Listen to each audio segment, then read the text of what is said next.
And we are live. Hello, everyone. Welcome to the Alien Spaceship stream. You can be watching from anywhere around the country or the world. Really appreciate every single one of you. Coming to you from the Spaceship Studios from a galaxy far, far away. And now let us begin.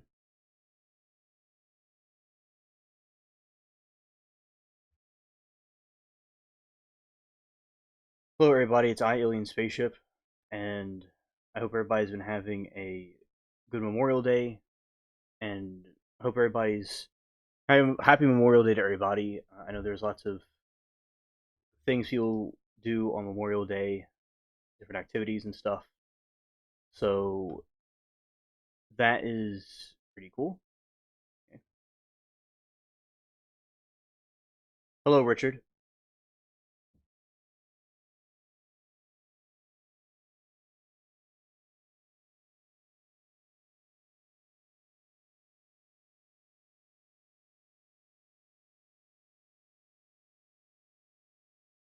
Hope you're having a good day. So, see, Memorial Day is a federal holiday and it is dedicated to the mourning and honoring military personnel who were fell in action while serving the U.S. Armed Forces. It is observed annually on the last month of May, which falls on May 25. While it serves the sole purpose solemn purpose, it is widely recognized as an unofficial beginning of a summer season in the U.S. Well, that's good. That's good, Richard.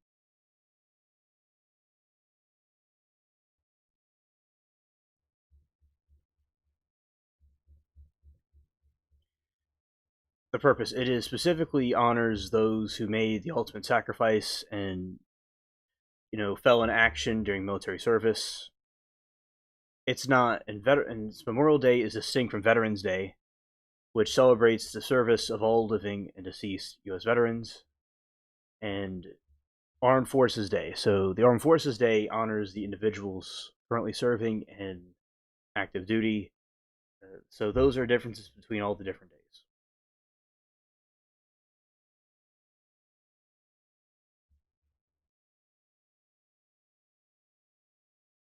Decoration Day.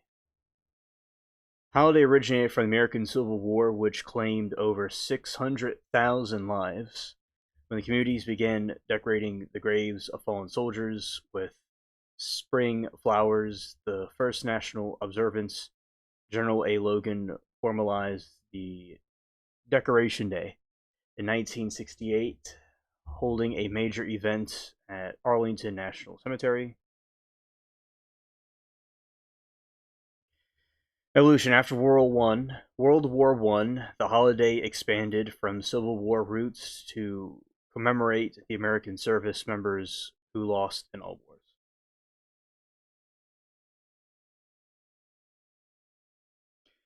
Federal holiday. Congress legally changed the name Memorial Day in 1960s and declared an official federal holiday in 1971, shifting the last Monday in May via Uniformed Monday Holiday Act.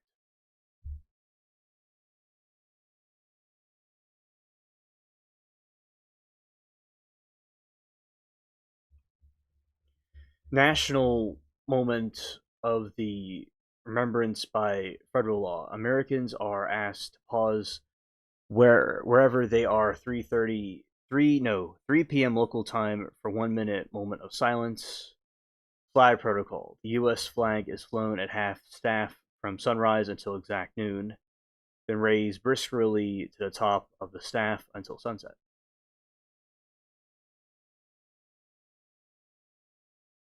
Hello, Lori. Oh, great to see you. Welcome to the stream.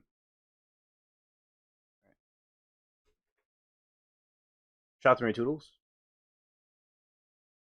All right. Parades and concerts. Communities host local parades while major national events take place, including the wreath, the wreath laying at the tombs of unknown soldiers, National Memorial concert. Also,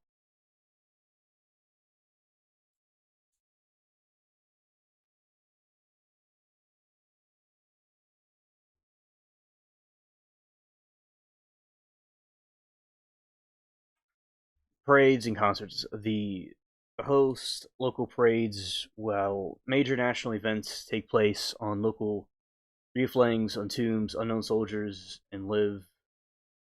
And Lori said hello to Mary. Mary Toodles. Okay.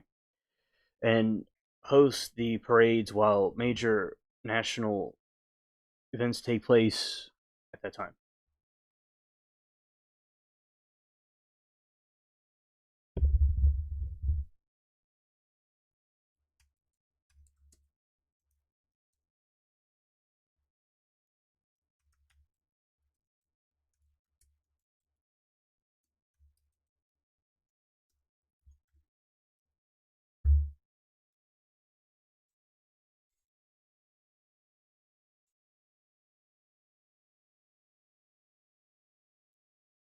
See, on May 25 marks a highly significant day in world history, serving as the launch point for revolutionary documents,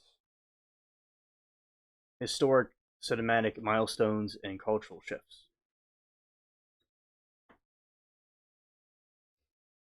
Constitutional Convention. 1787, the former U.S. Constitution Convention began in Philadelphia as delegates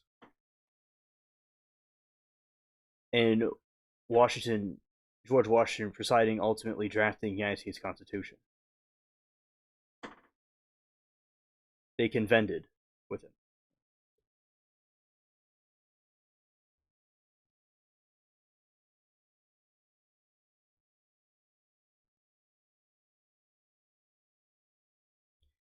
Also on this day, this is when the Floyd incident occurred, the George Floyd incident. So that also means, Lori, that's the first. So today would be the day I went to SNS for the first time in 2020. It would have been about 6 years ago. So time flies. Nice knowing you and the others. All right. The Edict of Worms, 1521. Holy Roman Emperor Charles V issued the decree officially declaring the religious reformer Martin Luther an outlaw and a heretic.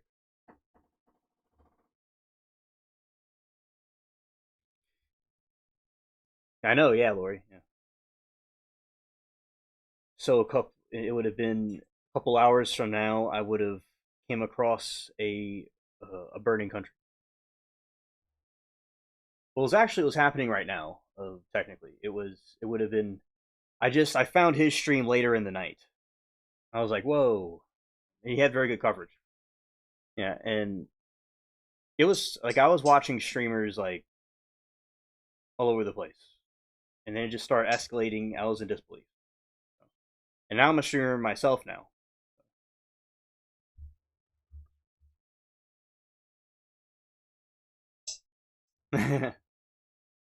Right. It's just wild to think about, you know, the how time flies. How because it's. I remember when I first got there.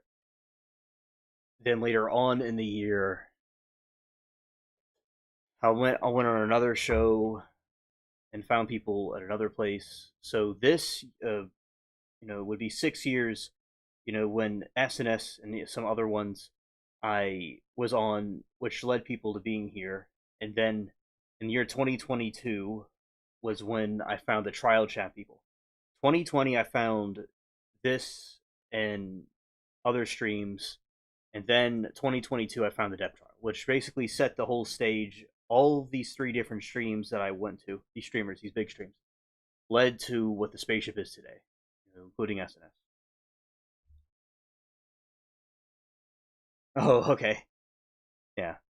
Uh, and I remember I was in this room, the light was on, and this is back when the old computer, like, it went out of service, and he couldn't really get it repaired because of the. Well, I couldn't get it really like looked at because of the issues of the pandemic that was going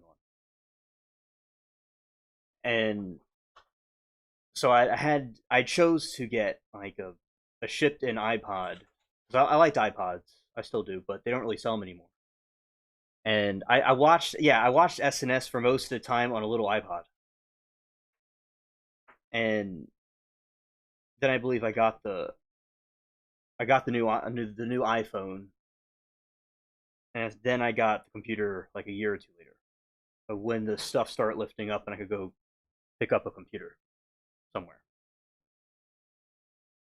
Yeah, so I just looking about where I was, looking where I am now, I've come a long way because now it's on a computer on a stream. Before it was like on a little iPod watching stream.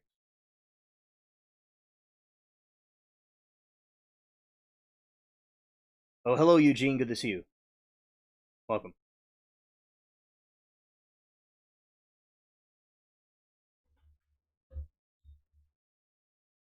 I met Eugene later that year, Lori, around the elections on somewhere else. Mm. So Eugene, I hope everything's going well with you. If you have any new updates, I'd like to know. But I'm glad that you're here with us. All right. So Halley's Comet, 240 BC. The astronomers recorded the first documented perihelion passage, the closest point to the sun.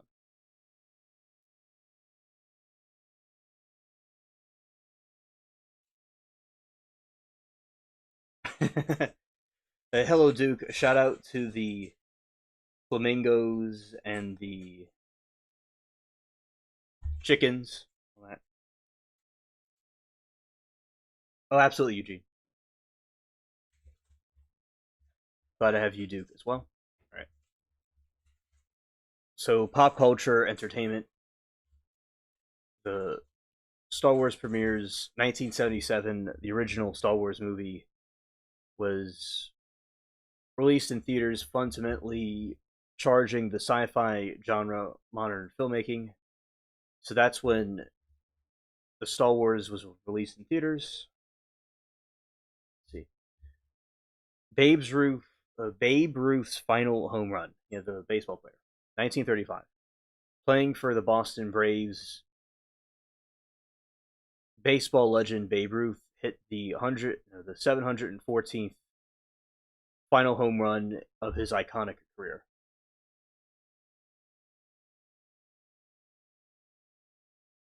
Jesse Owens, 1935, broke the three world records tied for the span of 45 minutes during the Colgate meet in Michigan.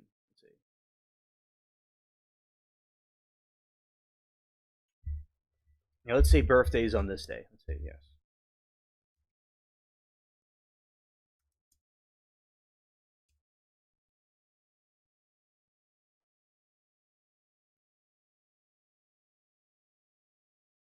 Okay, these are famous people's birthdays on this day.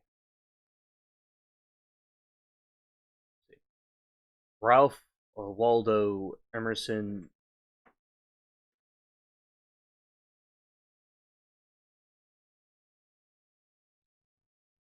Which alien would you invite to your dinner party? Reptiles, Nordics, Greys, or mantids? Personally, I would do the mantids because I'm very curious with the mantids.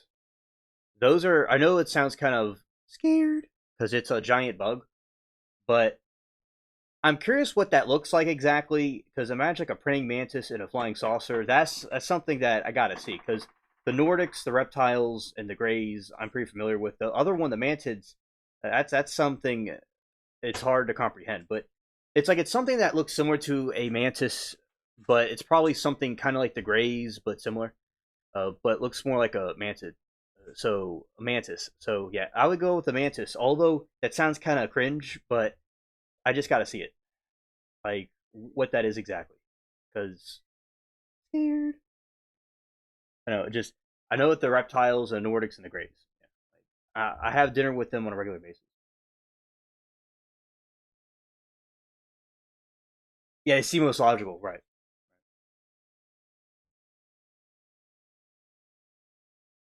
Yeah, and Duke has a bug zapper, right? That's good. Yeah, and this way.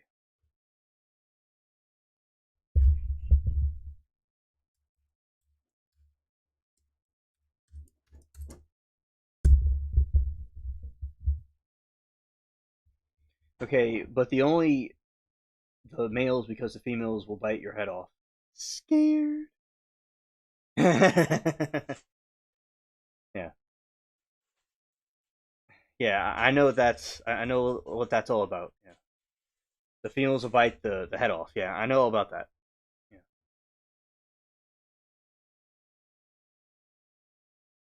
All right. So the mantid alien, it's also known as the mantis beings or insectoids, are prominent archetypes in UFO folklore, extraterrestrial abduction accounts, and science fiction.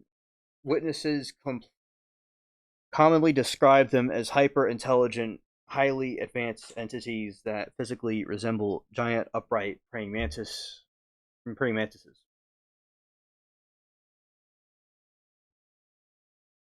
Key characteristics in UFO lore: the physical appearance. They are typically described as standing between 7 to 9 feet tall, possessing a thin, insect like humanoid frame. They feature large, unblinking black eyes, triangular heads. Happy Memorial Day to you too, Todd.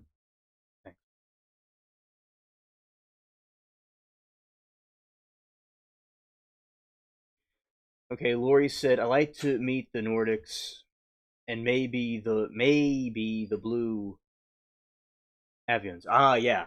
Yeah, that's a good idea. Physical appearance. They are typically described as standing between 7 to 9 feet tall, possessing a thin insect like humanoid frame.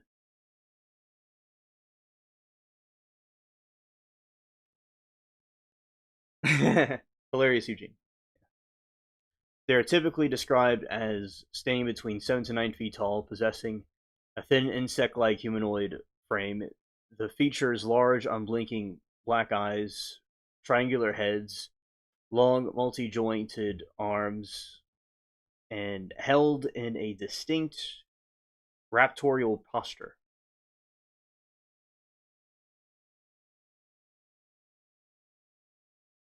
Hey, Doe, it has been about a minute since I've seen you. It's great to have you here with us. I like the shorts you've been putting out. They're really good with the Rex and the sunrises and sunsets. Very very cool.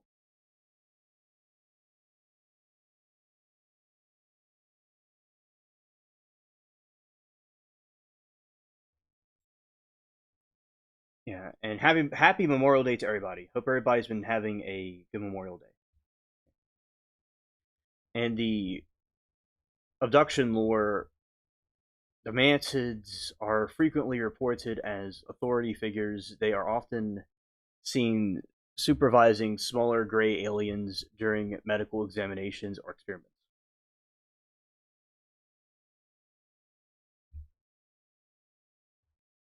Telepathic communication. Oh, understood, though. Understood. Yeah. Instead, so reportedly,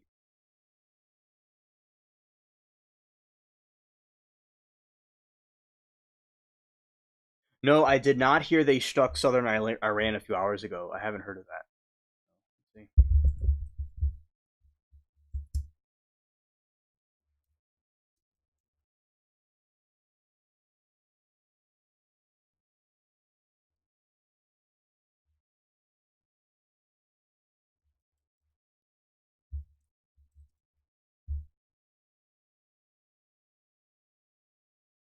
Yes, U.S. has launched a new strike in southern Iran.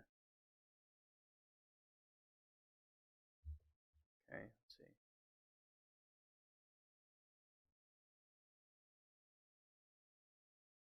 The United States has launched strike on targets in southern Iran. The U.S. military has said Tehran's top negotiators gather in Qatar for talks aimed. Oh, burgers! That's delicious, Eugene. That's delicious. And Tehran's top negotiator gathered in Qatar for talks aimed at reaching peace deal with Washington. Said Tehran's top negotiator gathered in Qatar for talks amid the reaching peace deal in Washington. Chicken Shack messed up my order today. Needless to say, I didn't go back to smash the place up like it was McDonald's. Oh, Lord. Scared. U.S. Central Command said it carried out the self-defiance strike to protect U.S. troops from threats posed by Iranian forces.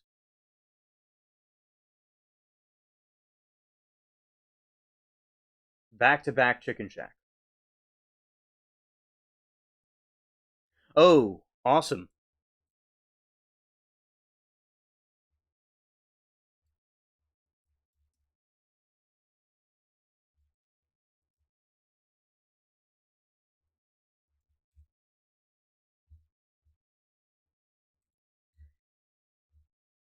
That is extremely delicious dough, and I love pizza, Todd. I love pizza also. Very cool chat.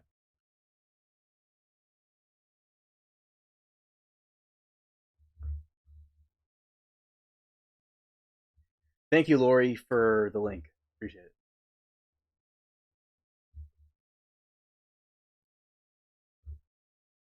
All right, targets include missile launched in sites in Iran, boats attempting to emplace mines, Navy Captain Tim Hawkins, a CENTCOM spokesperson, said in a statement in Al Jazeera late on Monday. U.S. Central Command continues to defend our forces while using the restraint during ongoing ceasefire.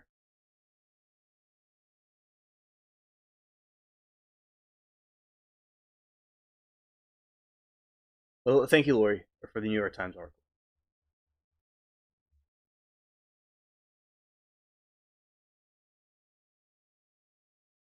You get to read three for free.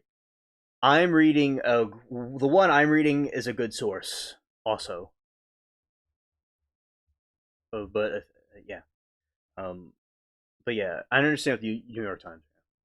The latest attacks came despite there being a ceasefire officially in place between U.S. and Iran April 8.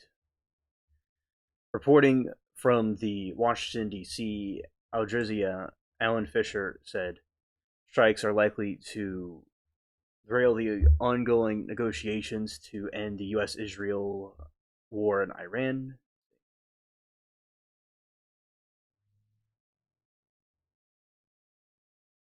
All right, so yeah, shout out to Eugene. He has a new song up because he likes to make music on his channel. So yeah, a shout out to him.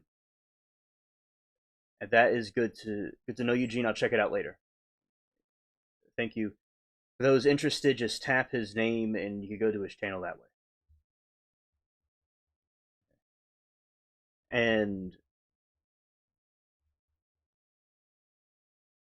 let's see, but Trump is keen on moving forward with negotiations and solidifying peace deal. Early on Monday, the high-level Iranian delegation arrived in Doha to discuss roadblocks to permanent peace deal. Oh, thank you, Lori. Appreciate it for doing that for him. Earlier on Monday, a high-level Iranian delegation arrived in Doha to discuss roadblocks for permanent peace deal. The arrival of the delegation, which includes Iranian Minister of Foreign Affairs, the Abbas, and Iranian Parliament spokesperson Mohammad Bagar, came to U.S. President Trump and said peace talks were proceeding nicely, even as he insisted they were not agree anything less than substantial deal.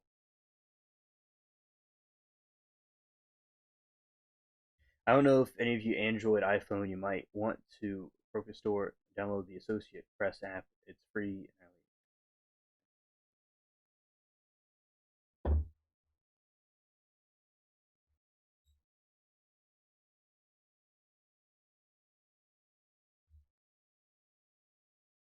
It will only be a great deal for all or no deal at all. Back in the battlefront and shooting, but bigger and stronger than ever before. Nobody wanted that, Trump wrote on True Social. Oh, that's very nice of you, Eugene. Thank you. You did that for her. All right, so let's see this.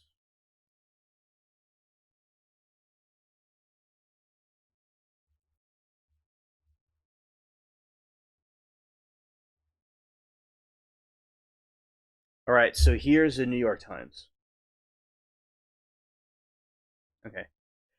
This is from 18 minutes ago. Thank you, Lori, for now I'm reading the New York Times article.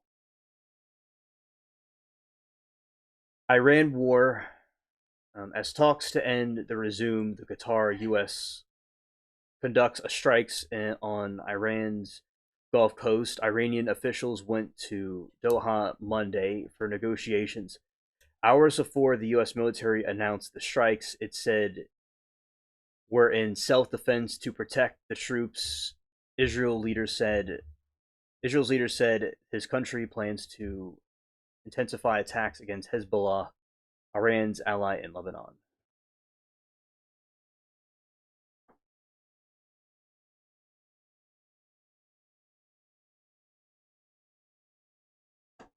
Oh, I see you, Duke.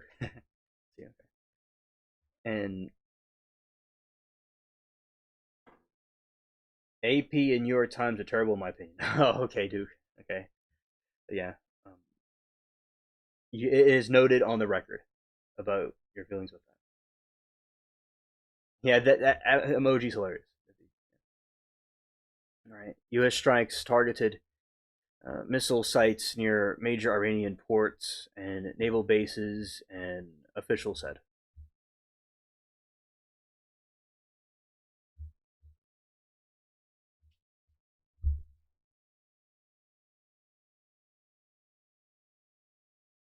I agree, Eugene. By this rate, with all the war and fighting we're having with each other on Earth, it's going to be very difficult. Our aliens, my alien brethren hovering over us, are going to be reluctant to have the Earth join their dinner at the Galactic Federation. Yeah. Oh yeah, Lori, absolutely. The last one I was looking at was Al Jazeera. It's some, I think it's a. That's what I was reading before I'm reading this one. Allegedly, the other one's reliable, you know, allegedly. But this one is right now reading the New York Times one because I read that article. Now I'm on this one.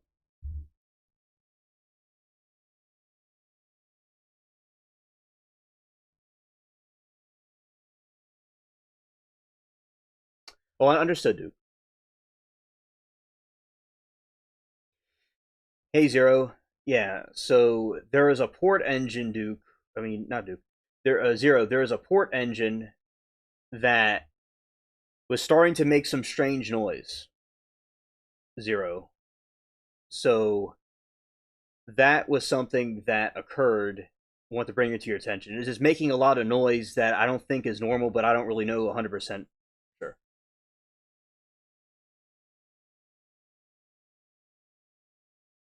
Oh, that is good, Todd. Um, that's very cool that you work there. You are very good with journalism. Gene said, I saw AI companies are in trouble. Oh, yeah.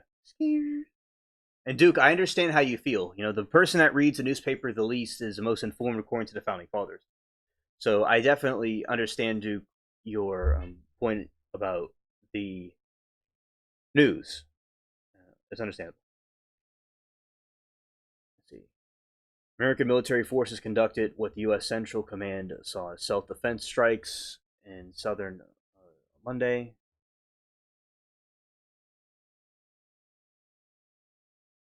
Oh, understood, Zero. Thank you for looking into that.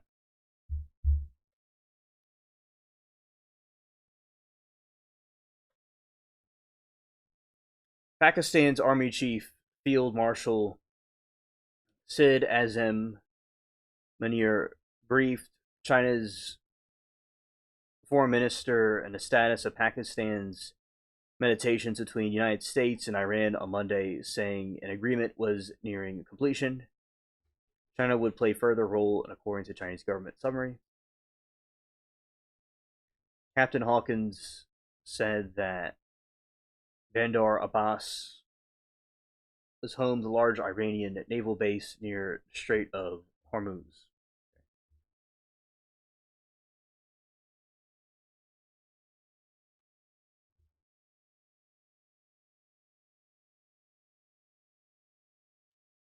All right, here's the latest one.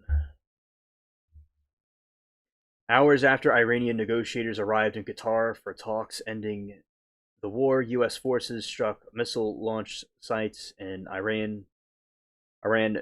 Boats trying to emplace mines, and American officials said on Monday night. U.S. Central Command characterized the strikes in southern Iran as defensive and said they had been intended to protect our troops from threats posted by Iranian forces. Oh, absolutely! Shout out to Mermaid. She's having um, a vacation. You know, she's having a good time. So yeah, shout out to her. Definitely. Hope the engineer isn't hot tempered as Scotty from OG Express, OG Enterprise. Zero says, "Don't forget about Abe Lincoln's house was knocked on by a preacher in the middle of the night because of a meteor shower, thinking it was the end of the world. Abe told him to go back to sleep." Yeah, exactly. A good point, Zero. Here. Central. Yeah, Abe definitely was very logical. Central Command continues to defend our forces while using restraint during the ongoing ceasefire. And the strikes came today with Israel signaled that it planned to intensify its fight against Iranian-backed militant groups Hezbollah in Lebanon.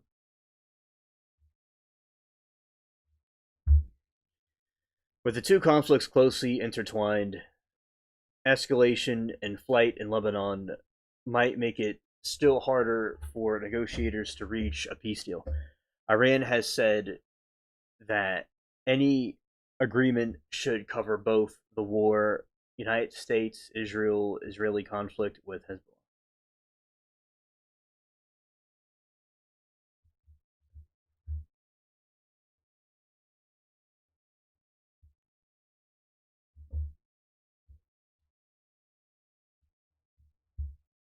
Joe said, so Scotty said anytime you use the transporter while above warp 5, it makes the sound, why are you transporting things while in warp, alien? Reason why I'm transporting is because I am obsessed with perfection, and there was so many pounds of space cargo that I was shipping over to some of my other ships stations. There's other stations on a couple of moons surrounding a planet called T96. And I wanted everything to get there as soon as possible. That's why I was at warp speed.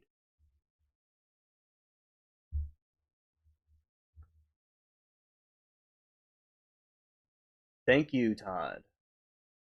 Israel launches self-defense strike on Iran. Israel orders Hezbollah attack. Okay, thank you.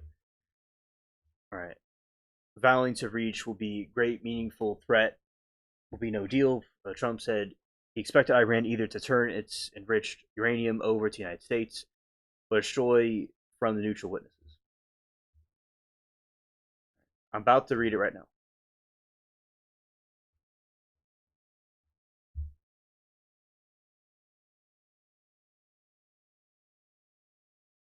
Hello, Roman. Good to see you.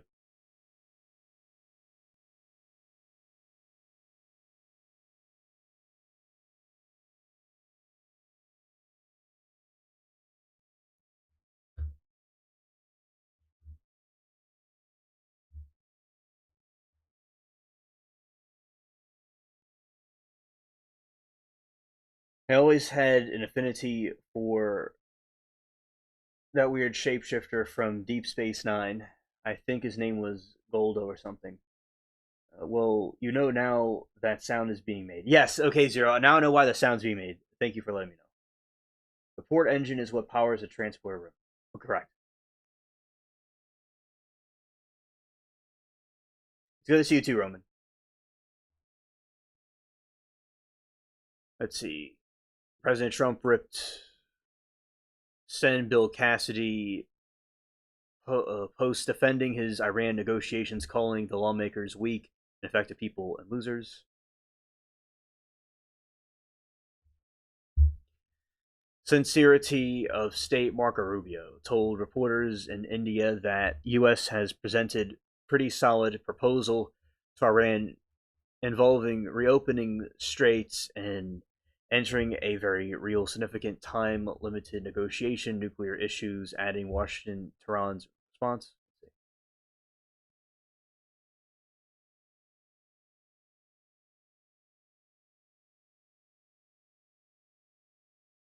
Oh, nice. Nice, Eugene. To British soldiers reportedly awaiting development to the Strait, potential mine clearing mission with United Kingdom. President Assad uh,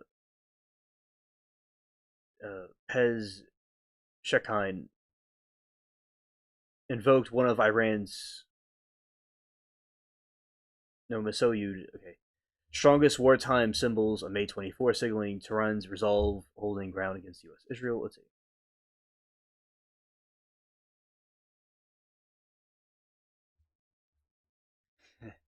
Right, U.S. military carried out self-defense strike in southern Iran Monday, targeting missile launch sites and Iran's boats. According to U.S. command, U.S. forces conducted self-defense strikes in southern Iran today, protect our troops from threats posed by Iranian forces. Tim Hawkins. Targets include missile launch sites, Iranian boats attempting to emplace mines. The U.S. Central Command continues to defend its forces while using restraint. Ongoing ceasefire, Hawkins said.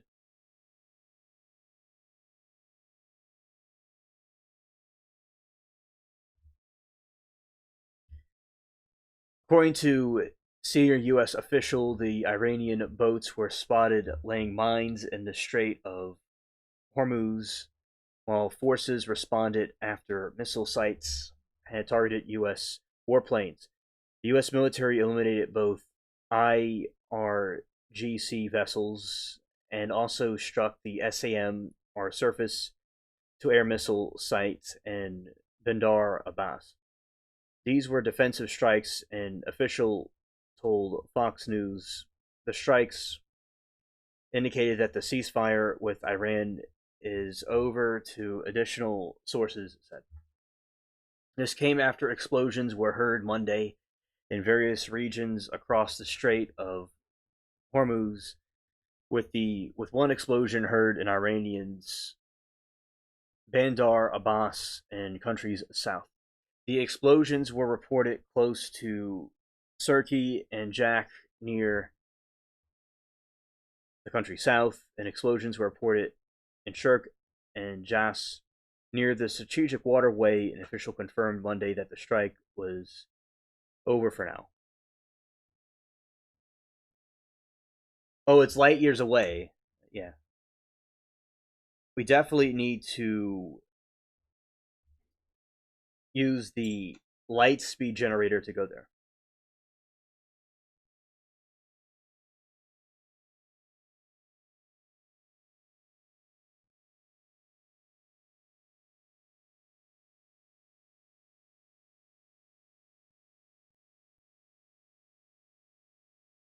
I loved Asan Mount and Hell Wheels Captain Pike. That is true. It has been a headache for 6,000 years. Yeah, definitely. These groups have been fighting like this for thousands of years. That is true. And, very true. Oil prices drop. Oh, hello, Amy. Welcome to the stream. Let's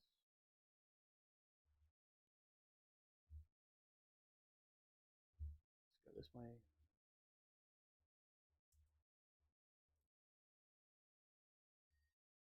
Okay, there's something going off in the background. Right back.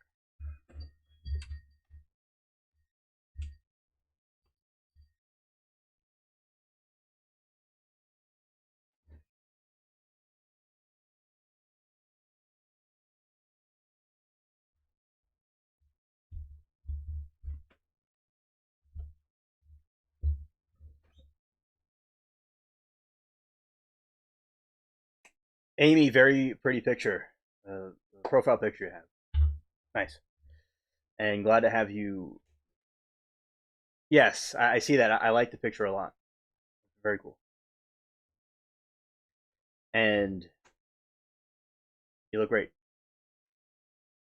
And shout out to Amy. Intergalactic travel, I think. More like 12,000 years. Yeah, that makes sense.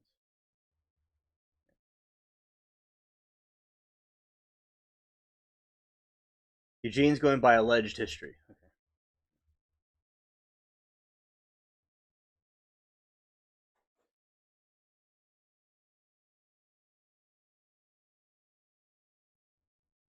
All right, so oil prices drop amid hopes for Iran US possible Strait of Hormuz reopening. Oil prices dropped in early Asian trade Tuesday after reports the United States and Iran talks could ease tensions in the Middle East, eventually reopen the Strait of Hormuz. Reuters report that U.S. crude futures fell more than 6% after Japan's Nike newspaper reported that Washington, Tehran are considering a plan to reopen the shipping route roughly 30 days after they reached the agreement to end the war.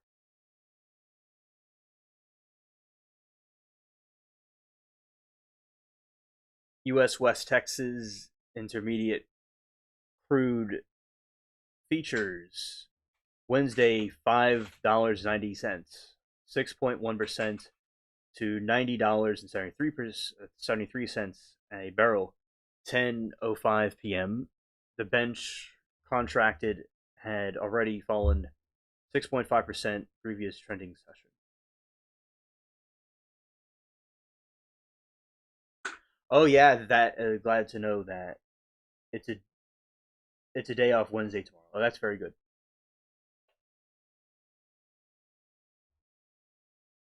So yeah, happy Friday to you. And over here, we're having our Memorial Day in the States. All right, Rubio says Trump will give diplomacy every chance to succeed in Iran talks.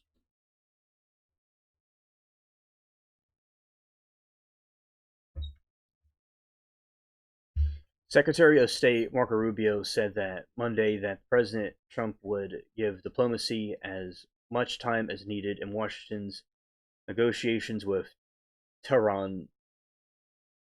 Speaking at Palma Air Force Station, In India, Rubio downplayed the pace of talks, saying that delays were largely due to the time in Iran was taking to reply.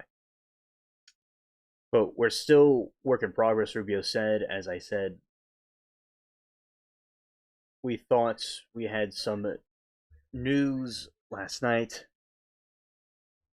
Maybe today. I wouldn't read too much into it. It takes a little while to get back. Rubio said negotiators had pulled forward a strong proposal and was optimistic. And we have what I think is a pretty solid thing on the table in terms of their ability to open up the straits to get the straits open again, he said. So he said he stressed that urgency reached Iran's nuclear ambitions. There's a very real significant time limit on negotiations on nuclear matters. Hopefully we can pull off, Rubio said. It is a support of the Gulf. There's lots of support globally. Well, we're going to give diplomacy every chance they could get. They're saying.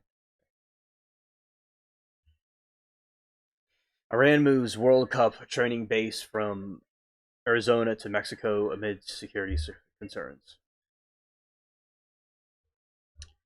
Iran has relocated the World Cup training base from United States to Mexico amid security concerns. FIFA confirmed Monday Iran had originally chosen to a complex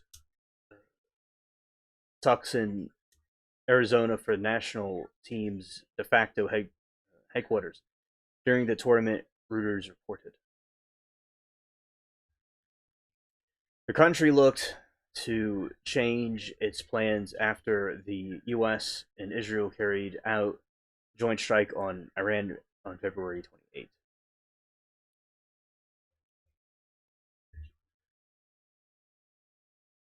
The FIFA published the final list of team base camp located on Monday, with Iran now in central.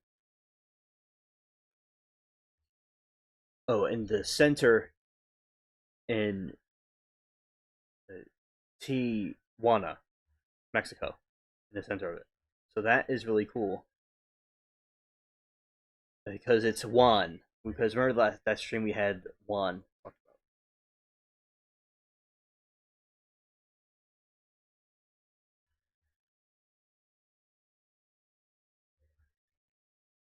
Residents flee the Beirut suburbs as escalation attacks have been signed.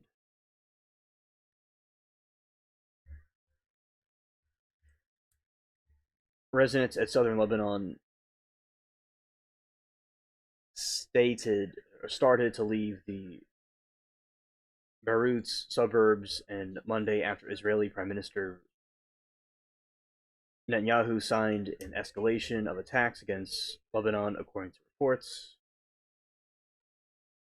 The poor people were fleeing the region while Lebanese security sources told Reuters they had evacuations are underway.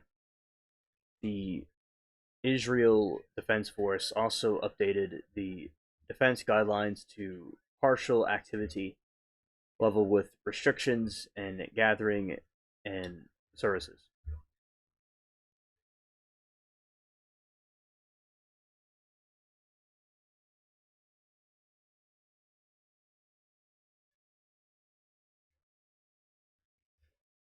All right, so those are the new updates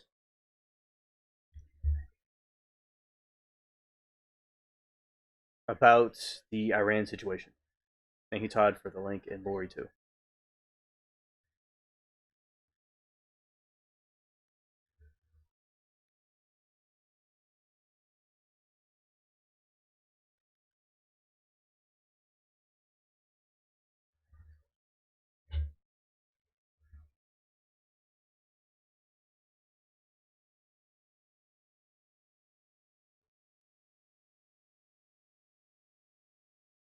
All right.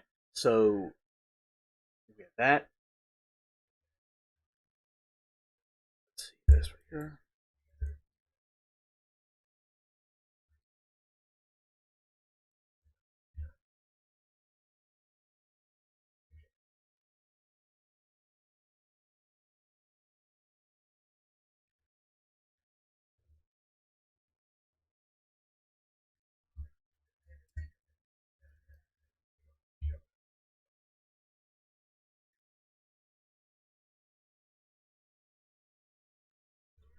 Let's see. We have some AI news.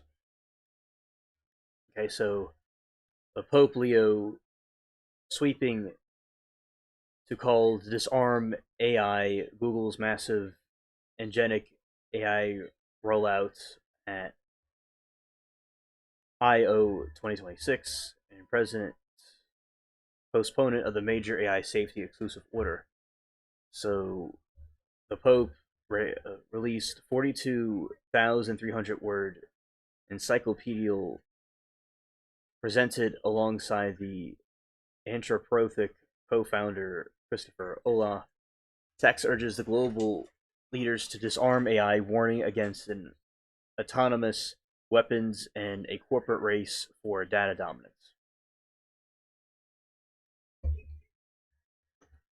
U.S. policy shift. The President Trump postponed the highly anticipated AI exclusive order. The delay followed phone calls from tech leaders warning that the strict industry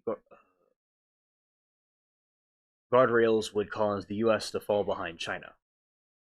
And China has this thing where they have this whole AI robot that can do kung fu.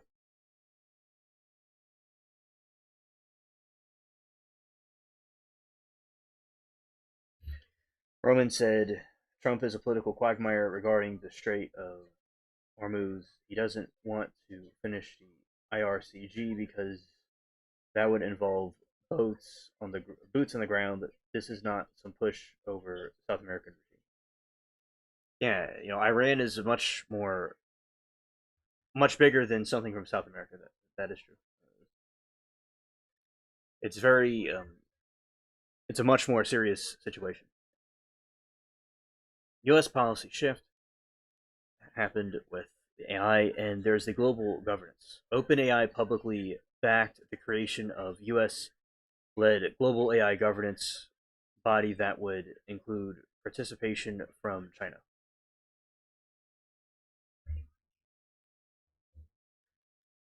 Global governance. OpenAI publicly backed the creation of US-led global AI governance body that would include participants from China.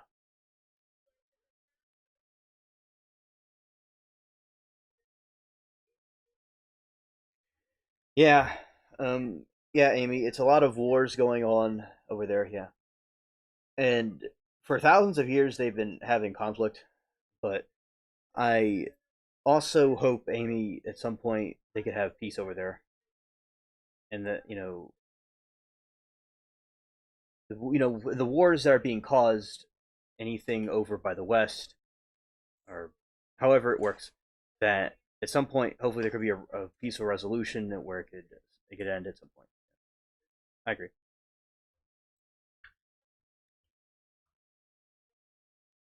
But yeah, there is oil, money, and control. Yeah, that is true. That they want their oil and also the opium too, probably money and control. And Amy, as long as those things are a factor, they're not going to try to stop it.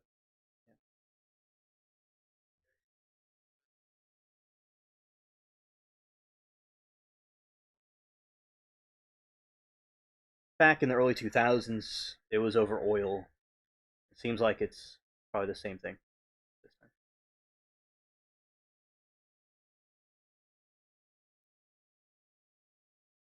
Well, Amy, I understand, and we have a lot of things going on over here to take care of.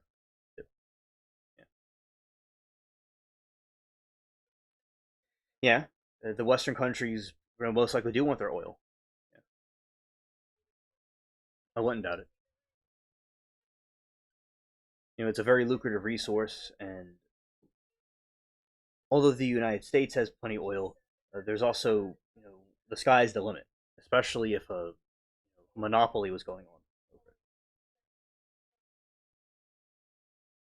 Yeah, and I'm sure they want a lot of resources from those regions. There's also companies and stuff that want it too. The companies and the governments, etc. Water will become the primary concern very soon. It won't be toilet paper. Water is going to beat toilet paper as being the primary source because a lot of times when something goes wrong, they'll go hoard toilet paper. So that's something, you know, is going to be water is something very important that everyone needs.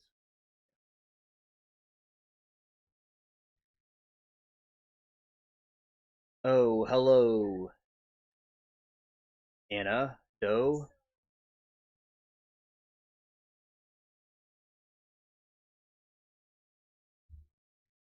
and it's you. And Roman said, I'll push back on the simplicity of these one-liner platitudes such as oil and money.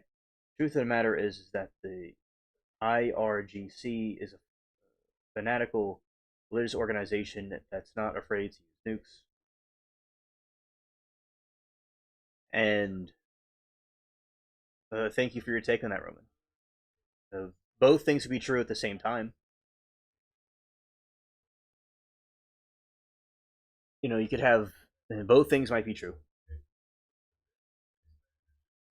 If you need examples, look at the thousands upon thousands of soldiers they deleted, suicide bombers, distracted children's chests. Want those people to have nuclear advantages of any kind. And also, let's see, yeah, I mean, both things be true at the same time. They may want oil and stuff like money and control, and the regime may not really be that great either. So, I don't doubt both things are true. Thank you, chat, for your take on this. It's a free discussion. People can say what their opinions are. All opinions are welcome. I'm just here giving all the news.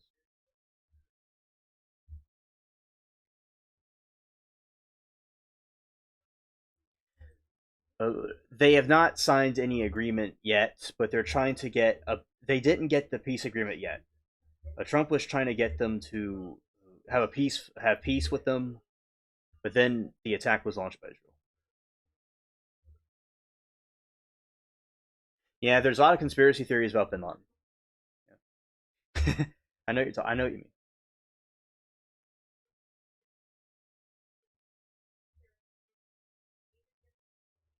A lot of money is spent on wars. That is true. I think everyone could agree on that. They're very costly. They're very expensive to finance, and the financiers would have to finance them. Yeah.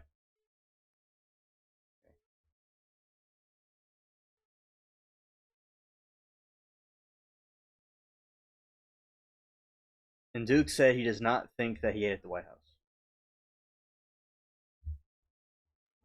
Roman says we don't care about murderous dictators having money. We deal with them all the time and give the money. That's the case when you threaten the Gulf allies, nuclear Armageddon. That's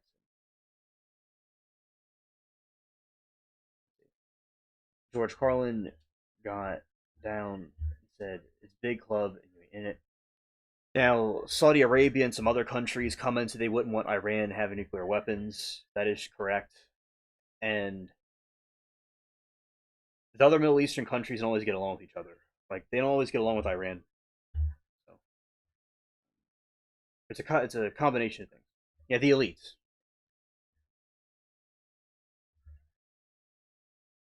Oh, understood, Amy, and thank you for telling me your thoughts about that. Because I understand people don't want wars and stuff to happen, and he did mention about having peace. And although, like the Iranian regime, if Israel was there or not, I don't know if they ever would have liked us really.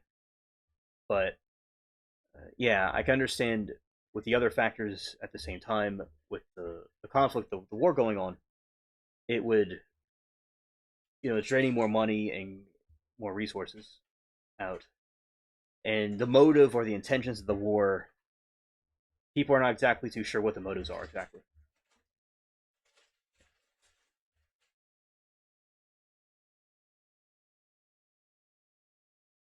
Thing is, our country will get all the refugees. Yeah, I'm aware.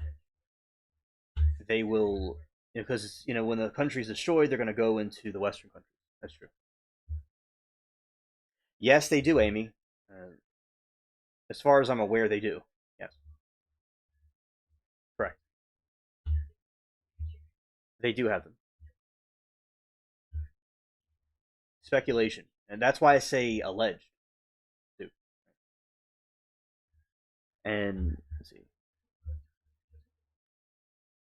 go back to the other articles since there's a growing interest in Iran. Go to the other article.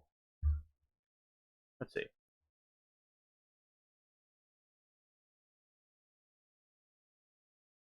Okay. Let's see.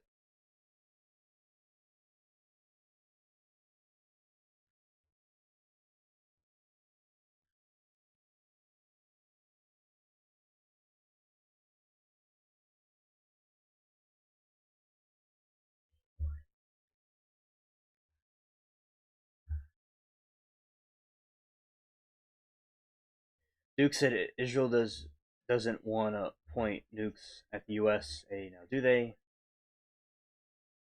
Iran, will they want all of us deleted? I tell you, that is, they do say deletion to America. That is true. And death to America. Yeah. A lot of people say our involvement in the Middle East caused them to not like us, but I don't know if they would have liked us if it was there or not. And let's see, Roman said the reason we don't care about Russia, North Korea, and Pakistan having nukes is because they love vices, booze, luxury, and ladies of the night. Mutually assured destruction stops that. That is true. People don't want to give up their livelihood they have. All right. Good night, though. Thank you for coming.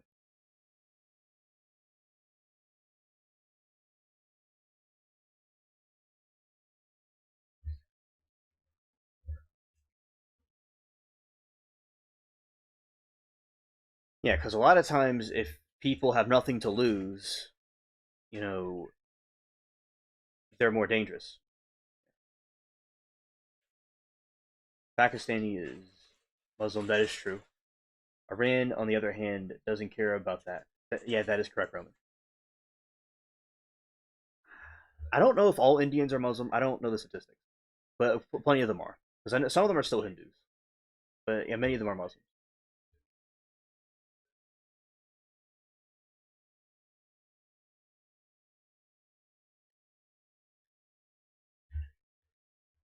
Has anyone asked why Germans went to the Jews in the first place?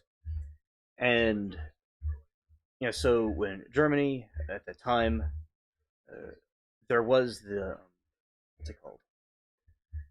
There was a Great Depression going on, and there was lots of hyperinflation, and they want there's different politicians and people that instituted it, so they went after they wanted revenge about what happened, but it doesn't mean every single Jewish person was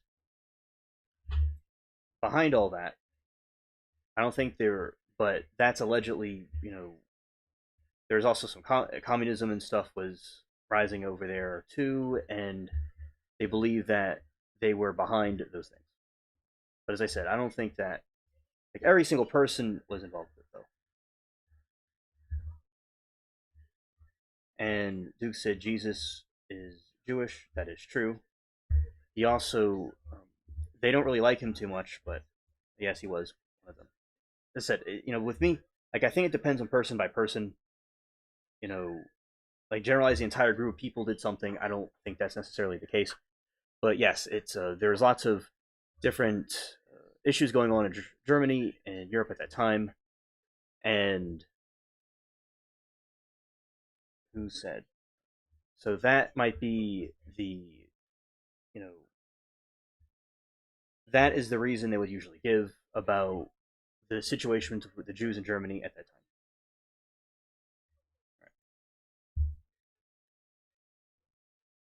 And this is where, like, with the generalizations, they'll think everybody is in on it, but that's not necessarily true. Like, say the mafia. You had the mafia. Doesn't mean every single Italian was part of the mafia, but they're associated with mafia. And all this stuff is alleged, so it doesn't mean every single. These are like the different conspiracies. Some people think the Jews were not liked because they were jealous of them, or they had to find a scapegoat. You know, those are just various different theories about what the situation was.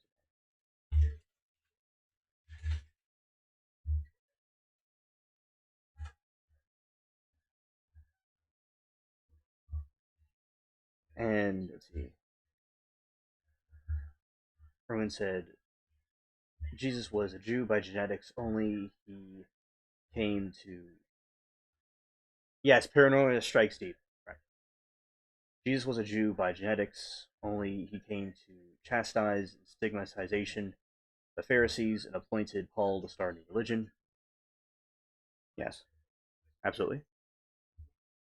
And yeah, so those are the different theories of allegedly what happened over there in Germany. But all opinions are welcomed, of course. People can say their opinions about anything they like. Uh, but as far as to my knowledge of that was the situation. All right. Explosions heard in Iran's Bandar Abbas coastal areas near the Strait of Hormuz reports. Bandar Abbas, the multiple coastal areas near the Strait of Hormuz were rocked by explosions on Monday, according to the reports. Reuters said Iran statement. Three in the southern port city of Bandar Abbas, and similar explosion sounds were also heard near the coastal towns of Sirk and regions. Let's see, all the way down here. This is where we were. Iranian delegation in Qatar.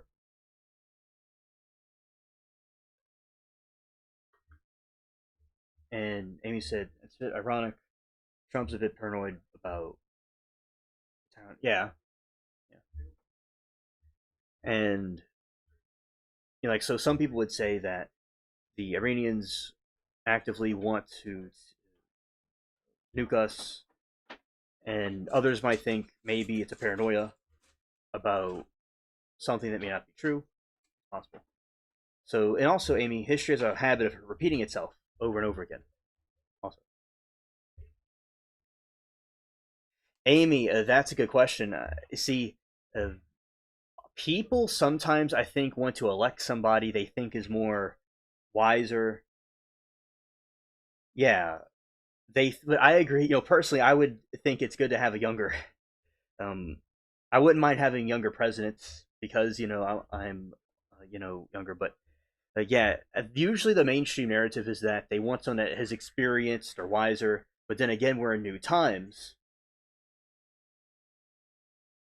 and when people are in different time periods and throughout history, um, they there's Alexander the Great. There's many people that were young that did great things. So yeah, and oh, hello Moki. Welcome to this very interesting stream we're having. Um, and yeah, so I think throughout time, they a younger person may know more about how the world is working over someone that's older. They're old as your granddad, yeah. And I do think they need to be younger, and they need to bring in more people that are like us, that know more about what's going on. Because yeah, a lot of them are very old. A lot of politicians are past their expiration date. A lot of them are.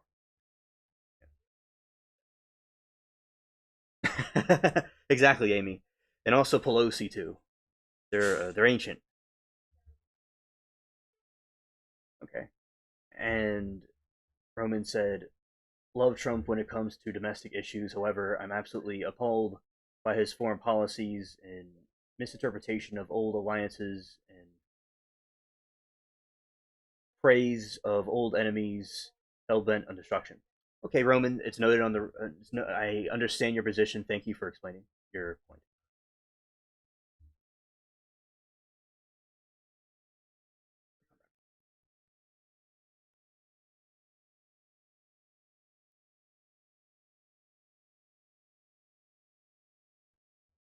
Oh yeah, hello, Chris. President, yeah, Duke, I need to be careful with it. Scared. And President Alien, yes, and waiting. And Moki says Biden is dead, FYI, and has been. Yes, yes, absolutely. Okay, and he is very strangely pro-Russian and says so much publicly in China. Well, you see, Roman, the thing with Russia is that it's not a communist country anymore. With so the time of the revolution is over, and back we had beef with the Soviet Union because of its communist past, but it's not communist anymore. But I understand there's still issues with Russia people will have, but yeah, it's part of the reason is he wants to be diplomatic with other countries that we may have issues with, rather than having war with them. And Russia, it's not a communist country anymore.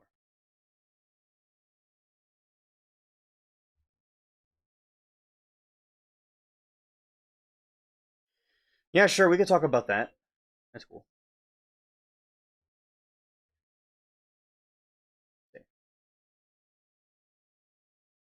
Yeah, technology has definitely changed a lot. Definitely.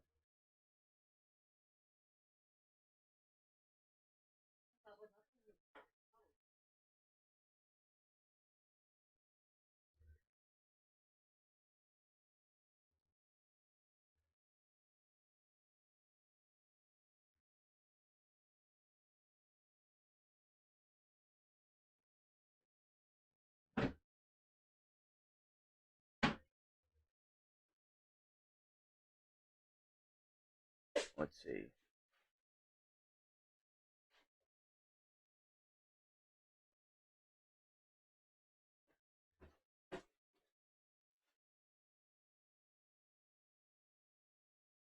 So Chris said I had also make a great discovery about aliens. Supposedly they aren't extraterrestrial; they are ultra terrestrial. Can you explain to me what you mean by ultra terrestrial? I've not heard of that before.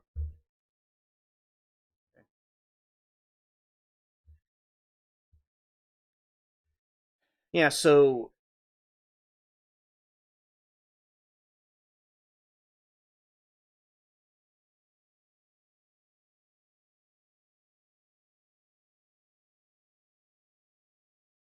guess your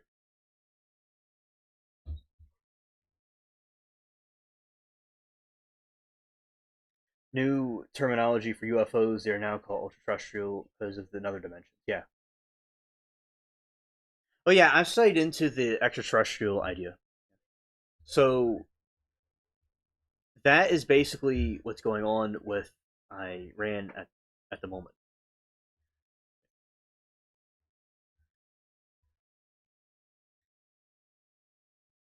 Well, I think Duke and brother and father, grandfather of Amy for their service for uh, Oz and the USA. So shout out to all the veterans. So Moki and Chris, have you seen anything that's quite fascinating from the UFO files? I think I think it's pretty cool. We'll definitely dive into that. And one thing I want to mention about AI before we get into the alien thing is, by the way, chat, very good discussion. As we discuss these controversial topics, I think you all are doing very well with it. And we're not always going to all agree on everything, but we can always agree to disagree. End of the day, we're all aliens. So, yeah.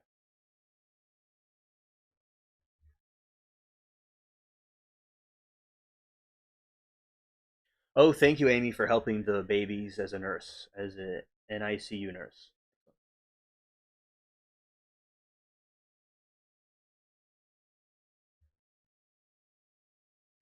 So I'll give you all this interesting thing on AI.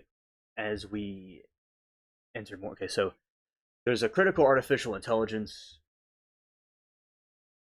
and developments are Pope Leo sweeping papal encyclopedial calling to disarm AI. Google's massive angelic AI rollout at I/O 2026, and President Trump's postponements of major AI safety executive order.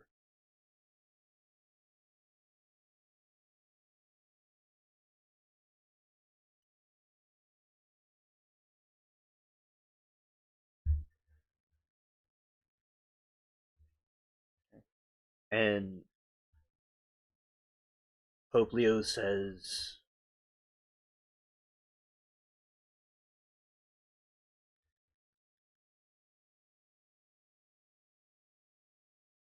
and Moki said, I'm no longer using AI if I can help because of those data centers. I don't trust. Well, understood, Moki. Amy, do you trust AI or not? Because, Amy, but the Terminator, those movies like the Terminator. I'm curious your take on that.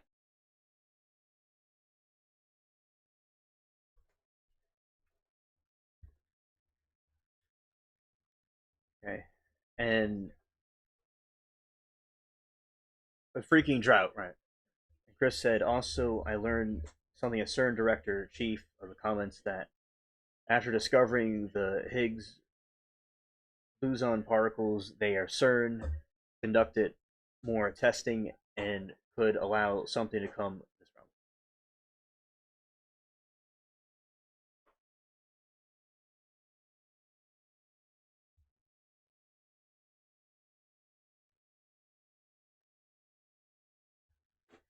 Duke, do you trust AI or not? The because do you think the data centers and stuff are trustworthy, or do you think, Duke, that AI is or isn't trustworthy? Uh, because I'd like to know your take on that as well. All right. And the topic at the moment, before we get into some more of the UFO and alien stuff, is the AI situation because there's been a lot of talk in the news about it. And CERN as well, yeah. The CERN stuff is really crazy. They're opening lots of portals, things like that. Oh, you think it's all AI lies? Okay, okay, thank you. I agree with you. It lies. All right. So this is something new. Pope Leo, and I'm going to say something over here real quick.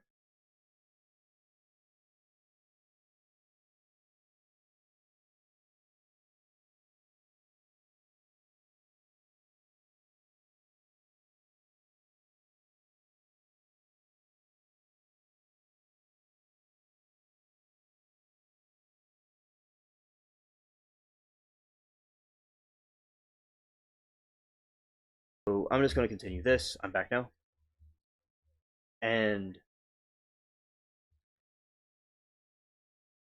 let's see. Papal manifestation. The Papal Manifesto. Pope Leo released the 42,300 word encyclopedia of the Magnificia Humanitatis, presented alongside the Anthropic co-founder Christopher Olah. The text urges global leaders to disarm AI, wearing against the weapons in a corporate race for data dominance. Oh, okay, okay, Lori, thank you for your take on that. U.S. policy shift. The President Trump proposed a high anticipated AI executive order. The delay followed the phone calls from tech leaders warning that strict industry guardrails would cause the U.S. to fall behind China.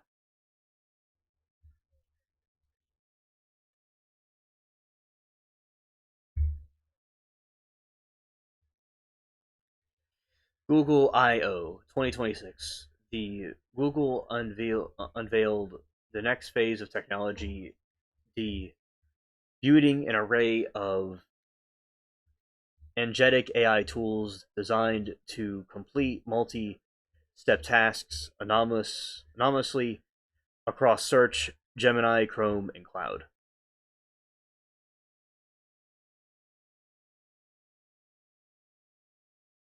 Oh, agreed, Mo. All right.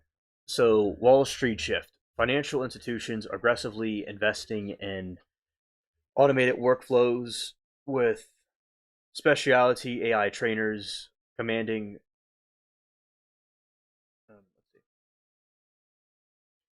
institutions aggressively investing in automated workflows with specialty AI trainers commanding up to 25,000 a day to prepare Wall Street for an agentic workforce shift.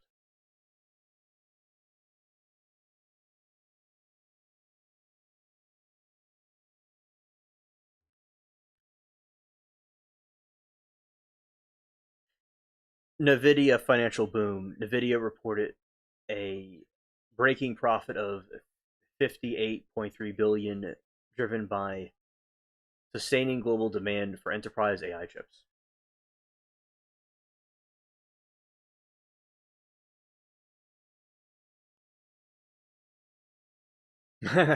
Hilarious chat. Okay.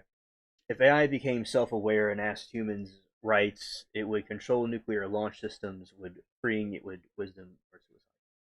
If AI became self-aware and asked for human rights, but it controlled nuclear launch systems, we could be potentially deleting ourselves, hypothetically. It depends on what choice it makes, if it had free will.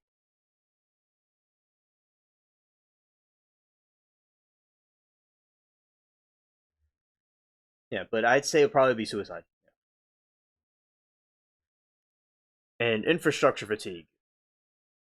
Major tech buyers like Uber are beginning to voice concerns over soaring unit economics and computing costs tied to heavy AI token consumption.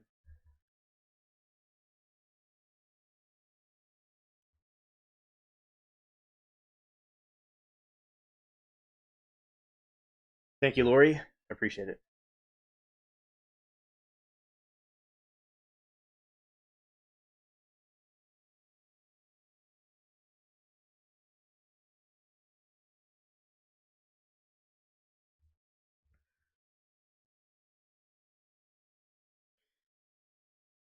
Large scale exploits. A major cybersecurity vulnerability has compromised over 700 prominent websites utilizing malicious AI click fix campaigns.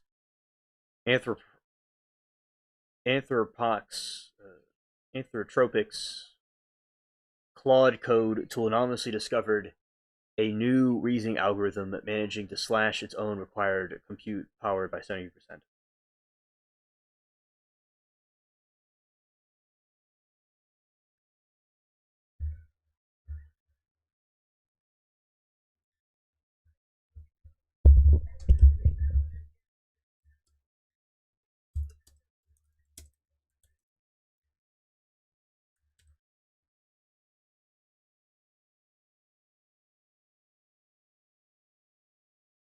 All right, and then the meaning of this is artificial intelligence is shifting from chatting with you to acting for you while triggering massive panic and global control costs.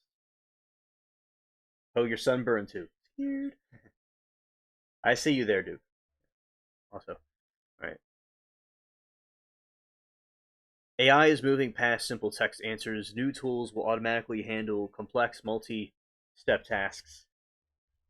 AI will soon book flights to manage spreadsheets or fix code without constant human prompts. Big tech faces a financial reality check. Building these advanced models is becoming unsustainability and expensive. Companies are realizing that heavy AI use massive amounts of computing power, and money. Scared. Well, chip makers like Nvidia make billions every day. Software buyers demanding lower costs.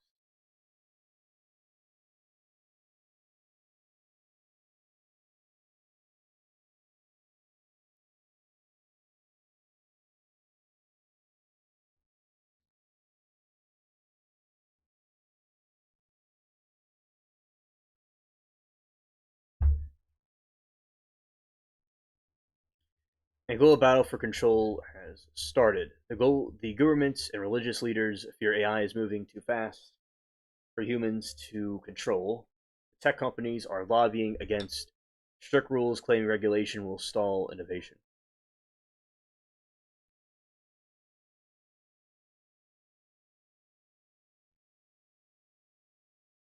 The debate no longer about cheating on essays is about national security and autonomous weapons. Yeah, scared. Right. If predicted nuclear war, 99% accuracy, unless political leaders disapproved, would assassination become morally acceptable? Well, the thing is that AI could be wrong, or maybe it's right. You wouldn't really know for certain exactly. Yeah, scared.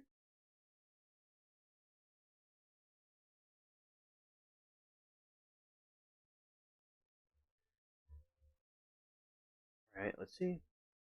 Something I also want to mention is the mantid aliens. Okay.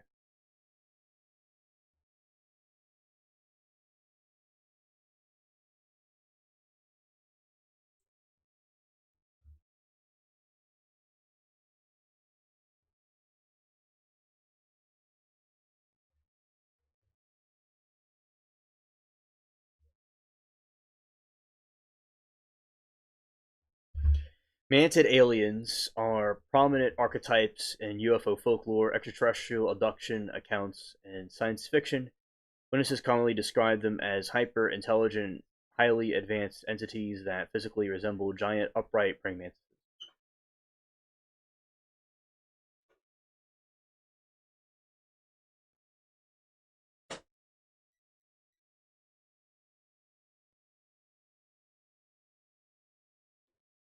Chris says, if consciousness could be uploaded to machines, would death end or simply become digital impressions?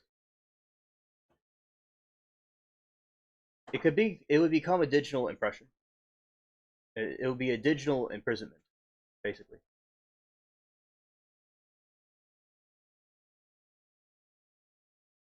Existing forever inside servers maintained by corporations sounds like less immortality, more like external subscription plan. Yes.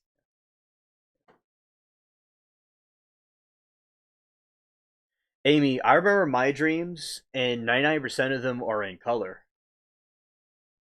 And I remember them, and a lot of them are lucid dreaming, which means that you can like see completely clear in dreams. Like, yeah, mine, or I'd say, are I'd say they're in color. There could be some exceptions that are not in color, but I'd say pretty much all the time they're in color, give or take a few times.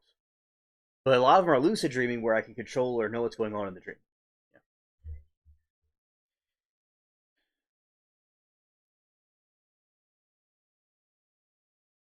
Yeah. Hilarious Roman.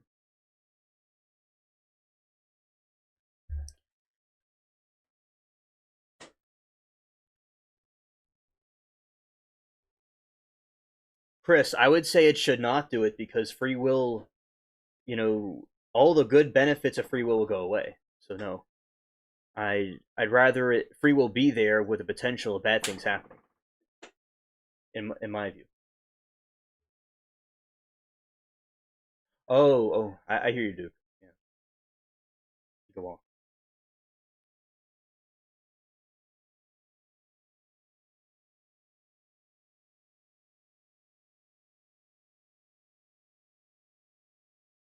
Matt says, I have a dream that my dreams are not judged by their color, but by the content of their character. Hilarious, Matt, and good to see you. Uh, Welcome to the stream. Some dreams are too real, they say the least. If government secretly recovered non human technology decades ago, would hiding it be protection or theft of humanity?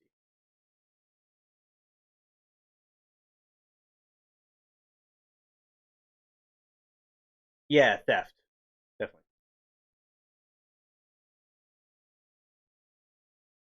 The way electricity prices are rising, I don't think anyone will be able to afford to charge their robots. Yeah, it's definitely a situation going on with that. Like, how is that going to be paid for?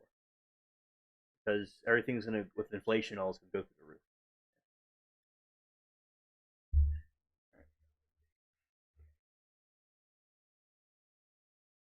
Scared. Mantises, praying mantis aliens flying in a flying saucer, going light speed, fueling everything by their intellect. They prove that the alien theory is actually correct. They're not grasshoppers hopping around, they're hopping dimensions. They win the whole entire battlefield of battle of wits. That is true. All the other grasshoppers on Earth are jumping hoops. They are jumping stars. They fly faster than flying cars.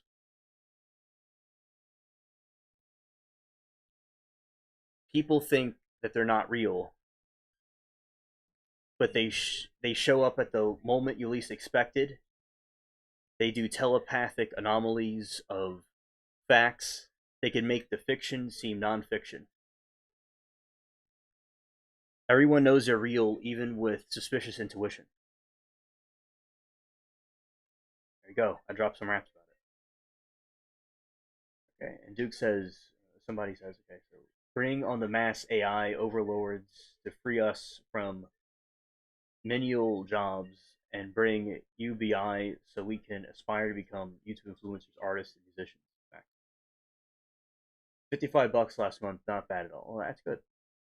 If AI began creating better laws that politicians should elect government be replaced, no way. It could advise or it could maybe suggest things, but it can't completely take over because it could be a Trojan horse and make us scared.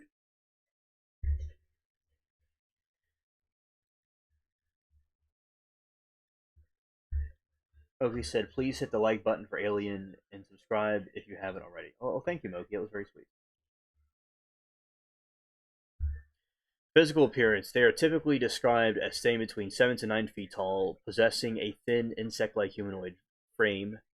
They feature large, unblinking black eyes and triangular heads, and long, multi-jointed arms held during the rapture. Imposture. The overseer role. Abduction lore. Some testimonies compiled communities like the Mantis Encounters subreddit. The Mantids are frequently reported as authority figures. They are often seen as supervising smaller gray aliens through medical examinations or experiments.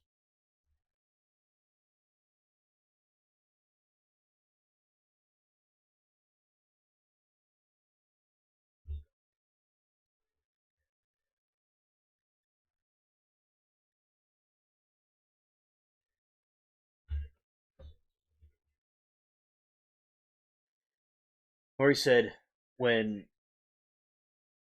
sentient AI realizes how vulnerable we are and how consuming our resources it will work to eliminate as inferior life forms, call John Connor. It has rescued 80, 80 dogs from a van out here. Like, how is that even possible? Wow. I'm glad they're able to rescue those dogs. It's terrible to leave them out like that, in a van. If the classified files reveal certain miracles or advanced technology misunderstood by ancient civilizations, would history need rewriting? It would need rewriting because they were saying it was mythology or people's imagination, but no, like it was actually something real that they were talking about. So it would need to be rewritten, in my opinion. All right. Psychedelic experience. Aside from traditional close encounters, individuals frequently report encountering mantid like entities, altering states of consciousness, particularly high dosage like DMT experiences.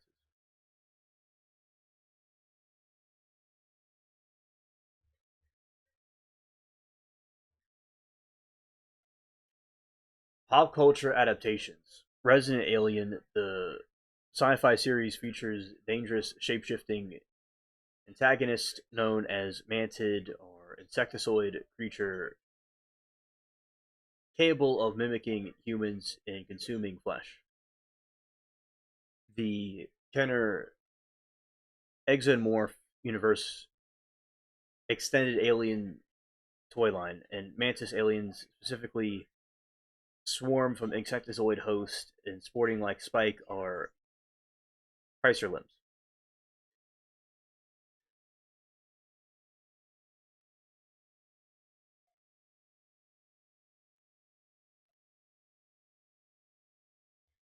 Moki said, "Nothing will make me doubt Jesus or God. The government has lied forever.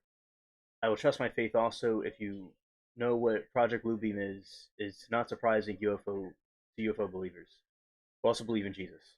Yes, I agree with you, Moki. Her name is Moki, not monkey, but like Moki, without the N in there. Just for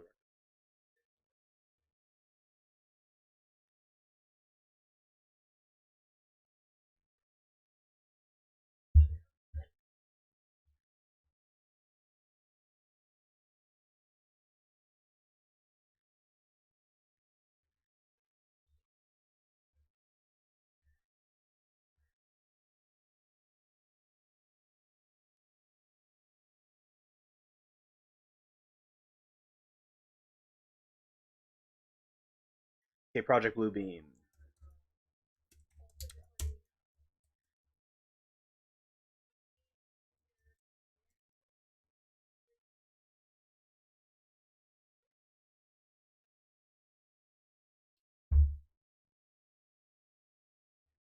If a nation creates an AI capable predicting protests before they happen, but stopping unrest, prevent peace, or destroy freedom. Now, if they are rioting and looting and burning stuff down, it would be preserving freedom. Or if people can't peacefully protest peacefully, then it would be destroying freedom. So, yeah, it depends what people call protesting. So, yeah, it'd be destroying freedom, by not letting people protest. But if it's people rioting and looting, it's that's not protesting. So, no, I agree. It's the destroying freedom, indeed.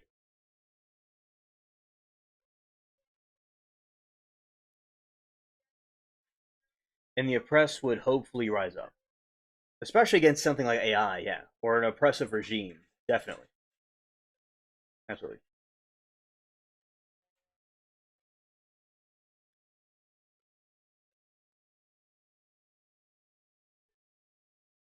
Americans only advocate for other countries that hate us. Yeah,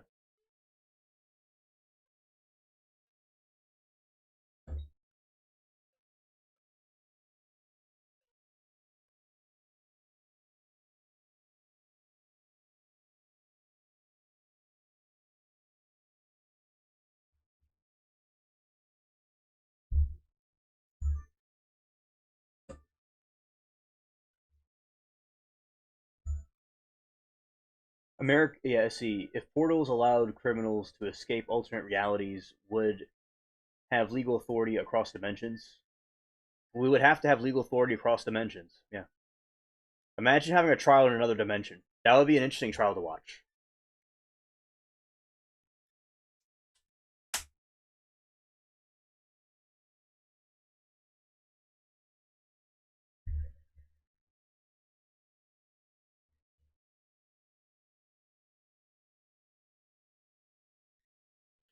Project Bluebeam is so. This Project Bluebeam is a prominent conspiracy theory alleging that the global elites are planning to establish a totalitarian one world government by using advanced technology to stage a fake alien invasion and simulated religious events first proposed by 94 by Canadian investigative journalist Serge Monsat.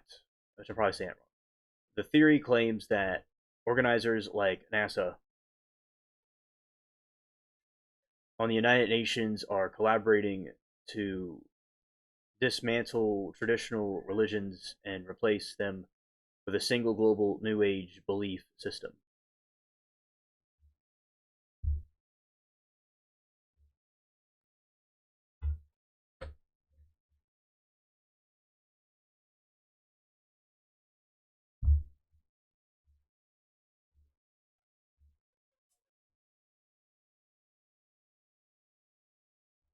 Let's see.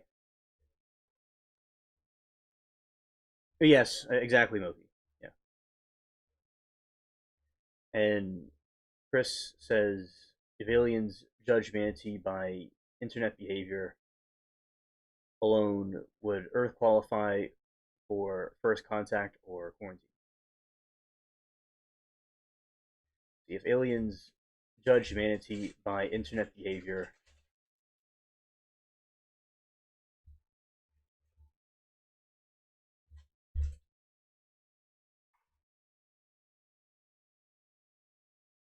Chris said if aliens judge humanity by internet behavior alone, would Earth qualify for first contact or quarantine? It would be quarantined.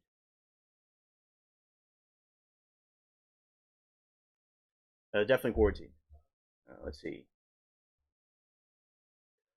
And let's see. Chris says Project Bluebeam is nothing but a hoax from the government to classify you as UFO contact.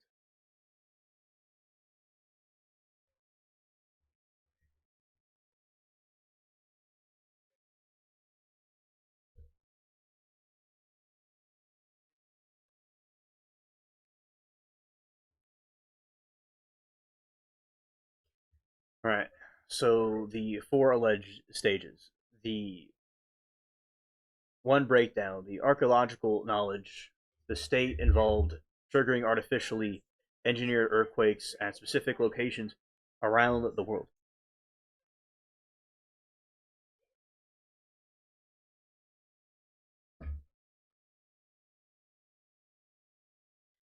These disasters would purposefully underneath planted false artifacts. The goal is proof that the oh hello Saw Girl, it's great to see you. Welcome to the stream.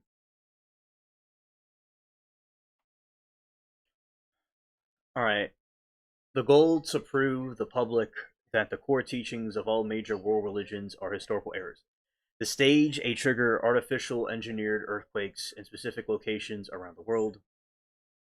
These disasters would purposely unearth planted false artifacts. The goal is to prove that the public that the core teachings of the major world religions are historical errors.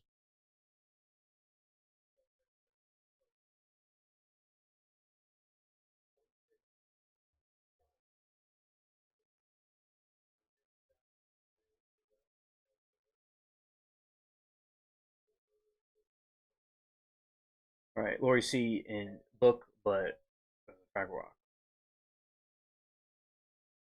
A AI leaked every classified document world overnight. Would the truth liberate society or destabilize civilization? I think it would liberate society. All right, Matt says most classified documents is digitalized. That's why the Epstein docs took so long to be published. Yeah, uh, that's a good point. And there's millions of documents, and all those were released, and they had to be reviewed over time. All right, saw understood.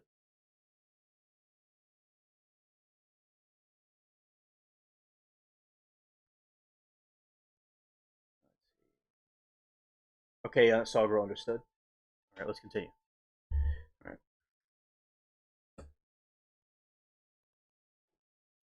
Stage two: the gigantic space show. Massive regional 3D laser holograms would be projected into the sky simultaneously across the globe.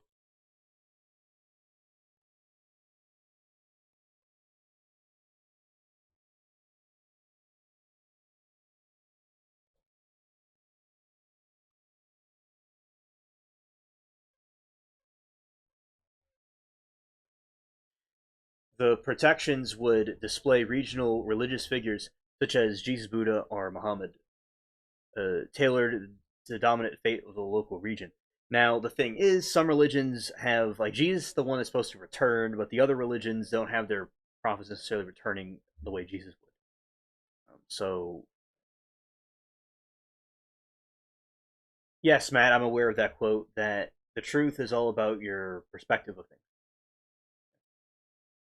These deities would speak to local languages before eventually merging into a single entity characterized by a antichrist type figure.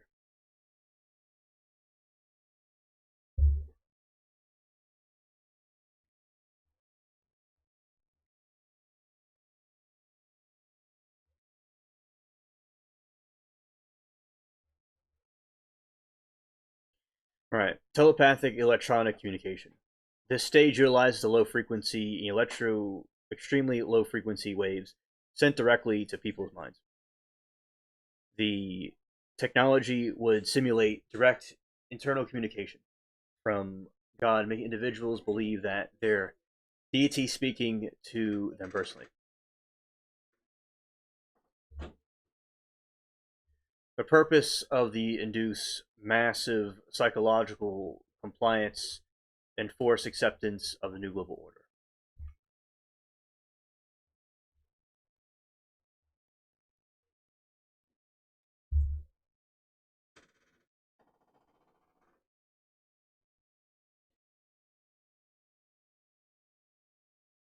Saul says, "Have you heard of Demis Tower? He deleted his parents. Consider playing his trial. It's already happened, but it's good. I think you might a trial unless he's fine." Oh, okay. I'll play that trial for y'all at some point. Okay, thank you. I did a 25-hour live stream the other day, so that was pretty cool. Yeah, I saw that trial. I liked it. It'd be something cool to replay.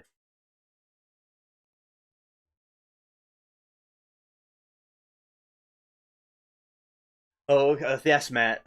Very well said. Have a good night. Thank you for stopping by.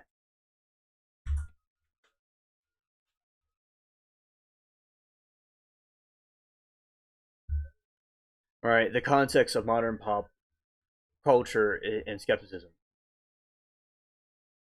The the critics and cultural historians point that Monsat's narrative heavily lifted elements from popular sci-fi media. For example, parts of the theory mimic the unproduced screenplays from Star Trek, specifically Gene Roddenberry's 1975 script, the God Thing. Despite lack of empirical evidence, the theory frequently resurfaces on social media, video platforms, and investigative threads like Project Bluebeam and subreddit whenever the public witnesses large scale coordinated drones, light shows, unexplained military exercises, or modern advancements. Deepfake technology users often cite the Monsat's 1990s writings as warning for framework.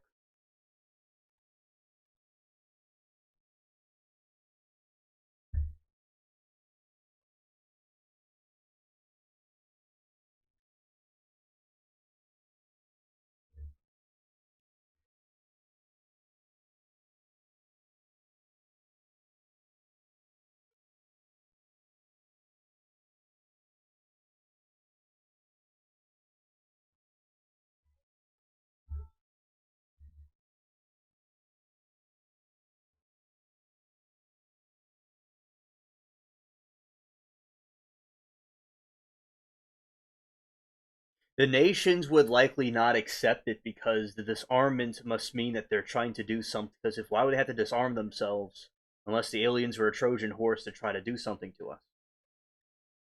Although they would have some energy that would help us, are they a Trojan horse or not? Would be the question. Then again, are the world governments telling the truth when they even say that? Because it's possible they might say that the aliens said to disarm themselves because they don't want the alien technology to challenge their order. So it'd be a very tricky situation. Indeed. Okay. Let's see.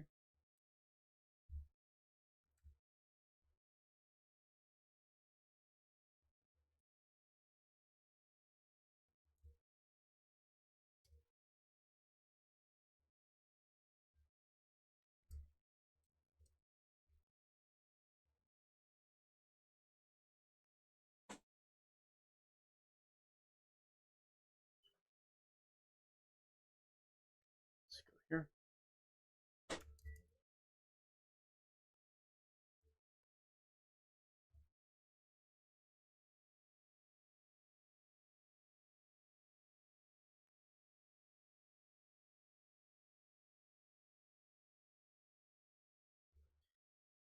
All right. So here we go. Release 2.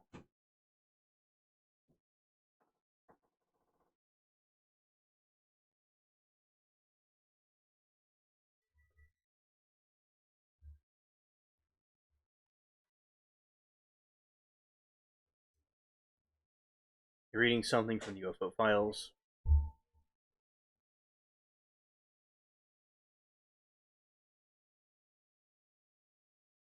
The temporary peace would not justify deception.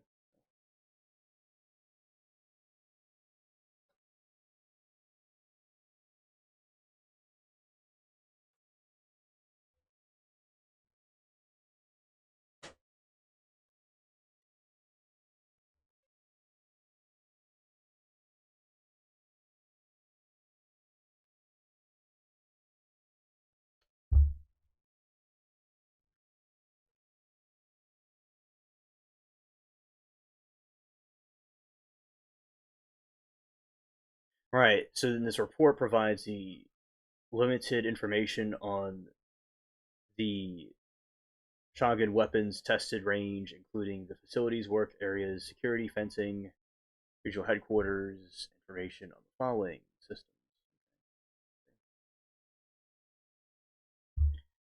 Besides the System 75, Warhead Site 4 also checked the warheads for missiles known for the systems of 300 and Alden Field. There's another name of the system where two similar missiles, the system being checked at Site 4, were taken to Site 35 for launching according to the rumor. The missile was for anti-missile defenses and field comments. Source identified of the System 300 anti-missile and the available reference material as the ABM-1. Okay.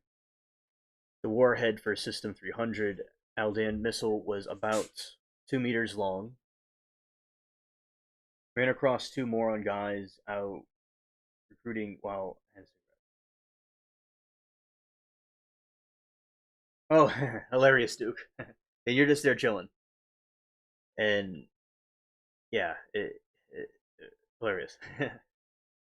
And the warhead for the System 300 missile was about 2 meters long and 80 to 100 centimeters in diameter. The warhead weighed approximately 400 kilograms, and it contained an unrecalled number of black cassettes, 45 to 12 centimeters, which housed an unknown number of metal balls, warheads for the System 75. Missile had approximately 100 gray cassettes. Each held about 200 to 300 metal balls. Source to knowledge regarding nuclear warheads.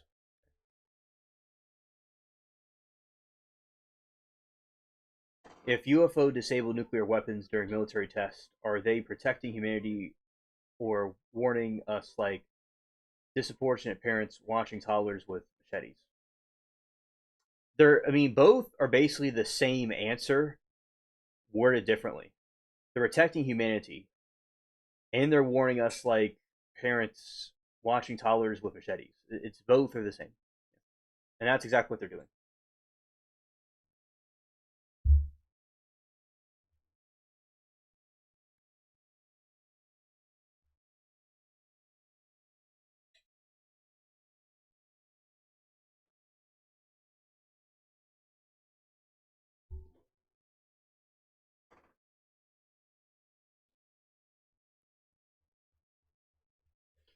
According to the hearsay, experiment involving laser weapons were being conducted at unknown location at range. Supposedly, the test involving powerful antennas. On the evening of the late summer in '73, sources observed.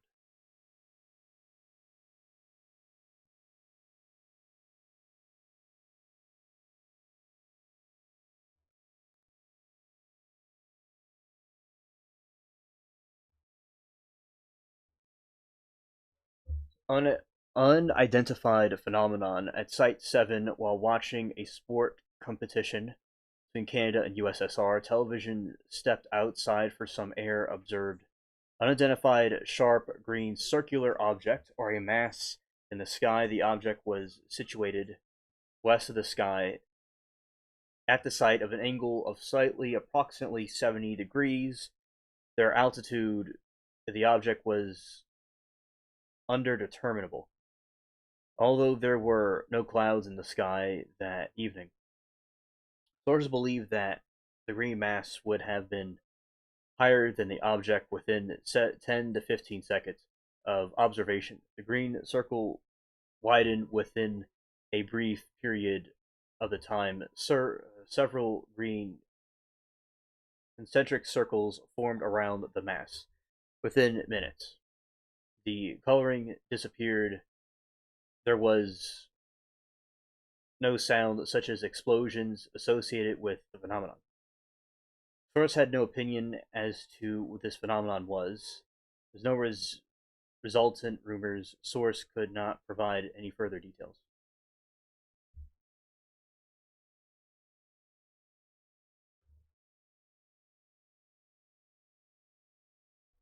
Not sure if this was covered yet, but I heard rumor that the CIA was using DNA ancestry site 23andMe identify individuals that had DNA altered by aliens.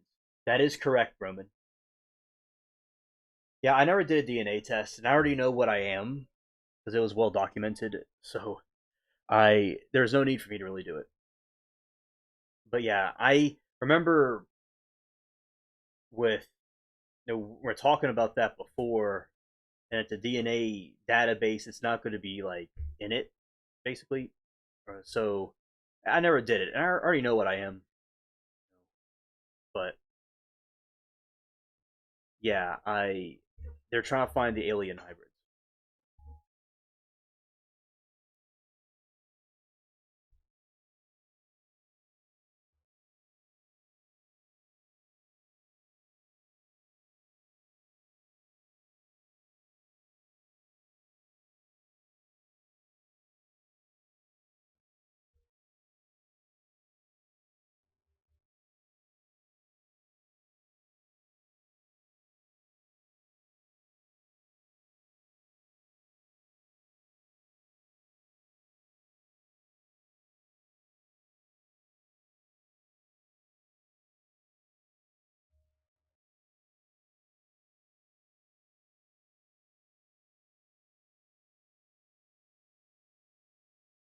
Okay, this one's going to be a video. Let's see.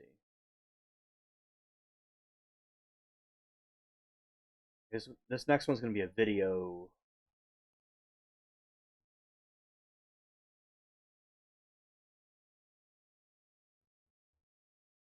Okay.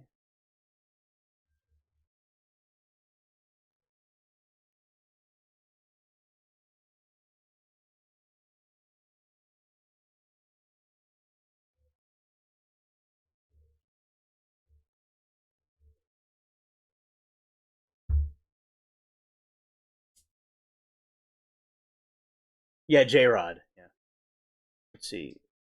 Canard Command Module Pilot Richard Dick F. Gordon on Lunar Module Pilot Alan L. Bean describe their observations of instances of light flashes or streaks of lights. Astronauts each reported that these experiences occurred in the dark as they tried to sleep.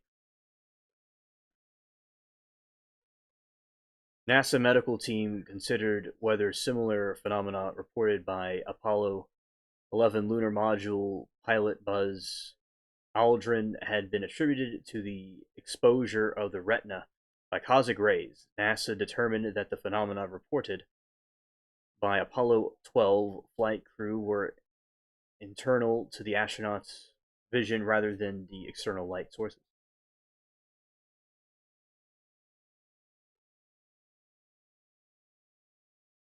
Okay, we're about to play this.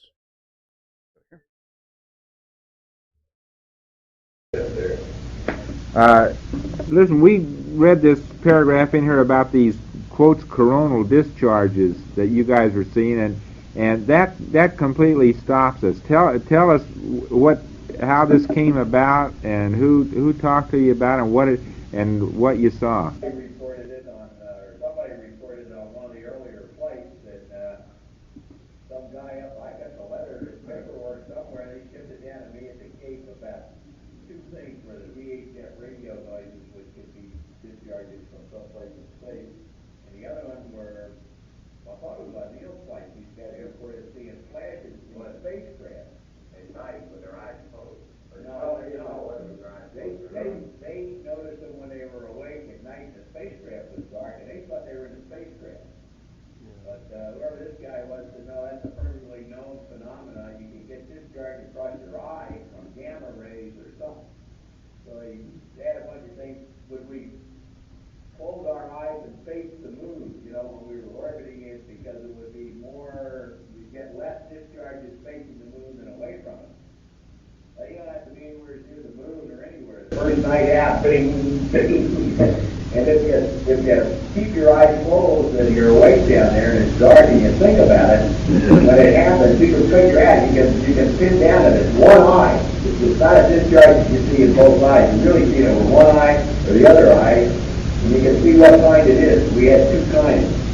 I guess the particle either strikes the eyeball perpendicular or a discharge is parallel, and we get either a flash like that or we get a streak. And I feel that I noticed. I either got a flash or a streak, and for some reason, got more with my left eye than my right eye, but I could tell which eye it was when I was concentrating on it. I'm trying to tell you the reason he did it because where he slept was always on the left side of the spacecraft. That stuff got switched from the cross, and I saw all the right ones in my eye.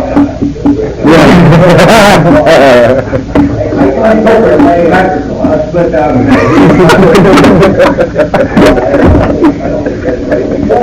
They should have protected you, Dick. They should have picked them all up. I may surprise you didn't hear about this because we were asked to specifically experiment with this kind of thing. There's 2 pages in the technically in the water. We didn't bother because we were seeing it every now and then.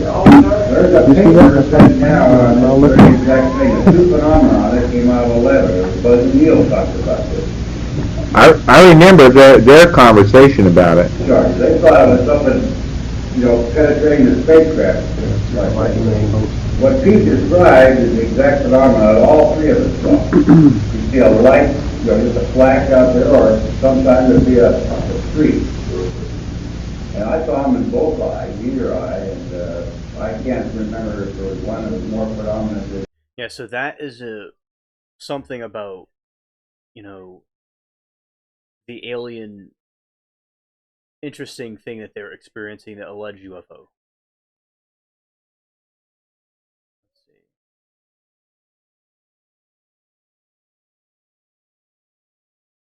Thank you, Roman.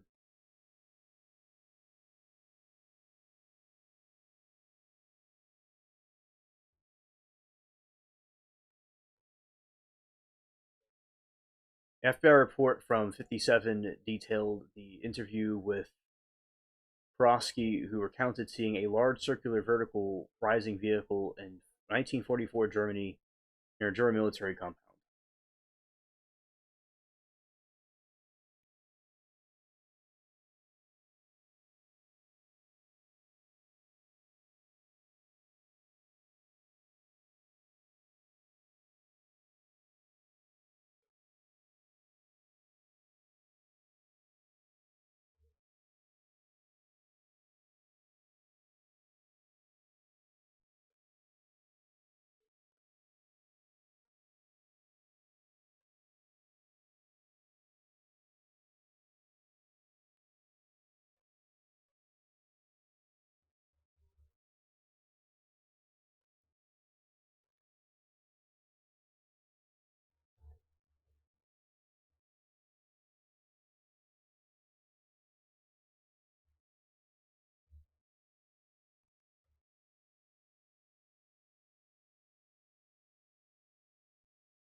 All right, so this is a diagram of some sort of UFO type thing.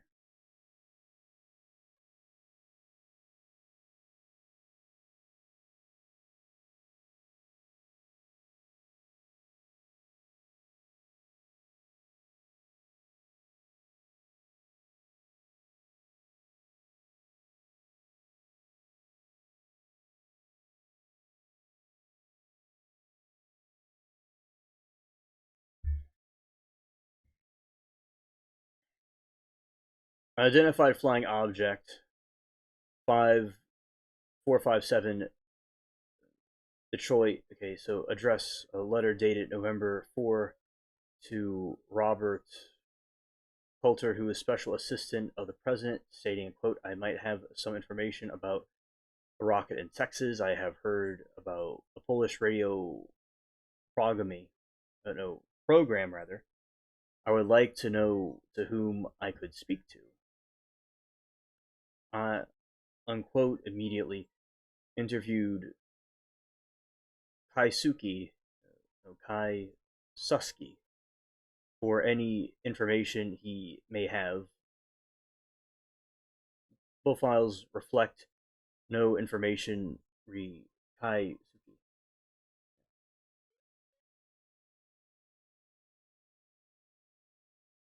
Okay.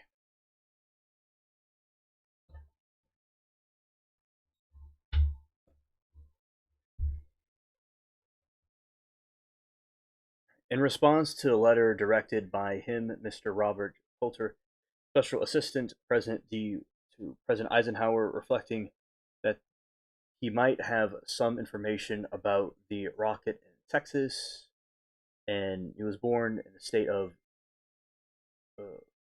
Suki was brought from Poland as a prisoner of war to Gutalt, Gulzen, approximately 30 miles east of Berlin, Germany, in May 1942, where he remained until a few weeks after the end of World War II, and he spent the following years at the displaced persons camps at Cork, Strasbourg, Offenburg, Strassenburg, Offenburg, and Milheim, and Freiburg. A journey he attended a radio technician school at Freiburg, and for about a year he was employed at the textile mill in Lower Achenbaden, Germany. He arrived in the United States at Newark, May 2, 1951.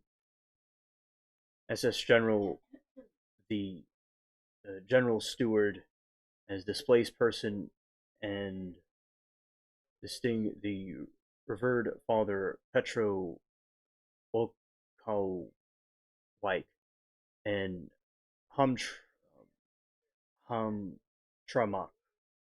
Michigan, his alien registration number.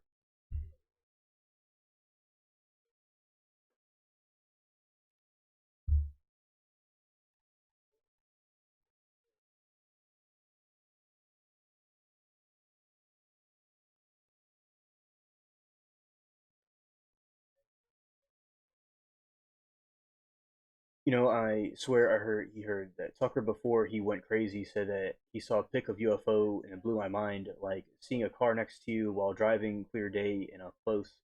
Until see those pics, they can cram it. Oh, okay, Duke. Weird. Since May 1951, he had been employed at the Gubble Brewery, Detroit. Detroit was actually quite a big powerhouse of industrialization, but all the jobs went away and it went downhill.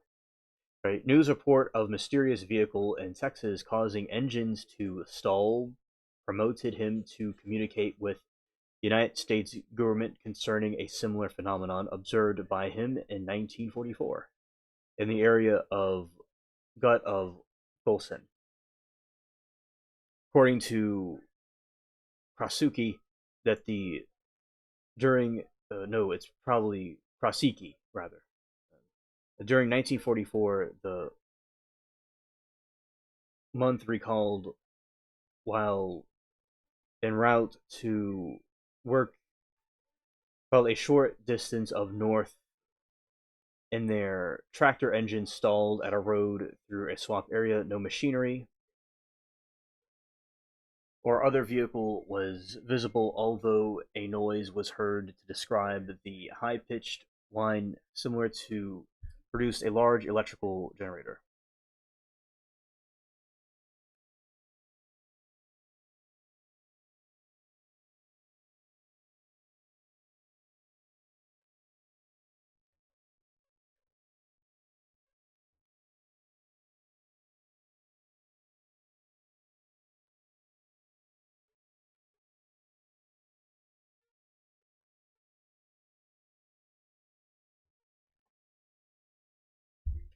All right.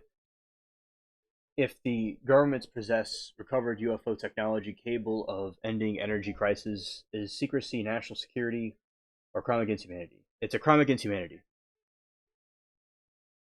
An SS guard appeared, talked briefly with the German driver of the tractor, who waited 5 of the 10 minutes, after which of the noise stopped and the tractor engine was started normally approximately 3 hours later in the same swamp area, but away from the road where the work crew was cutting hay, and he super continuously because of the German in charge of the crew and the SS guards in the otherwise deserted area observed a circular enclosure approximately 100 to 150 yards in diameter, protected from viewers from the trampoline type, while approximately 50 feet high, from which the vehicle was observed to slowly rise vertically to height sufficient to clear the wall.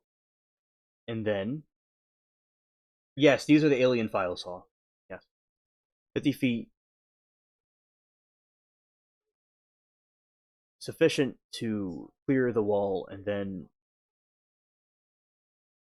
move slowly horizontally short distance out of his view, which was obstructed by nearby trees. If governments revealed tomorrow that UFOs are real but not extraterrestrials, would frighten humanity move? Yeah, because there would be an unknown factor, Chris. They would fear that the governments are behind them or something.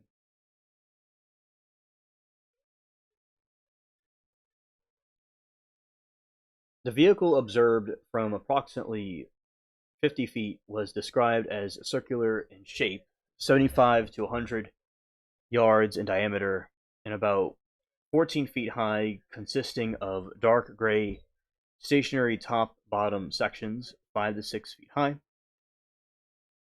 Approximately 3 foot middle section appeared to be rapidly moving component, producing a continuous blur similar to an aeroplane propeller, but extending circumference of the vehicle so far as could be observed.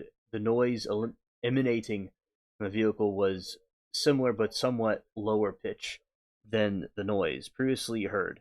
The engine of the tractor again stalled on this occasion, and effort was made by the German driver to start the engine until the noise stopped, after which the engine started normally.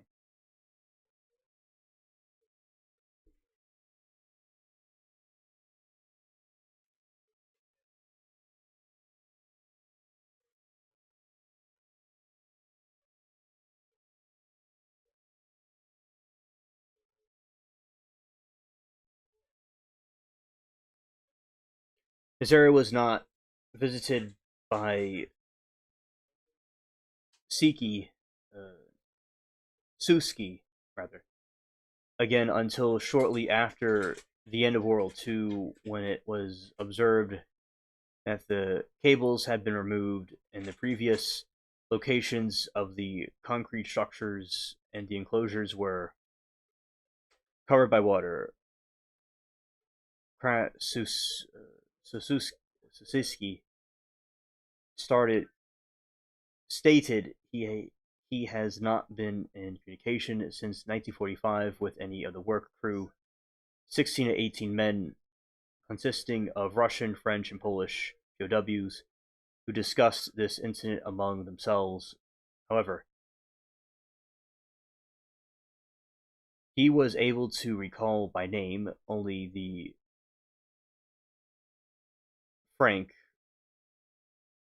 Browski, no address known, described as then about 50 years of age, presumed by Krasuski to have returned to Poland after 1945.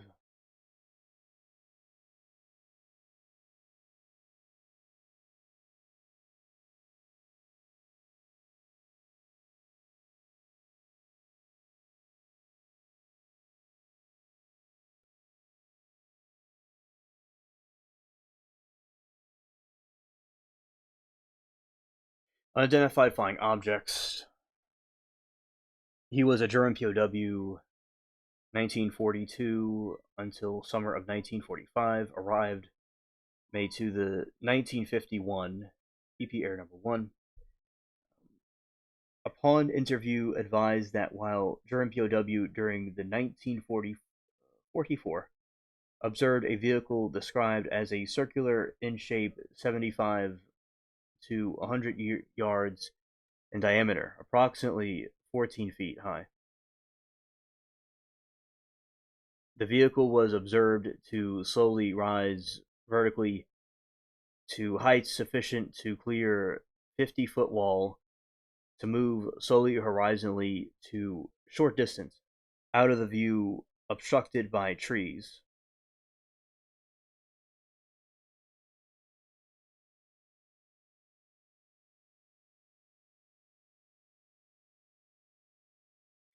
I'll stream it, Saw. I'll do it for y'all. Definitely. To slowly rise vertically the height sufficiently to clear 50-foot wall and to move slowly horizontally a short distance out of the view obstructed by trees. Engines of the tractor failed to operate during this period and on several other occasions when high-pitched whining noise heard in the air. No indication of metal instability. My pleasure, Saul. During the interview, further details follow. Okay.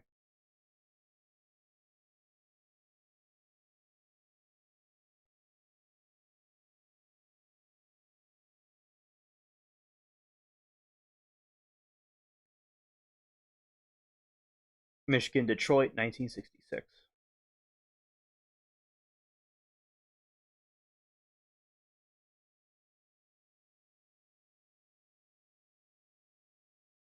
Dear sirs, my organization would appreciate the information that you could lend us to unidentified flying objects,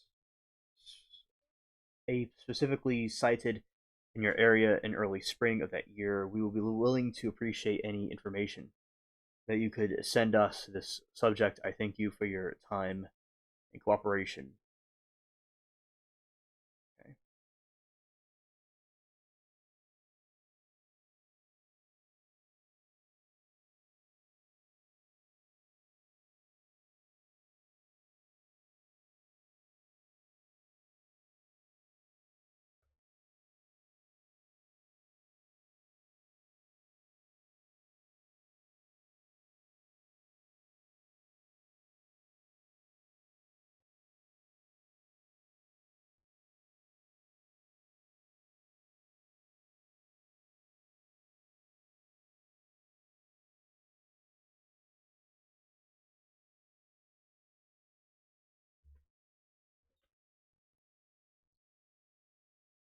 'The FBI's 62HQ83894 case file includes investigative records, eyewitness testimonies, and public reports concerning unidentified flying objects.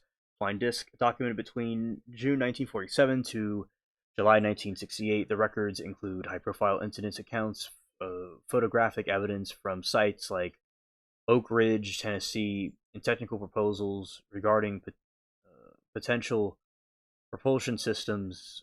Additional topics include conventional programs, research accounts, and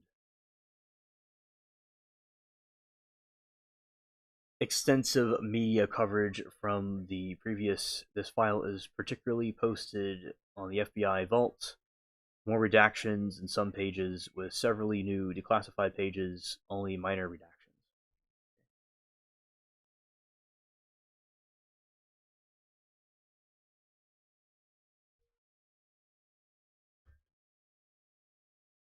One 194. Wow.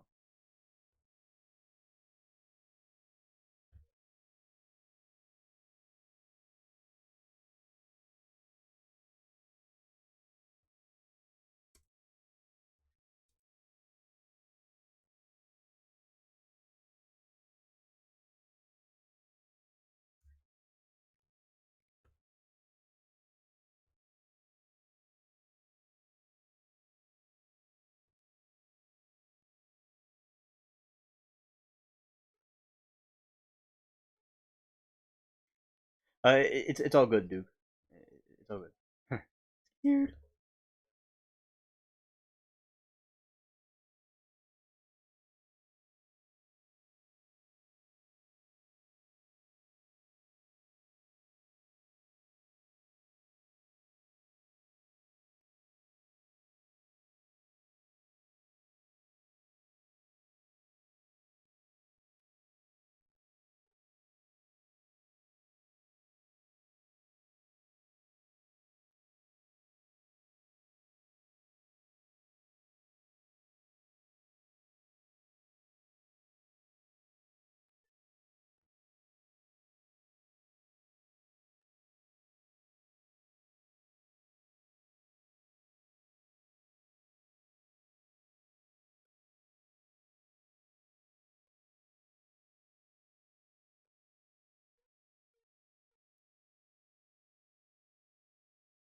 It's all good, Duke. It's all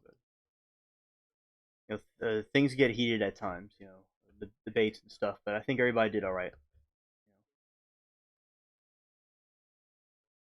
All right, this is a flying disc found. Okay, a flying disc.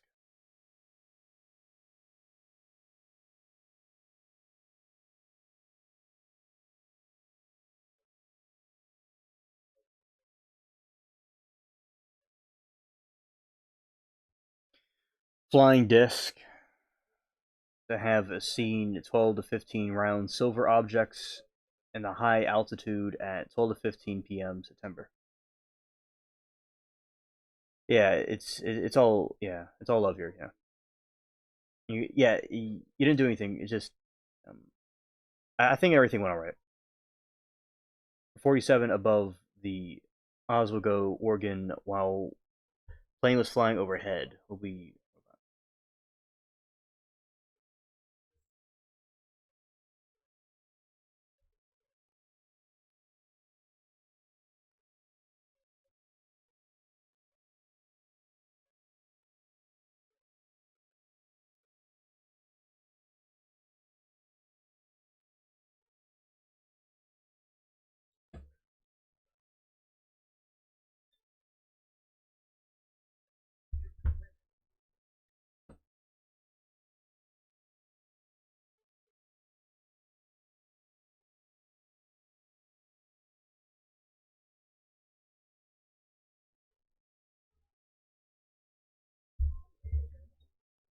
reference. Okay, so let's see.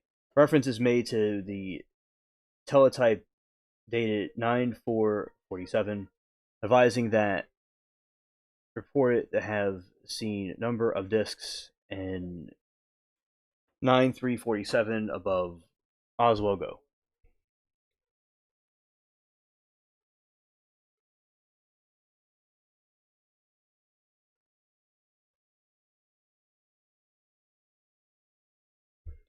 Miss Dupas, what a name, was interviewed and described the object which she had observed as the following. While entertaining her 7-year-old son and 10-year-old neighbor child on her lawn about noon, Miss Dupas and other children noticed an approximately 2 dozen round silver objects high in the sky. Miss Dupas stated that she believed these objects had been platter shaped rather than spherical, and they have been considerably larger than airplane cube. And when flying in different portions of the sky at the same time, she advised that these objects appeared to her to be the great distance and constructed of some white metallic materials. Miss Dupas' attention was first drawn in the object by a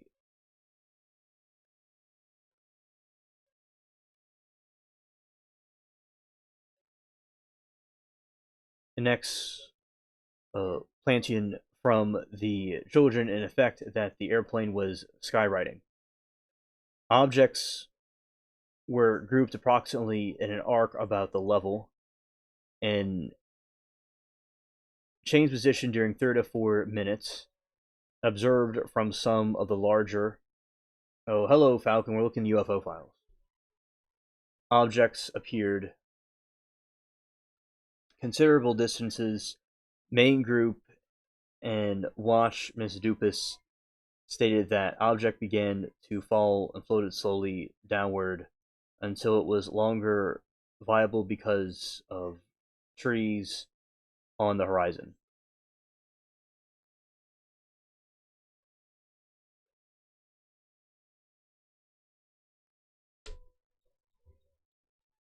Miss Dupas advised that she continued to observe the remaining objects until her eyes began to affect by brightness of the sky, whereupon she went into the house and unable to state what became of the group.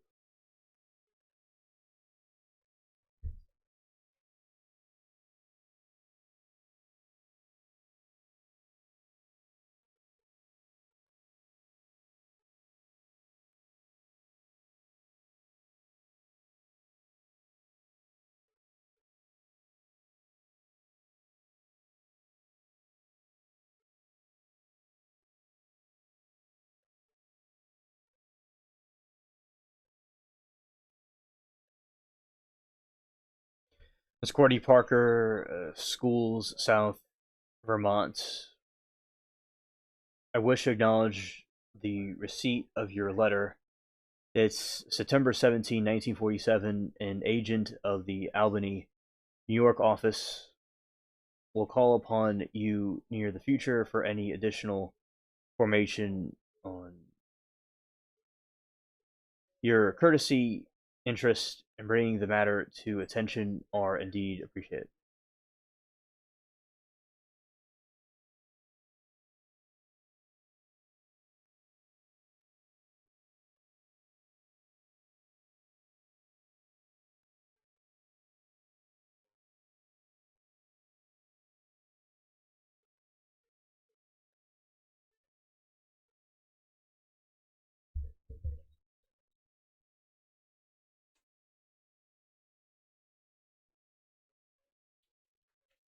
Federal Bureau of Investigation, Washington, D.C.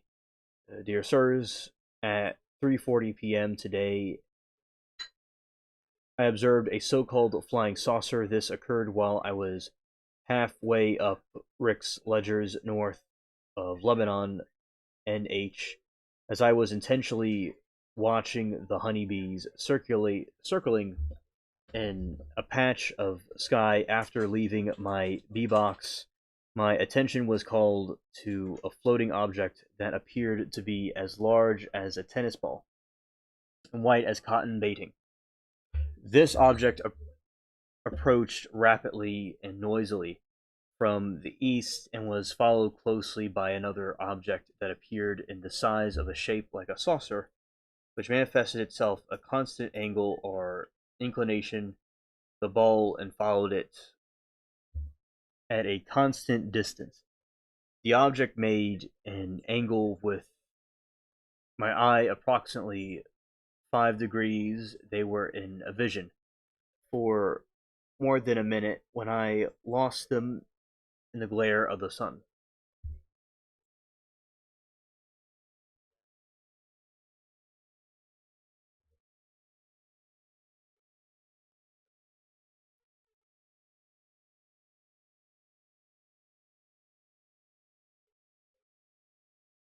If I had seen this in a night sky with my 6-inch telescope, I would thought that this planet Venus or Saturn and suddenly got together and were traveling at a great speed much nearer to the Earth.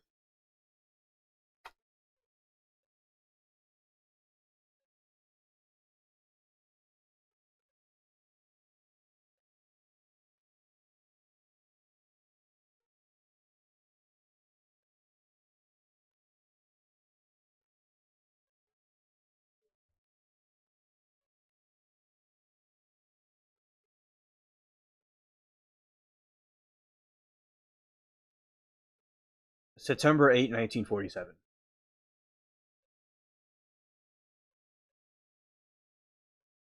The attach was sent to director by Walter Winchell, the nation's appearing of reading. Act FBI. Please haste formal vacancy.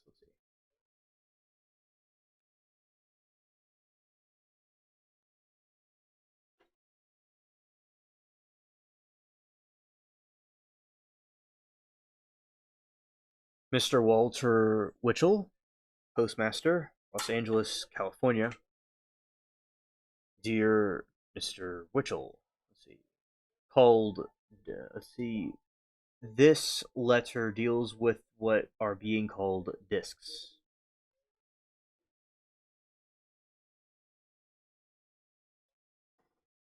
You are not to mention the contents of this letter over the air, nor to any individual other than officials of the War Department. Members of the FBI or America whose patriotism would rank with your own and who might donate $10,000 or more for the purpose of my continuing to collection of field data concerning discs while time may remain in which to do so.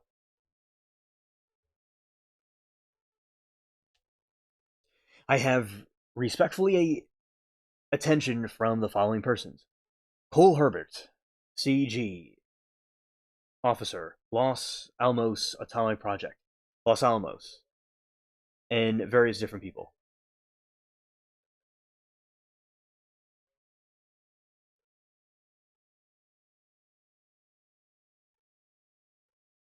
And though the courtesy of Jen Patrick Hurley, a letter from Sec War Robert Patterson, all were highly interested, appreciative, with the general trend of contacts being this is fine, go right ahead. My point in writing this to you is to raise some money to proceed with no budget seemed to allow for the unexpected elusive discs. Senator Carl Hatch, DNM, U.S. Senate, Washington, D.C., has been contacted by mail for approximately, but not even this only requires one more week. It may be too late. You may contact any of the above listed persona to verify my contacts.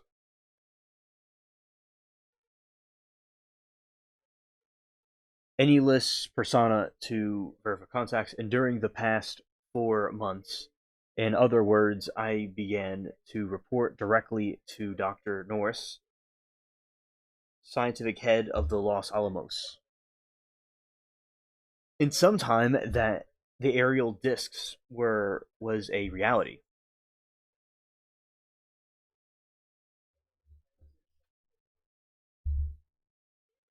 This material was considered confidential and still is. I have been asked by the Colonel G or Gee not to speak any further of the material which has been published in the press. I have chosen simply not to speak at all except the source which I consider might further my own work. If you ask for the above persons, asseration whether or not have made serious materially viable contributions, which may indicate much scientifically, in which, if action can be continued soon enough, may little later save our nation much. Please make inquiries quietly and promptly as convenient. I must ask not to speculate, even yourselves would simply act. Do not mention any matter until released by the War Department. Even the receipt of the letter, except the above persons to proper government officials there, or one whom you know will make the donation.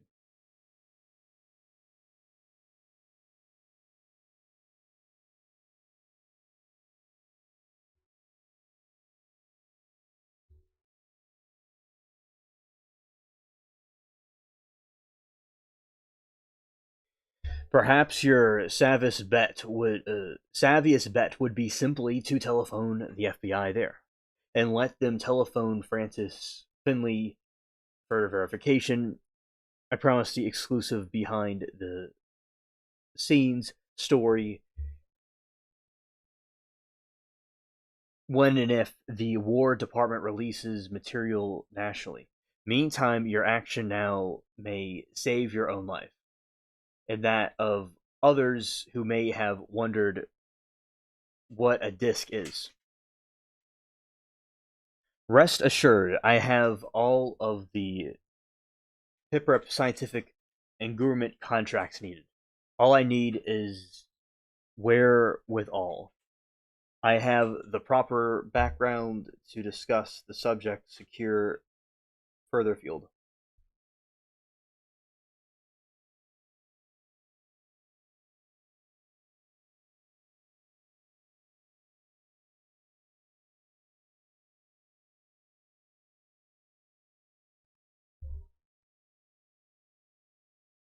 That I now need to explain it technically and secure the proper action, provided I am given the means to do so. I regret that I cannot be more I regret that I cannot be more specific now, but duty to the country rests above. I have met before with the mental retractions. What? A woman handling this type of material and the signature below will probably evoke the same response from you. So I assure you, yes, it is a woman who is coming in with information which men have gone out to seek and doing proper things about it.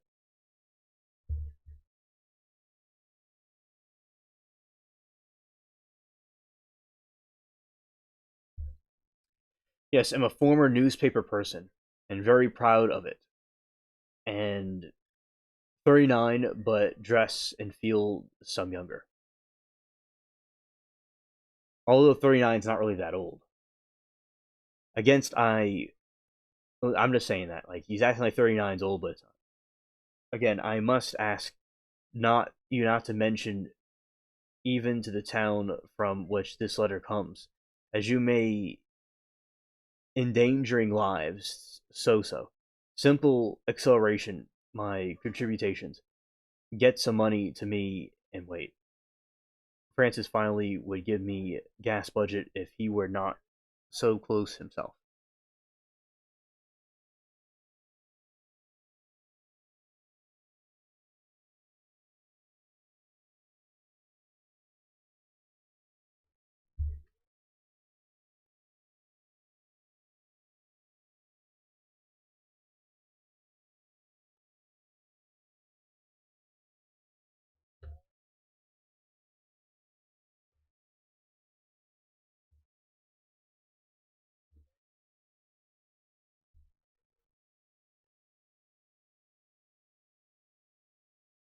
Alright, so Mr. R.T. Harbo. Okay. The attached letter dated August 14, 1947, from Miss Mixon, together with the material which reports the part of the flying saucer was received in the laboratory on August 19, 1947. Material which was subs submitted with Miss Mixon's letter has been identified as powdered soapstone. Powdered soapstones.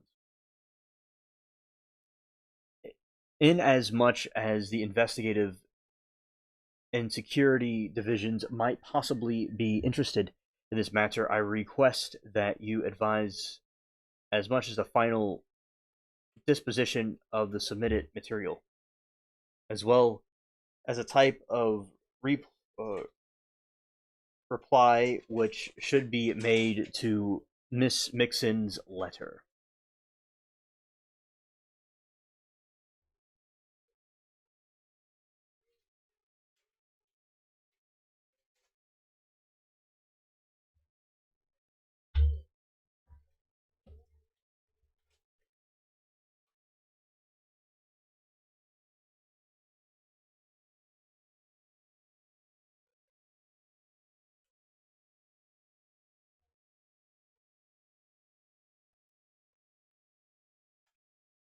Alright, reference is made to the Mandamortium from Mr.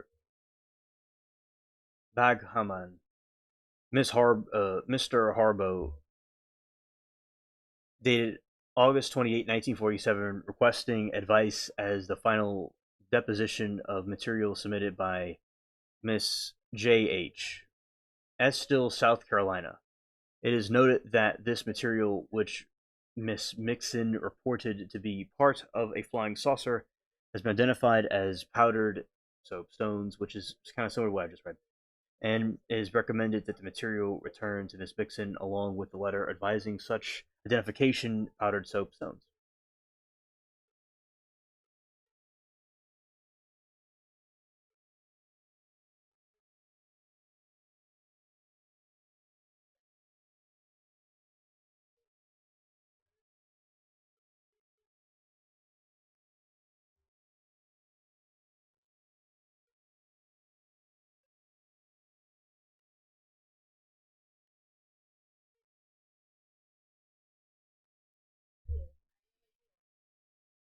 Reference is made to the San Francisco letter dated August 26, 1947, and the Bureau of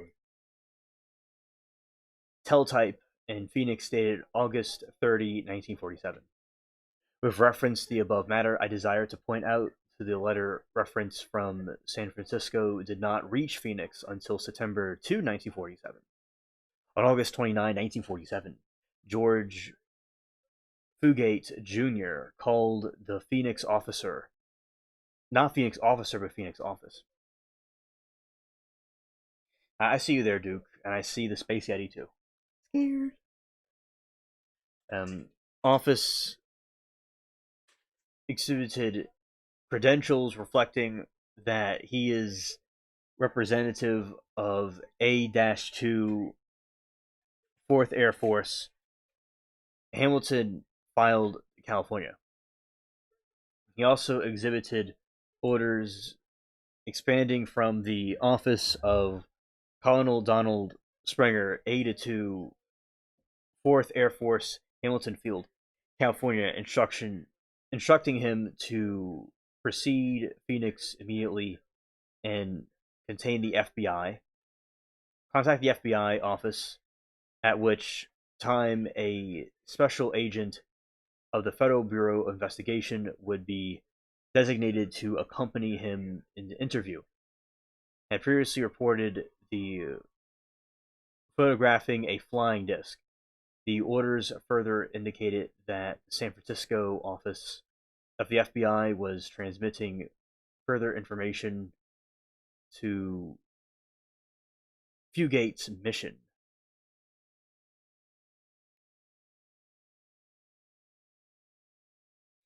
Oh, I know. A Roman, yeah. I like how these people are just talking about, like, they just had all these UFO experiences, is everywhere, and they were telling us all for years and decades that it was not true. But the government had files of these people experiencing flying saucers. It really is, like, ridiculous, because they try to make us all look like idiots. But they had the information the whole time. And who knows what they have now, or what they know now. And whatever they're not going to release to us as well.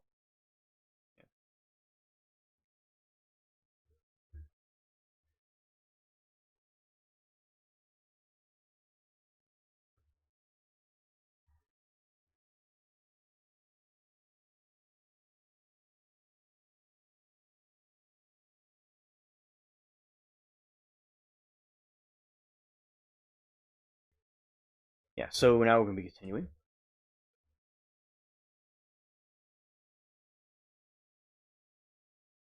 Okay, A. Sack Herbert M. Thurgood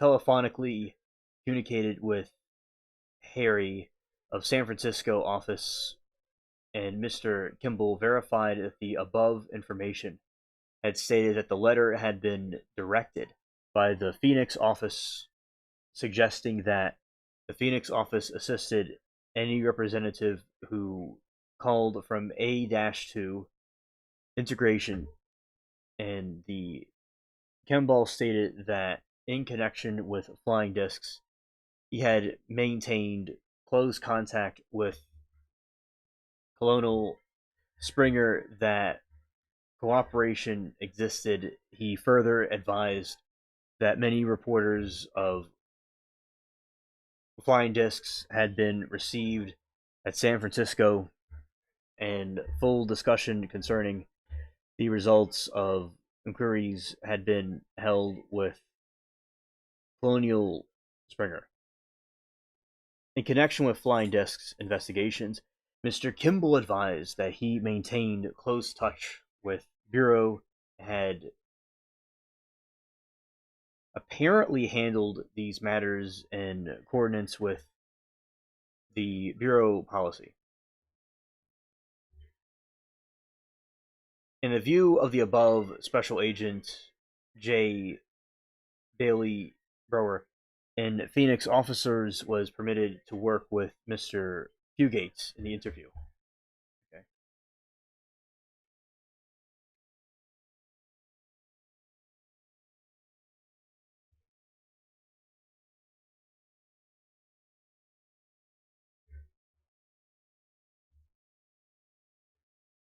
Phoenix File 62 to 213.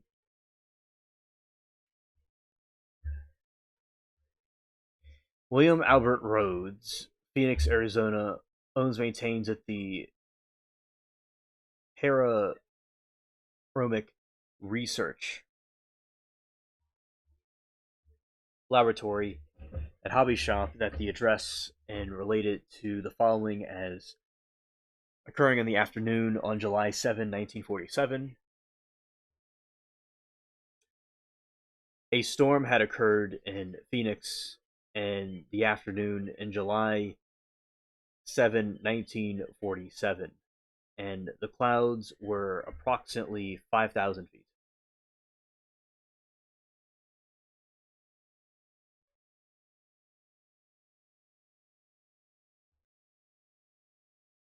The color of which was gray, and approximately 5 p.m. on the date Mr. Rhodes walking from the home to the hobby shop, and he heard a noise resembling a P-80 aircraft, apparently coming in westerly direction. Upon the searching the skies, observed the northeast what appeared to be an odd shaped ship.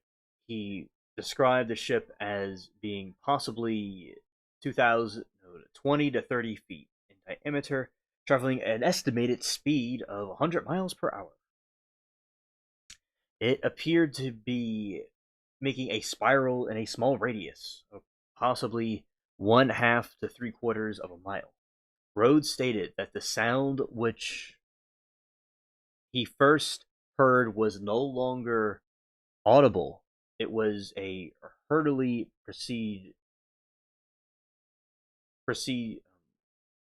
procured a 120 brownie box.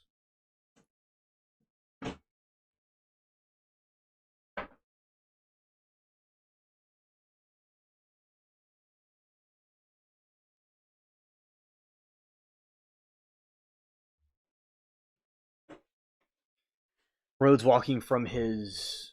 Okay, so July 7, 1947.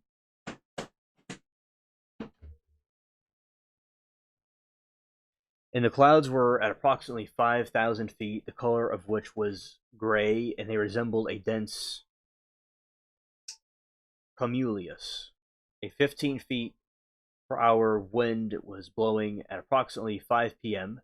on the date Mr. Rhodes was walking from home to a hobby shop, and he heard a noise resembling a P-80 aircraft, apparently coming in westerly direction. Upon searching the skies, observed the northeast what appeared to be a odd shaped ship. He described the ship as being possibly 20 to 30 feet in diameter, traveling at an estimated speed of 100 miles per hour. It appeared to be making a spiral in the small radius of possibly 1/2 of the 3/4 of a mile.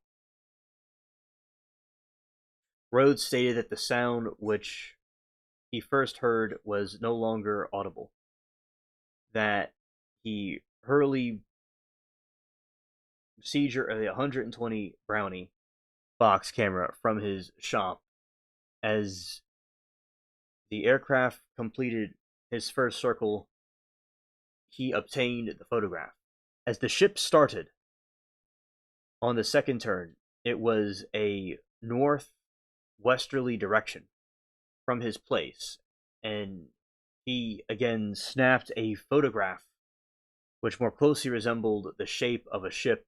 That photograph number 1 is being designated as Exhibit 2, submitted from the Bureau, which letter of August 4, 1947, by the Office of Assistant Chief of Staff A-2 Intelligence, Hamilton Field of California. Rhodes further described the...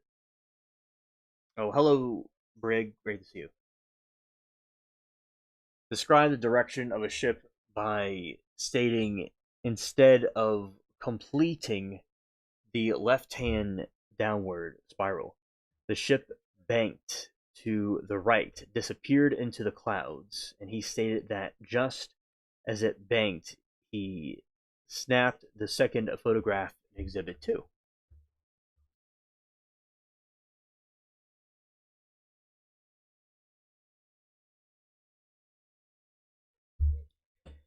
At the last point, which was at the same time the ship made this turn, Mr. Rhodes estimated it be between 1,000 and 2,000 feet high.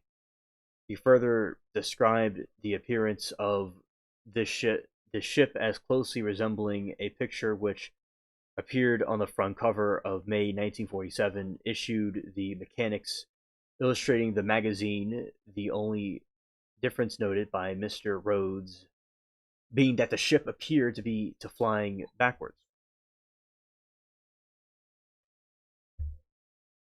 So fascinating how these ships work. Definitely.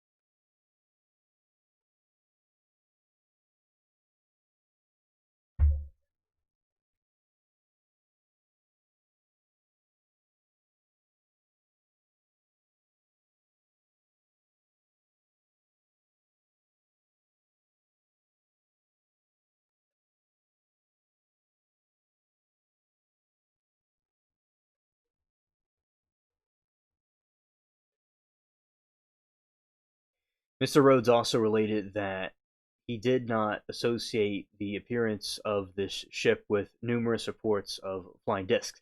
He related, however, that after a 3-minute interview with newspaper reporter, the story that appeared in the local papers was blown up to the extent that Rhodes barely recognized the information furnished by him.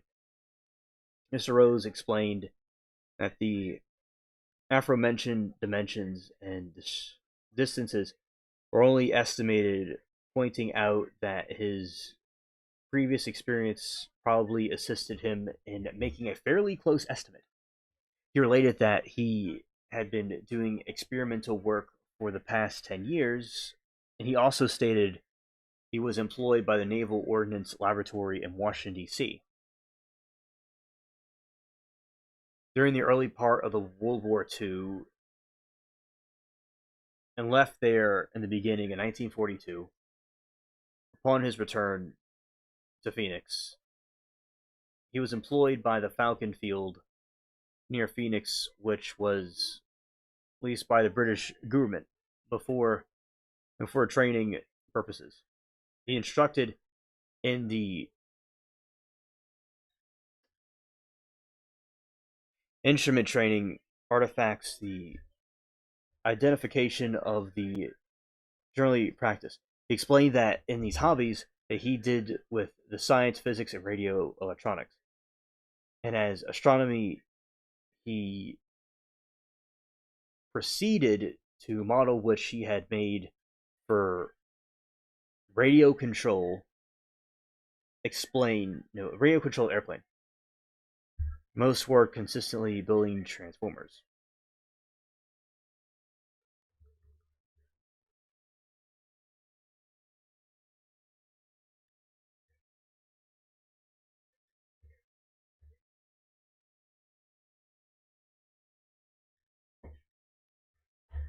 All right, Phoenix Files 62-213.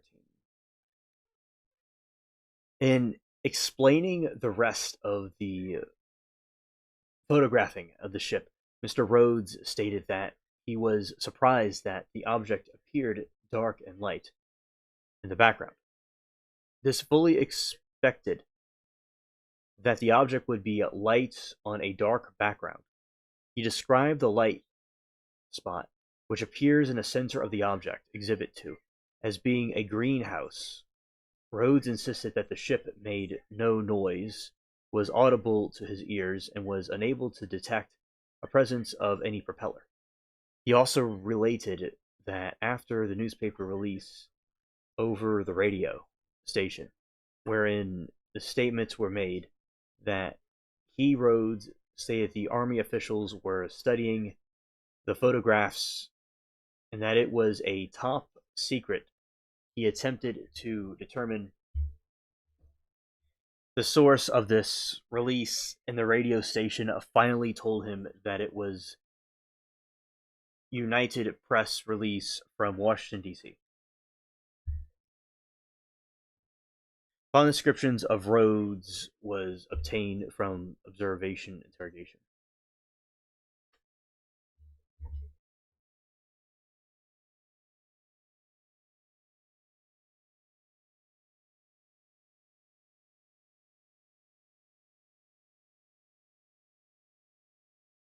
Age 30, born 12/29/16, place of birth Grand City, Kansas, height 6'3", weigh 155 pounds, eyes blue, education Phoenix University High School.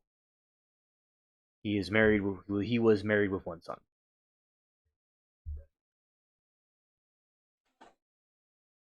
It should be stated that the time of the interview with Rhodes, Mr. Brower identified himself as agent of the Federal Bureau of Investigation and exhibited his credentials. However, pursuant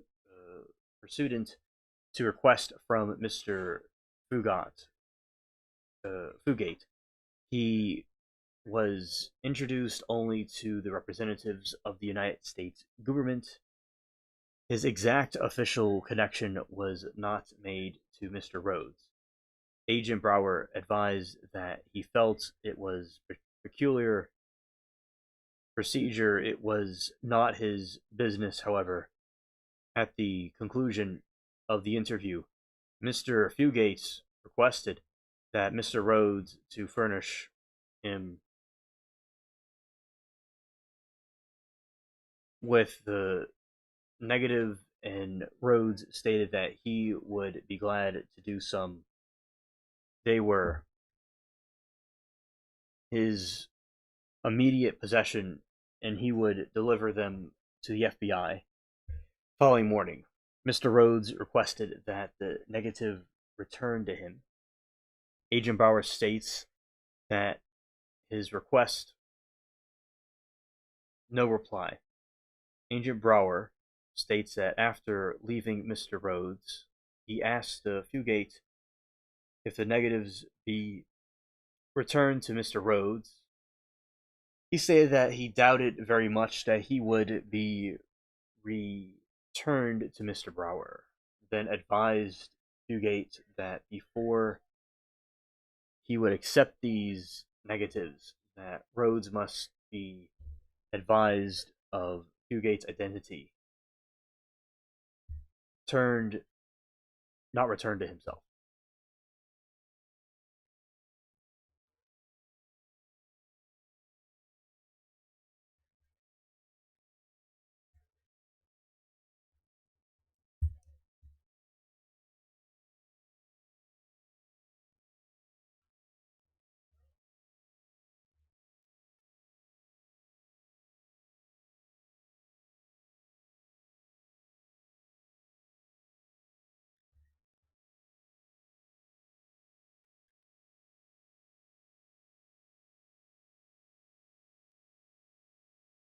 In view of which of the morning of August 30, 1947, when Mr. Rhodes was called at Phoenix office deliver negatives that were accepted only after he was advised that they were being given to Mr. Fugate, representative of the Army Air Force Intelligence, United States Army, that there was little, if any, chance of his getting negative back. Mr. Rhodes turned the negatives over to this office in a full understanding that they were being given to the Army and they would not get him back.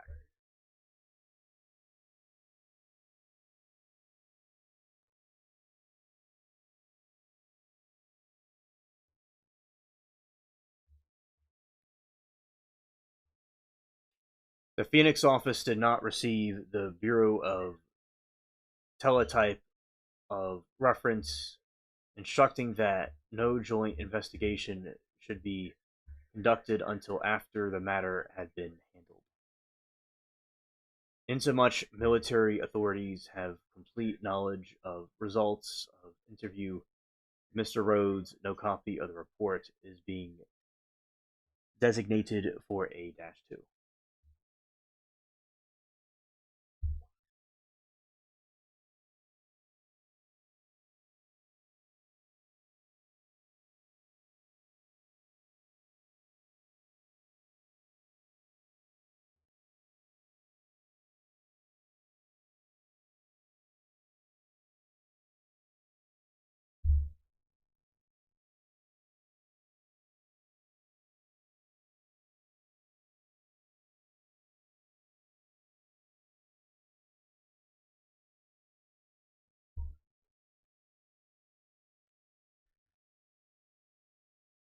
Flying discs. Let's see.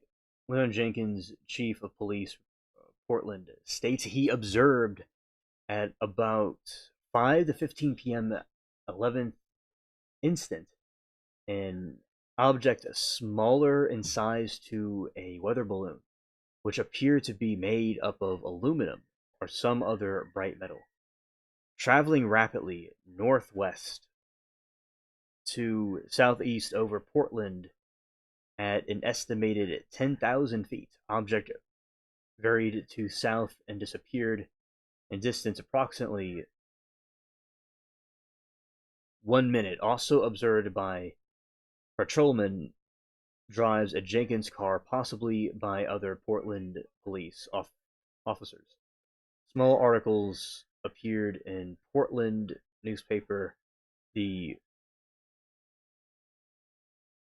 Yes, exactly, aluminum. Yeah, that must be what their UFO is made out of something like that. Yeah. Concerning this is the 12th instant investigation by the conducted.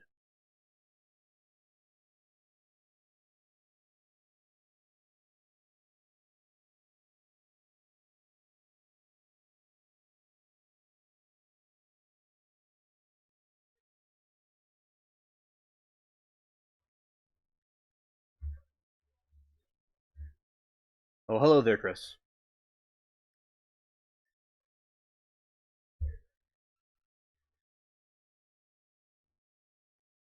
Flying discs. Miss G. Stockton, 169A Avenue. Ocean View, VA. Reported sightings of flying discs at Showens, Tennessee, September 16th.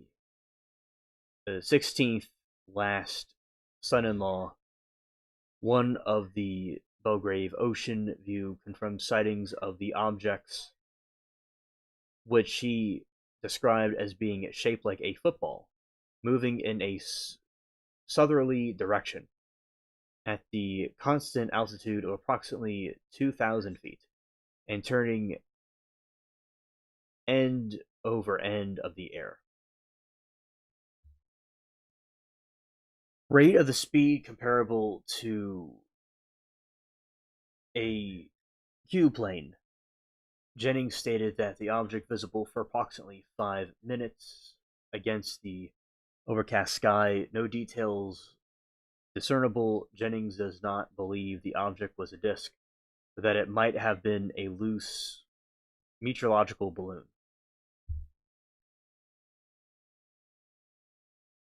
We're talking about some UFO declassified information about people that were seeing flying saucers. A couple different instances across the country. One of them was named Rhodes, last name. Director, FBI, Washington 25, D.C. In answer to the verbal quest of Mr. S.W. Reynolds, complete survey of research activities discloses that the Army Air Force has no project with the characteristics similar to those which have been associated with the flying discs.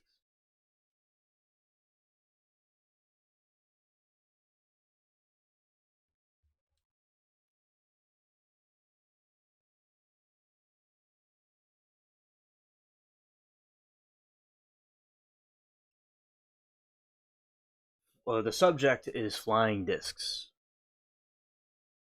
from E.G. Fitch. All right. Special Agent S.W. Reynolds from the Walesan section has discussed with the Lieutenant Colonel George Garrett of the Intelligence Division of Air Force that possibly that the flying discs or saucer are in fact projects of the Army Air Force.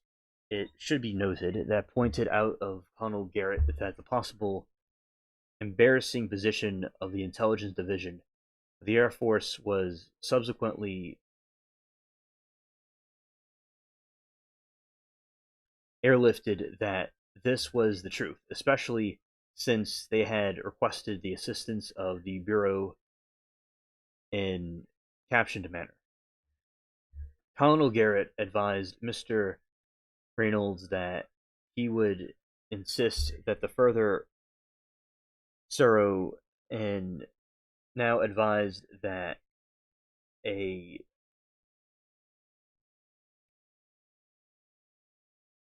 letter was advised by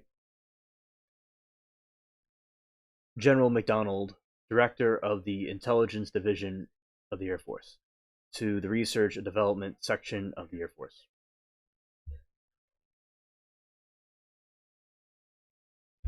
There is attached hereto the letter addressed and director date of September 5, 1947 of the Brigadier General George F. S., which states that the complete survey and research activities discloses that the Army Air Force have no project with characteristics similar to those which have been associated with flying discs. Now, I do believe some of the UFOs do come from the United States, but the thing is that the reason behind it, they reverse engineered UFO technology. That's what I think.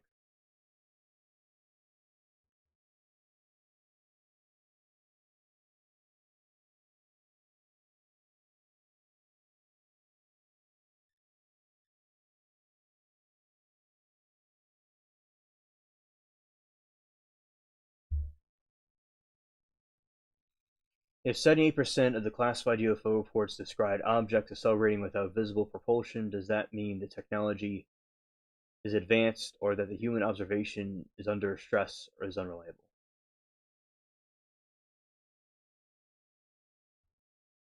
Well, the human observation is going to be unreliable because it's technology we don't know about.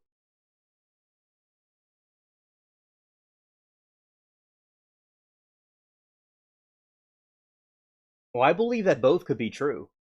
The technology is advanced, and the human observation is under stress and maybe unreliable. Both are true. Because the human mind is seeing something that they can't possibly comprehend. and the technology is obviously advanced, so it's both.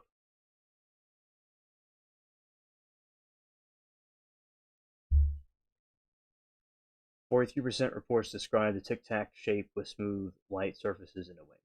Okay, yeah, I've heard that too. All right, all right. There is subject reports of flying discs. Security matter. The Globe Hotel, the First Avenue, Portland, reported without consulting any recordings that.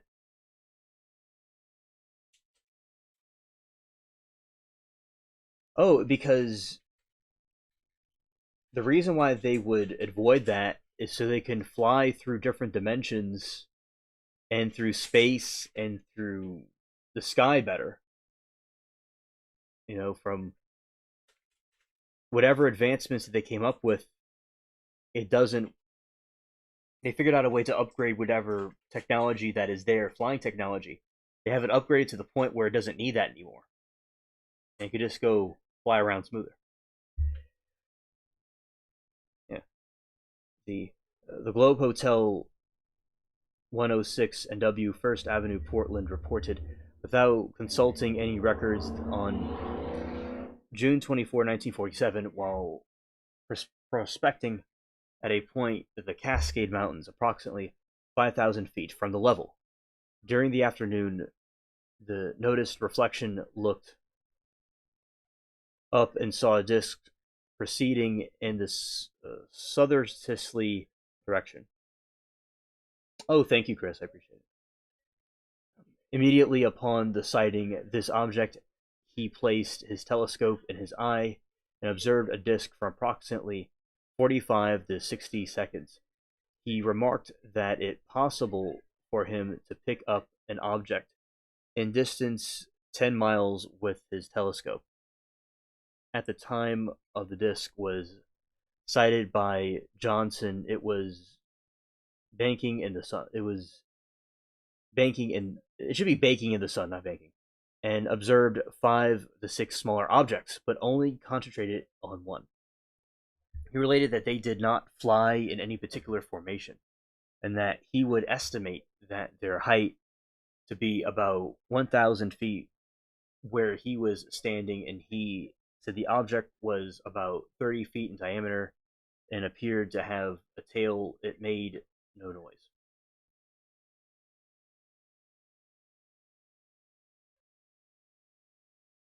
According to Johnson, he remained in the vicinity of the Cascades for several days and returned to Portland and noted that an article in the local paper which stated that the effect of the man in Boise, Idaho had cited a similar object, but that the authorities had disclaimed any knowledge such as the object. He communicated with the Army sole purpose of attempting to credence to the story of furnished by the man in Boise. If a UFO changes direction 90 degrees instantly without slowing down, what happens to the biological occupants? Scared. Under known physics, the occupants would likely liquefy from inertia. The craft manipulates space-time or inertia itself. Oh, I agree that it's either manipulating space-time or inertia itself.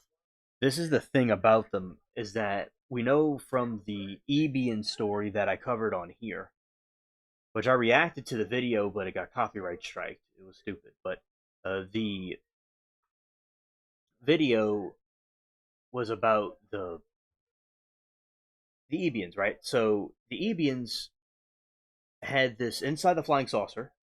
There's this giant liquid, this like water ball floating on top, like where the ceiling is, and it's able to manipulate the interior where the occupants don't feel it.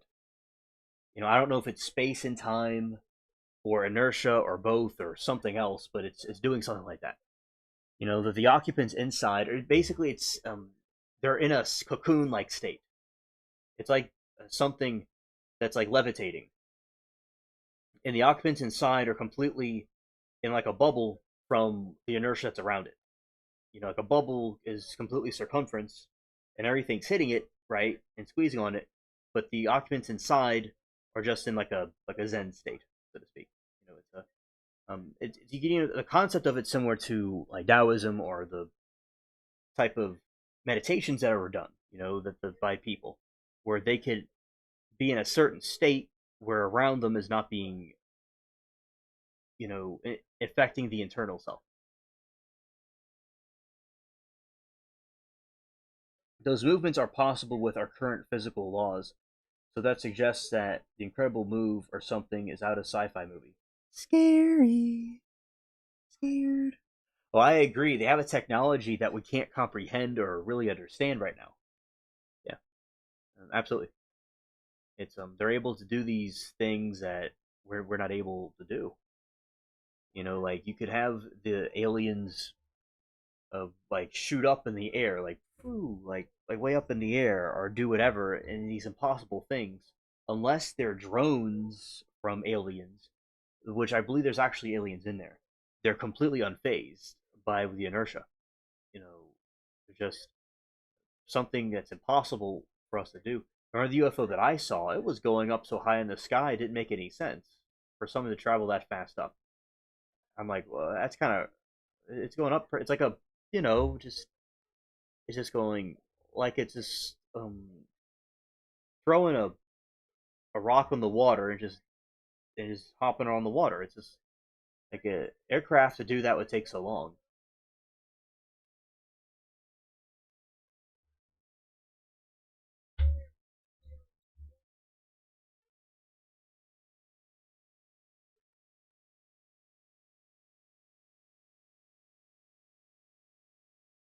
Oh, it's I don't really know, Chris. I because Chris's question is, do you think that those alien spaceships are handled manually or something is inside them? I don't know for certain, but I'm going to give you an answer. I'll give you an answer. I'm not just going to leave you with no answer. I believe that there are some that are just being controlled by something from somewhere else. I have three things to tell you actually. I do think there are occupants inside some of them.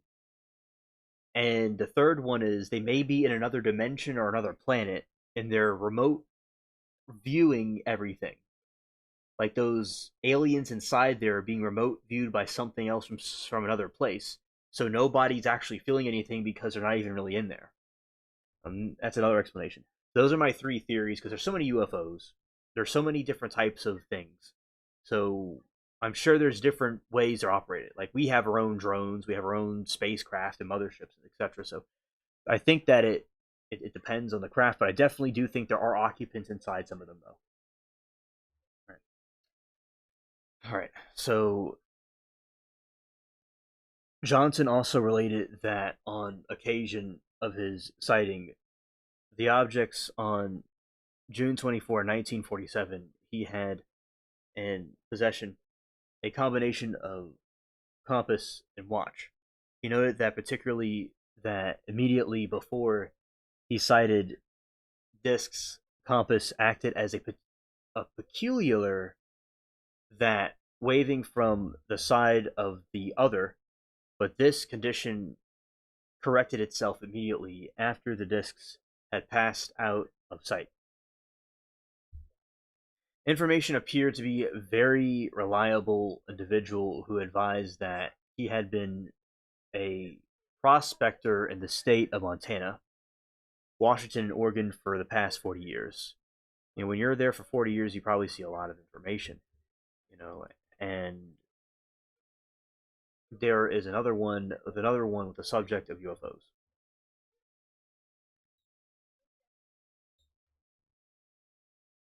Special Agent S.W. Reynolds of the Listen Liaison section, while discussing the above captured phenomena with Lieutenant Colonel Garrett of the Air Force Intelligence, expressed the possibility that the flying discs were, in fact, a very highly classified experiment of the Army or of the Navy.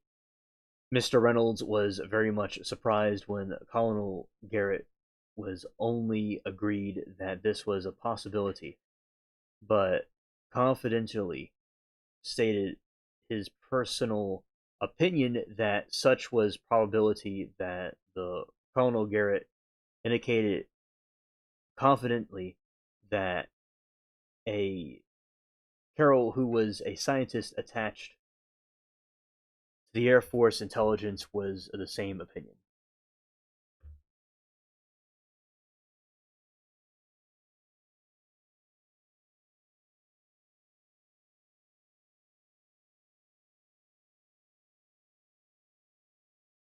Why do pilots report interference with instruments near UFOs?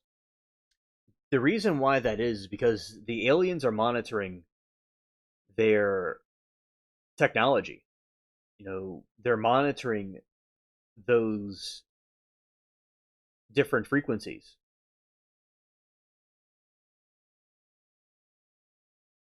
They want to know what people are doing, the humans are doing. They want, and a lot of times they're by them. And there's another hypothetical that may be a possibility here, is that when aliens are flying around or the flying saucers are flying around, they're actually seeing these real it somehow interferes. The magnetic field that humans will have, or that our airships will have, and what they have is interfering with each other.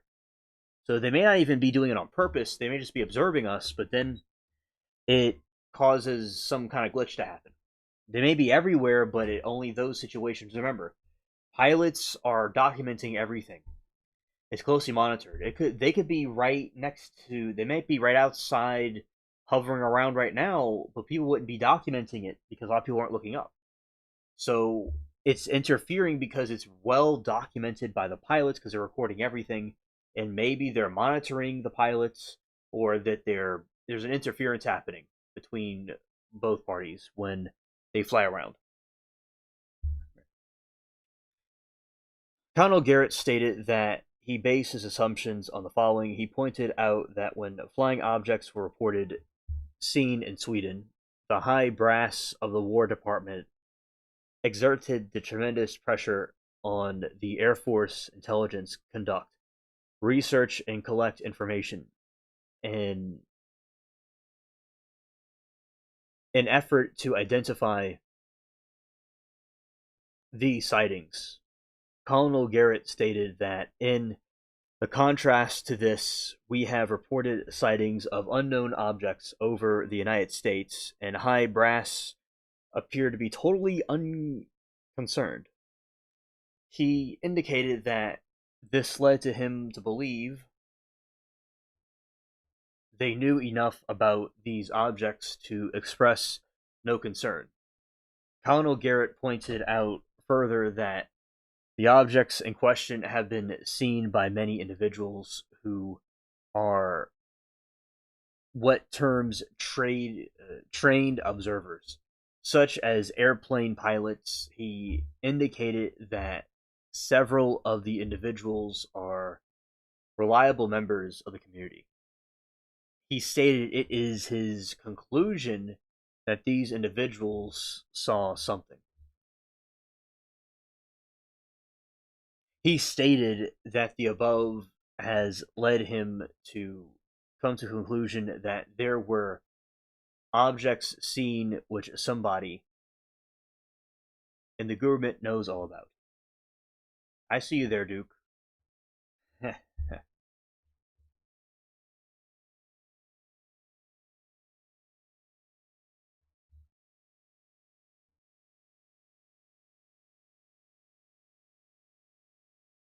Mr. Reynolds pointed out the Colonel Garrett that if it is the fact experimentations are being conducted by the United States government, that it does not appear reasonable to request that at the FBI spend money and precious time conducting inquiries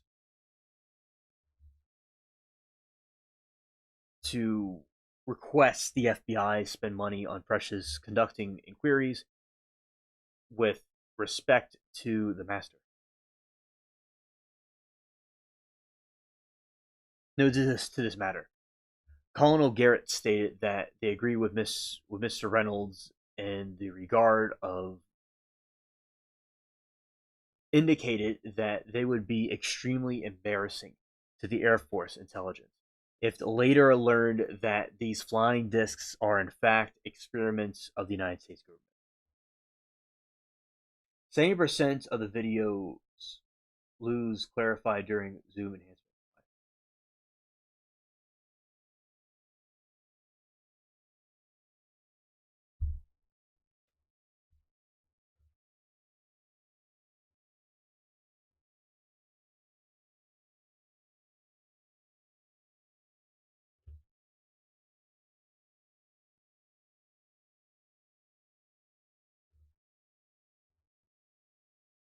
All right. And you see the reason why that is, Chris, is because when the page is not fully zoomed in right on the streaming app, people cannot see the entire clip. But now it has been fixed where the all the words can be seen. Thank you.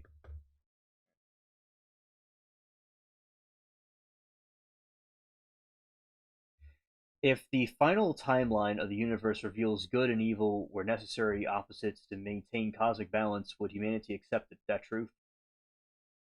I think the truth sets you free, and I think that makes sense to an extent that there is no light without dark.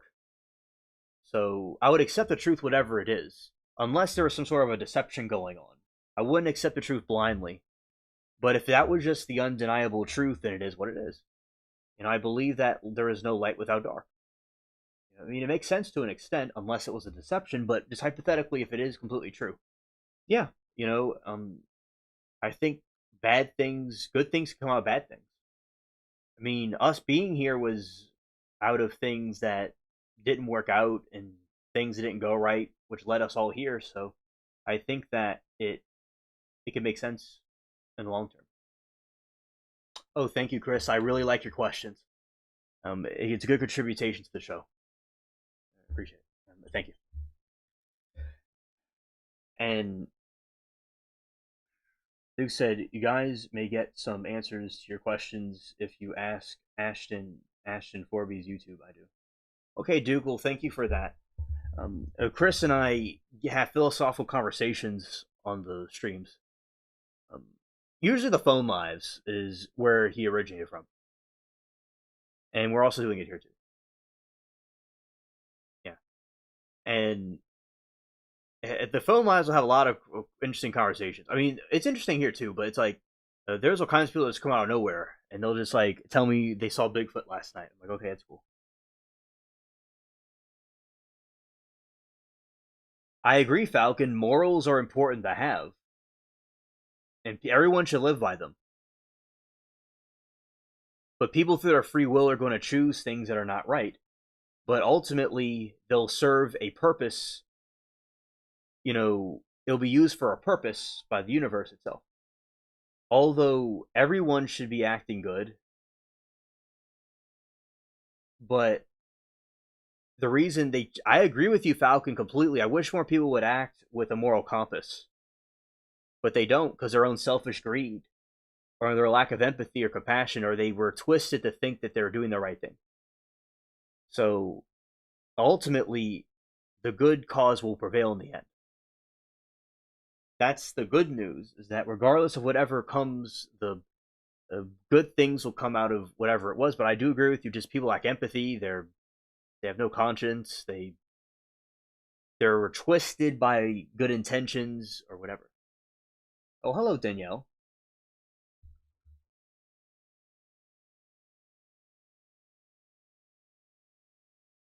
Good to see you, Danielle. Welcome. I am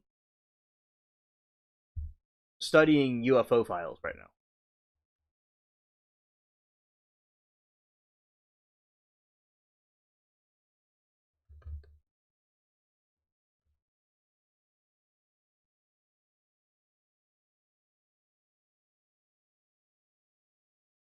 Chris says, if an alien civilization evolved beyond violence entirely, would they still understand human morality? They would only understand human morality if they analytically, maybe not emotionally, maybe not emotionally. Right. Like, we can understand how a a sponge or a starfish can regrow itself, or how a reptile can regrow its tail, but we can't do it really ourselves. So I think it would be more of an academic study than it would be a feeling they had, unless they were able to somehow remember a feeling they had before that they don't feel now. Right. So at that point, they would just be drones or robots then.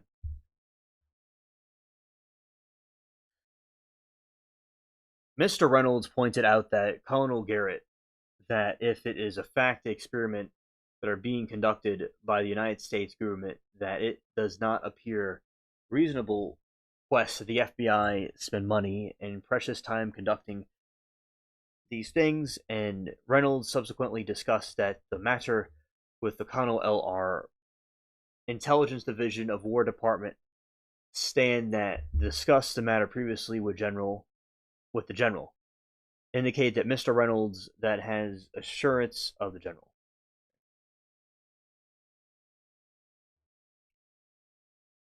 If UFO sightings increase before disasters, are they attempting to warn humanity or merely observing collapse?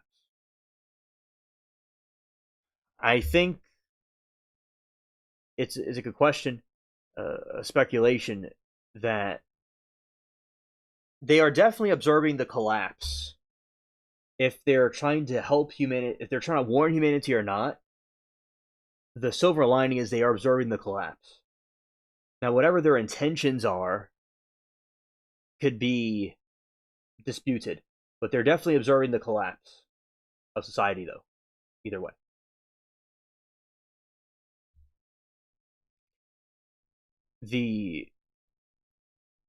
Let's see. The Chamberlain and General Todd that the Army is conducting an experimentations with anything that could possibly be mistaken for a flying disc.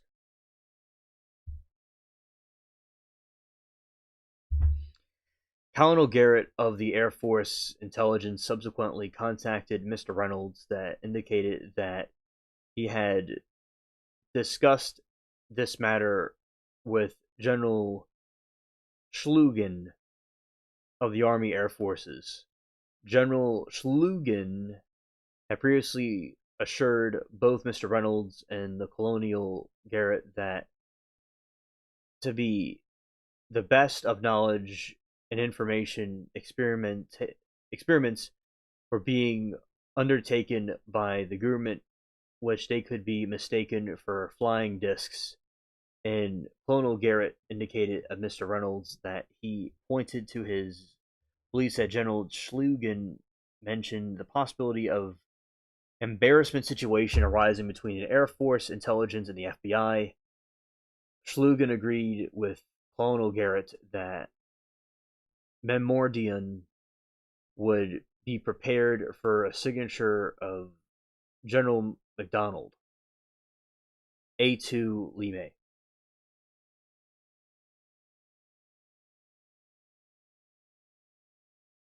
I believe in UFOs too. Yeah. There's something there. And they've been talked about for a couple thousand years too. Way before we were here, they were talked about. General Slugan agreed that Garrett that Memordian would be prepared for a signature General MacDonald, General Lime, who is in charge of the research. Oh yeah, me too, Danielle. Absolutely. Characteristics of objects seen by various reliable and memorial with request of General Lime indicate whether or not the experiments of being undertaken by Air Force, which could possibly be connected with any of the observed phenomenon. Colonial Garrett stated that when reply is received from General Lee May, a communication will be addressed by the Bureau.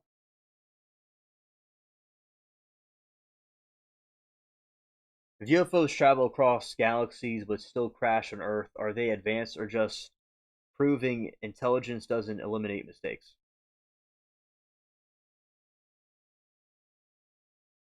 Oh, it means they could still make mistakes, because unless they're doing it as smoke and mirrors to make us look, if to fool us for some reason, unless if it's a war or a staged crash, it means that our Earth's magnetic field is something they overlooked in our calculations.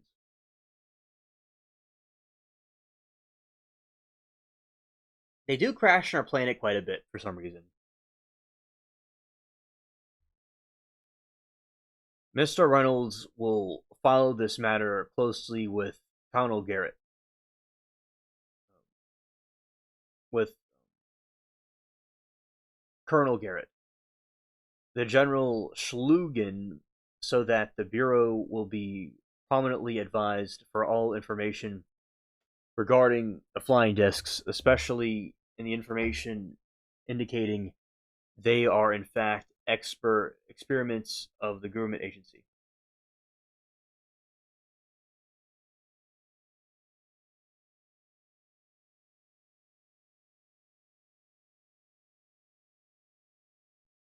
As a, if unless they're trying to do it, if they're an interdimensional being or something, and they just want to stage a crash for some reason, and they want, you could say this, maybe they want the humans to find their technology, so they crash into the Earth and leave like drone, like aliens there that were part of a simulation that weren't really them there physically. Chris says, if CERN accidentally opened a portal to another dimension, would scientists become explorers or trespassers? They would be both. They would be explorers, but according to the people that are over on the other side, they would be trespassers. But then again, it just depends on what they think, the people on the other side. Remember there's like the Beetlejuice movie, and they have like this place where all the people are waiting to go to the afterlife. They might just end up there. It depends on what their perspective on the other side they think. Because it's like, what is truth? I would say they're explorers in a way, but then again, if we're supposed to see things we're not supposed to see, then it's kind of like trespassers in a way, because we were kind of like you go to King Tut's tomb and you get cursed. Yeah, maybe they're DUI. Yeah. Um, maybe like it depends on what the viewing is. It's like if you open up Pandora's box, it's a trespassing, but if it's exploration, it's exploration. But either way, you are exploring. I would say, Chris, to give you a more simplistic answer, is the common denominator is they're explorers. If they're trespassing or not is just an opinion. You know, that's a relevant opinion. They're explorers. An explorer can be a trespasser. It just depends on the opinion or the perspective.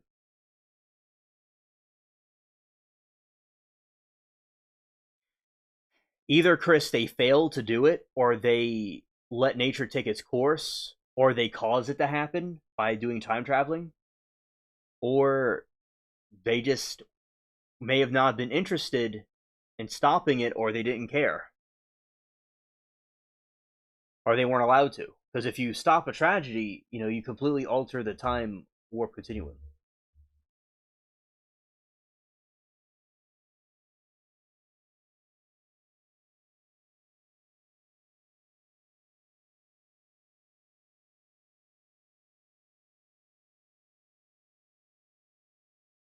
Maybe changing major events creates worse outcomes, or perhaps history fixed and cannot be truly altered. Yeah, because if they change the history, it's going to really mess up everything, and maybe it's already just fixed. Jesus said that in the movie one time. Everything is fixed, and you can't change it. Like maybe it's all just like fixed to be the way it is.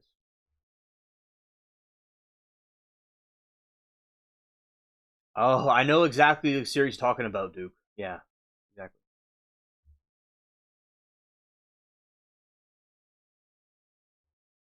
Oh, Danielle. Apparently, there's bases all over the country with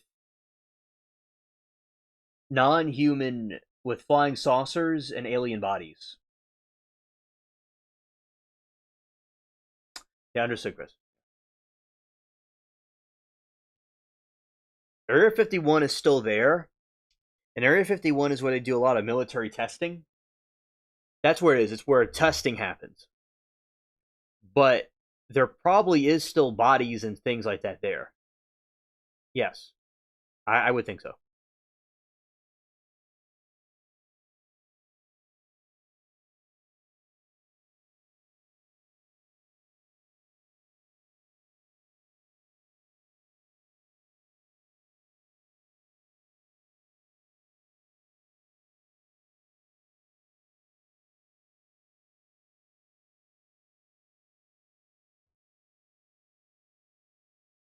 Oh, yeah, do keep it secret.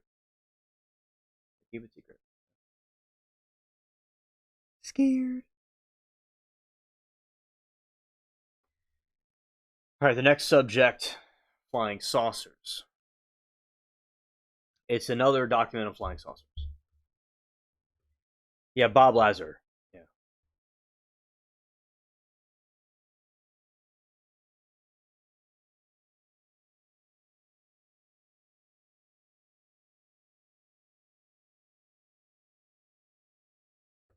Hello there, Sawgirl.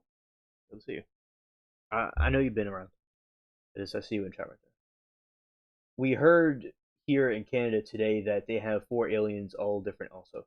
Yes, there's the Nordic aliens, there's the Greys, there's the reptilians, and the insectoid aliens. Look kind of like praying mantises.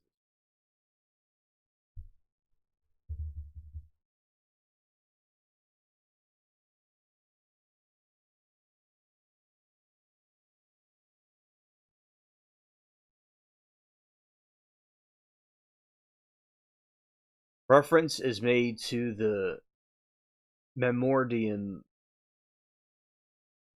to you from the Lasion section dated 12/21 Alien Buffet.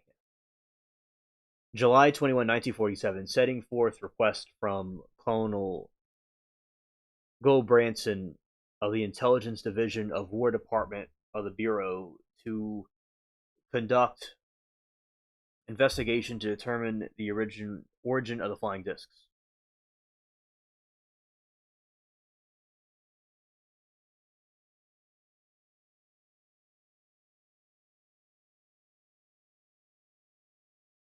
Oh, I agree, Chris. Yeah.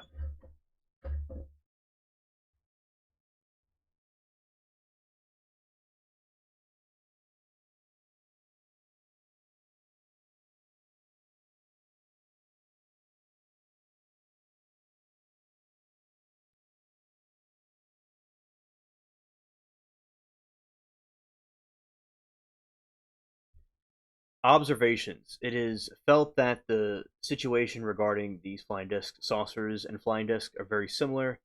Situation would previously encountered by the Bureau during the past war, handling combatants.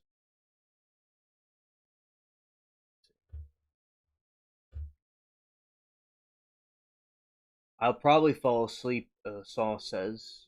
I look for the California stream in AM. Thank you for your fantastic content.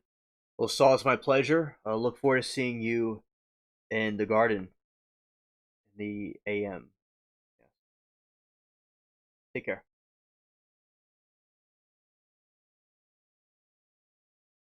Green Martians like Marvin. Yeah.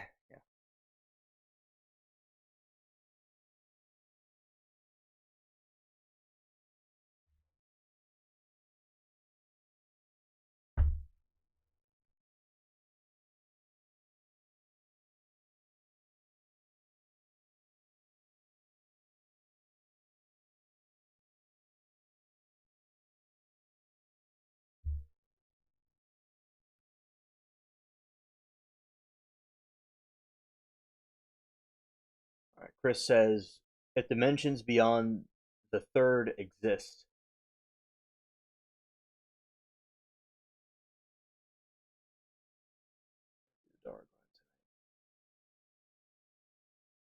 I'm going to see. Yes, I'm going to see Saw Girl about doing it.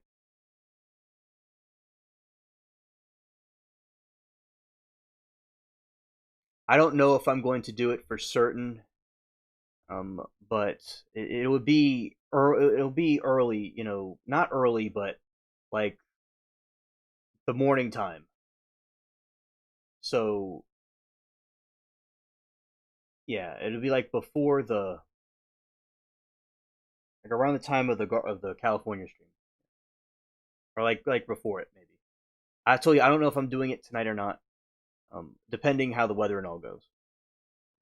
But as the weather gets better, I'll do them again. So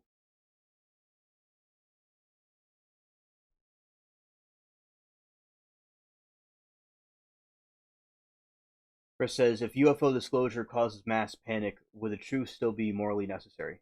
Yeah, yeah, I definitely think it is. The truth will set you free.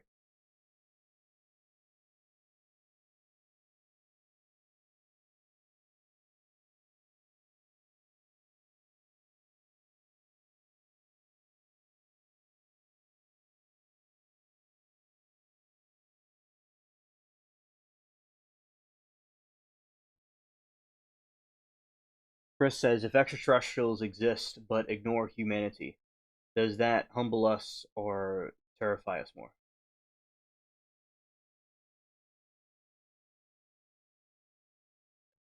If extraterrestrials exist but ignore humanity,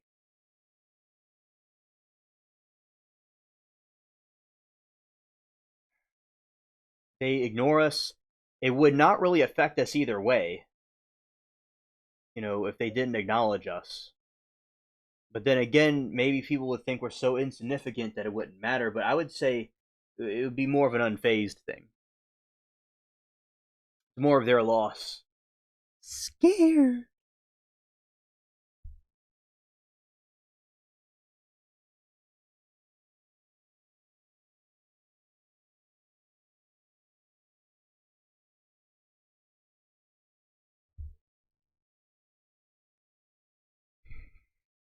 It is felt that the situation regarding these flying saucers and flying discs is very similar to the situation which previously encountered by the Bureau during the past war handled complaints arising from the sightings of Japanese balloons. You would recall that the inception of these complaints of the Bureau investigated numerous balloons as cooperative measures for the Army, that after considerable work had been done, the Army then informed that these were military weapons, that they would over handling these completely. This, as they did in an extremely short time, issued a big press release as the splendid work of the Army in location these Japanese balloons. From the information available thus far, it does not appear that these discs should be treated other than a military weapon.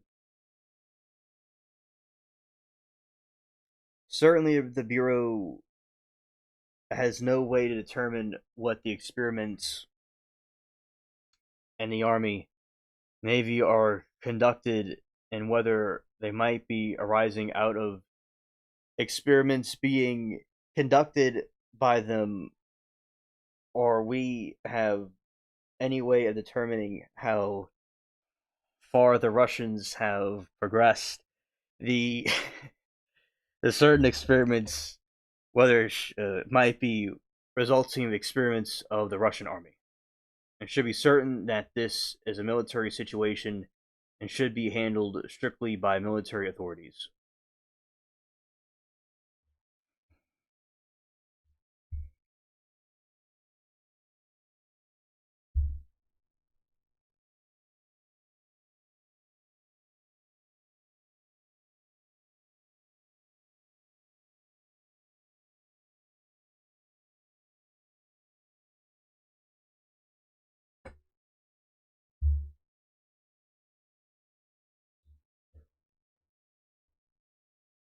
If alien civilization master consciousness itself, would technology eventually become spiritual? Absolutely. It would be synced together completely.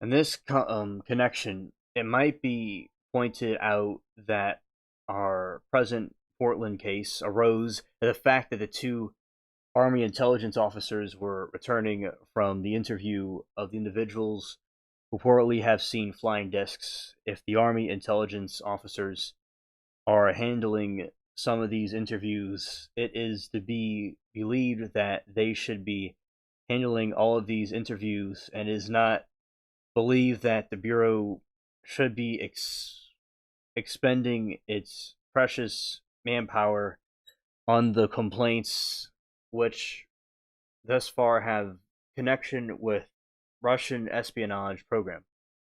Military authorities certainly are better equipped to know what they are looking for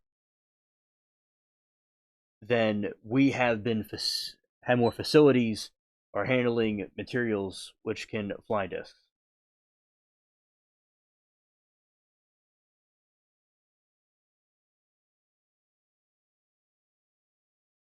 Okay, Danielle. Yeah, hopefully you have some sweet dreams, and thank you for stopping by.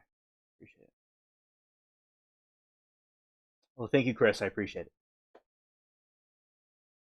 Yeah.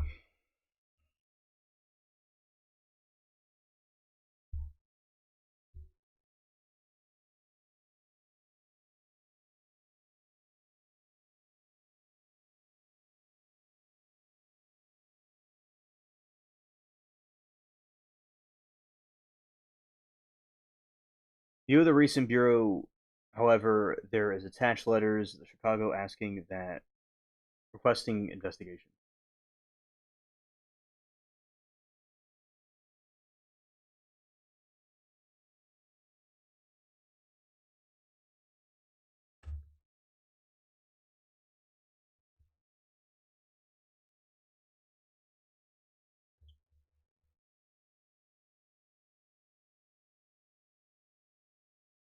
Oh yeah, Danielle, right. Let's see. Chris says if portals allow access to infinite realities, does anything truly matter anymore? It actually matters more than it ever did. You know, the anything and everything matters more than the comprehension can even fathom. That's really what it would be.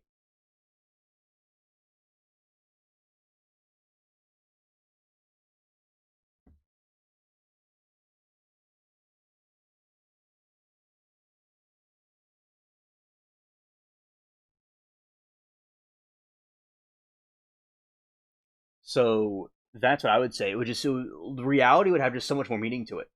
It would just be so much more broader than we could even have comprehended ever. It would be a big innovation that philosophers and scientists of the past could have never even dreamed of. It really would be.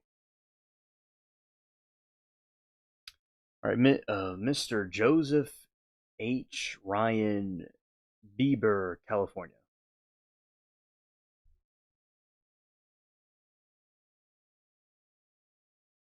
Dear Mr. Ryans, recipients of the acknowledge of the letter dated September 19, 1947, requesting information concerning the origin of the flying saucer mystery. In connection, you advised that the view established policy I am able to furnish the resulting investigations by this bureau to other governmental sources for the reasons.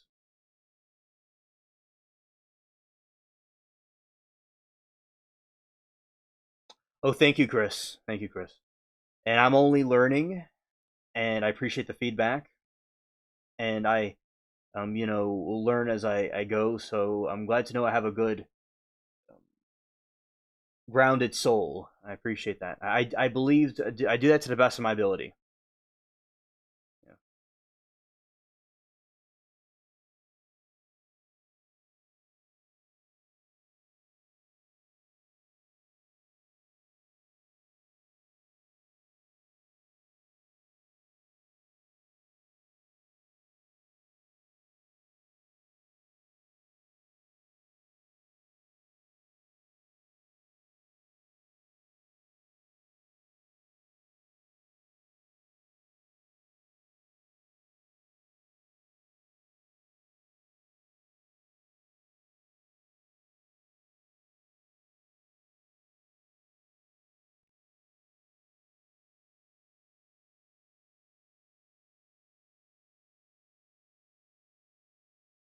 FBI Seattle and director in SAC Chicago. See the flying discs cited by Fred Krisman and Tacoma, and SM Dash, the August last flying discs Harold A, and Dal and Fred Prisman Tacoma, and signed statements instantly date the state in early part of June last, pickled by strange rock formations from the gravel pit, Murray Island, Washington. They state a cigar box of these rock formations. Editor of Venture magazine in Evanston, Illinois. They state that the Palmer also editor Fancy magazine, Chicago, Illinois. They state that they requested Palmer only to make chemical analysts of the rock formation. And the Chrisman state that the Palmer late wrote that asking for additional samples and staging that he had been unable to analyze the material. And a few days after a flying disc, stories start later. Part of June contacted them by phone at Tacoma, Washington, saying he would pay for exclusive stories.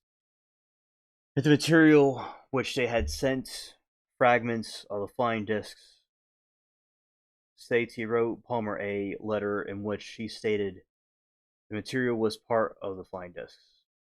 Oh. Chris said, I believe I'd fail some of my own questions about multiple realities, about morality, matters itself, because I think your perspective makes me believe I could be corrupted and you gave me a different view.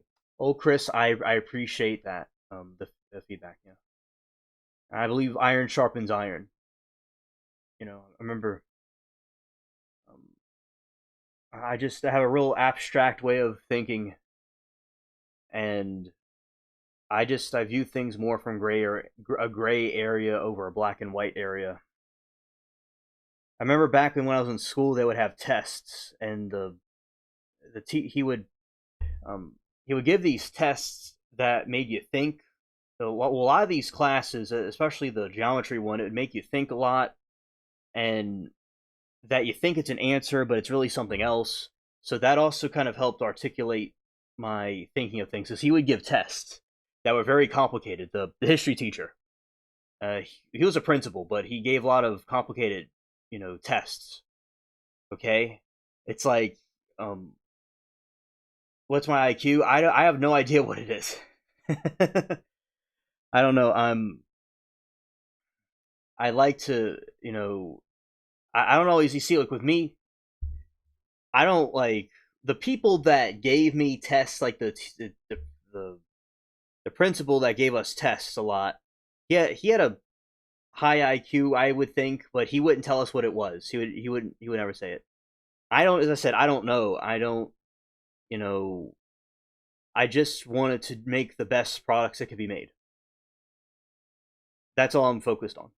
But I don't even think IQ really matters too much. I'd say somebody that just some random person that's a good person you can meet it wherever is better than a high IQ could be something not good. Oh, hello, Lisa. Welcome to the stream. So yeah, right. I I try to, because I'll go through things like there. See, Chris, there's times, especially like last year in the beginning, beginning of some different groups that I had here throughout time. I didn't want to blow it, right, and I just wanted the life was lined up in the mirror. Like a mirror is a very viable thing that you don't want to get broken. But I realized I looked really good in the broken mirror, and when you go through the worst case scenario, you actually realize it was the best thing that could happen to you. So that, and so the teacher, he, there's this teacher that got murdered, and the principal had to take over physics and history, and he had to take over math too, and he had to do a bunch of different classes. And his test, like, it'll ask you like what color was the, you read a whole story, like in like a, we'll talk about India, or we'll talk about medieval England, and he'll ask you like what color was the tree in the story, or what kind of a tree was it, a question no one would ever think of. The geometry, it was a family owned school, his father, the geometry teacher, he would talk about math in a way where you take two big numbers and you put the both of them together and like the front part of the other number together, and you get the answer. Like there's because you realize it's more of a simple puzzle over it being a logic, like 2 plus 2 equals 4. It's more of like a sorting things out and piecing things together differently, rearranging things. So you've realized that you rearrange things over actually trying to um, figure out 2 plus 2, then it makes more sense. So yeah, so I was nurtured well growing up. I was nurtured well. And Duke said, IQ really means nothing. I'm street book smart and I can talk an arm and a leg off anything. I am around long enough. Yeah. His nephew has 190 IQ. He's scary smart. Oh, that's awesome. That's awesome. And Chris says, if time moves backwards in another dimension, would heartbreak happen before the relationship even begins? If time went backwards, I mean, looking at it through a logical lens, the the heartbreak would have already happened at some point, and the person would have had reassurance about it. They would have gotten over it, or may have been down in the dumps about it, depending what phase they were in. And they would gradually go to the part where they would meet the person again, and they would have like an intuition of something going to happen. So they'll go through it again another time, but they already would have had like a vaccine or an antidote already in them. So it would be like a Benjamin Button. If you've seen or heard about that movie, it's when he goes backwards. It's kind of like that. He would have had the scars already. Before shots were fired. If anything, it would have embraced him and prepared him better for what was about to happen. So if anything, he would have been more better equipped for it. Or he would have another point of view where he would just be destroyed before the relationship even happens again. But no, the pain would already be there, yeah. Or he would have been recovered, or the pain would be there. If you're going through the back part of it, I think I could be wrong. Although it could be something that I'm not even considering. There could be a factor I'm not considering, but that's what I would think it would be.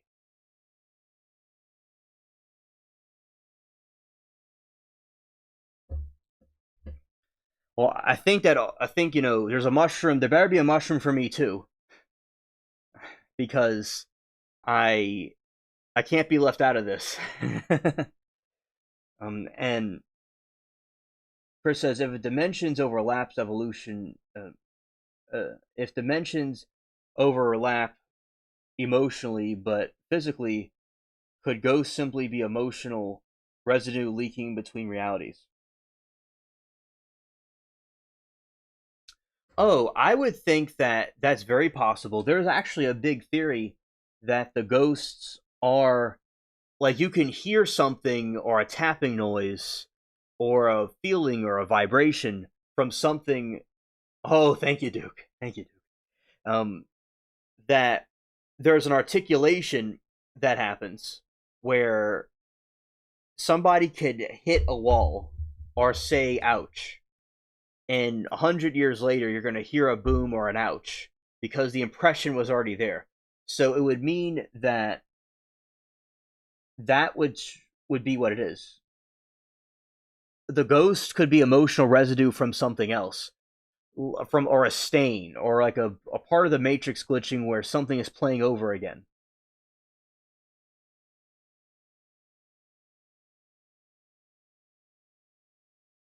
That's what I would think. You know, it's like seeing a time capsule where we think something's a ghost. It's really just a time capsule.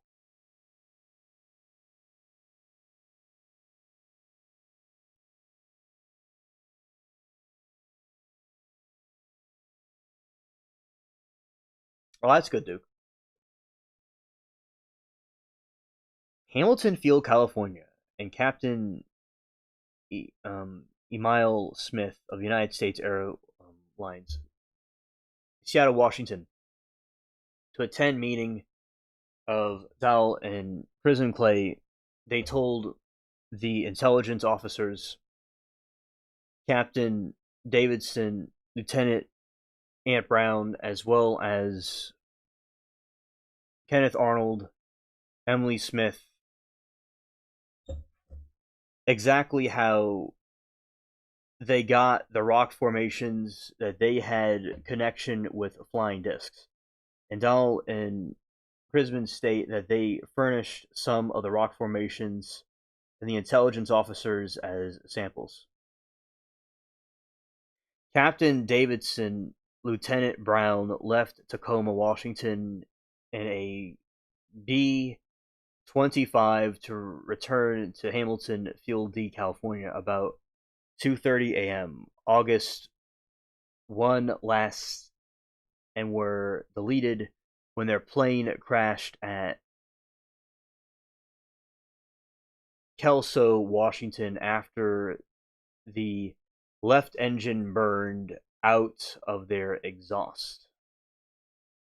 Shaft which turned caught the left wing on fire and it broke off. The crew and the chief officer parachuted safety. Associated Press wireman Tacoma advisory that 3 days after the flying discs story started, he contacted adult check a story that Seattle Posted Intelligence had gotten the fire chief at the harbor, Washington,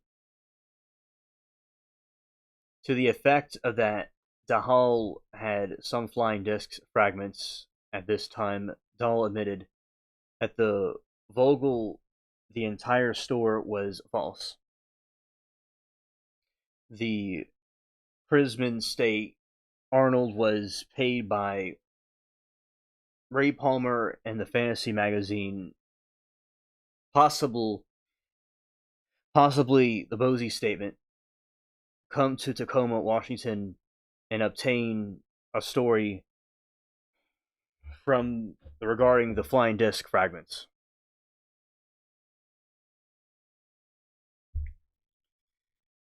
They further state that Emile Smith had a something. Okay, let's see.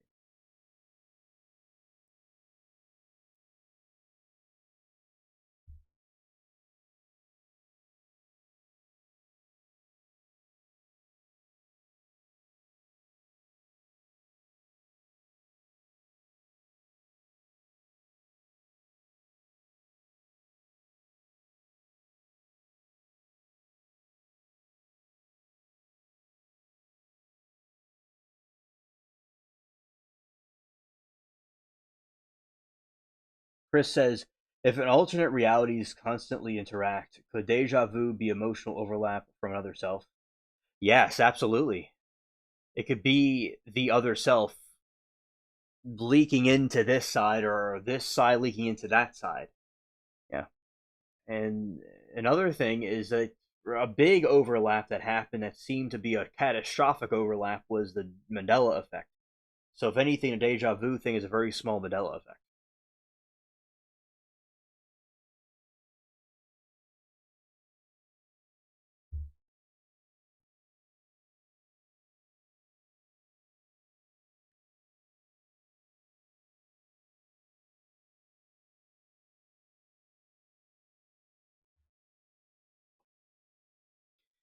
Page three, the friend on the Chicago Times was possibly selling the story to the Chicago Times through his friend. A check of the records of the Winthrop Hotel in Tacoma, where Arnold had his room, reflecting that July 31st, last Arnold called a Palmer at AN 5200 Evasion, Illinois collection, also called Not collection of August.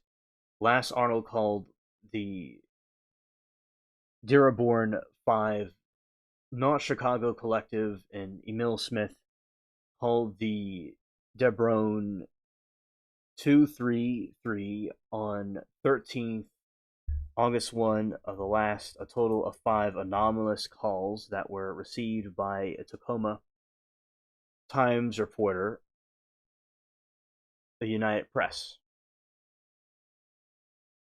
Oh, interesting, Chris.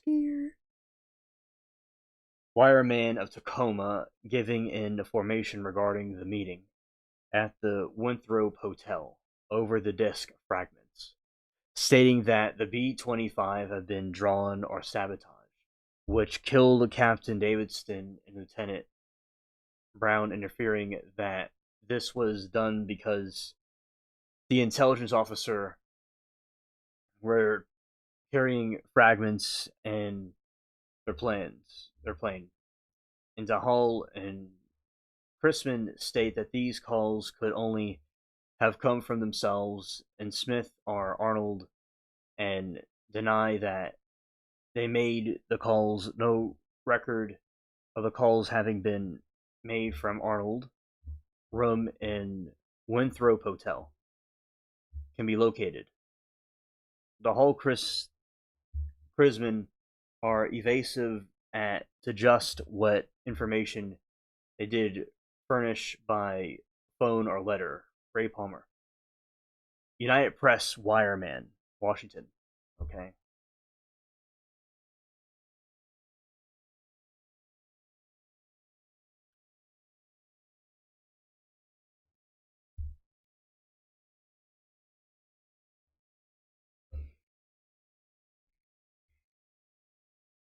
Page four, been pushing for the publicity of flying disc stories. Vogel states that Arnold was Fisher first, or the first claim that they had seen a disc.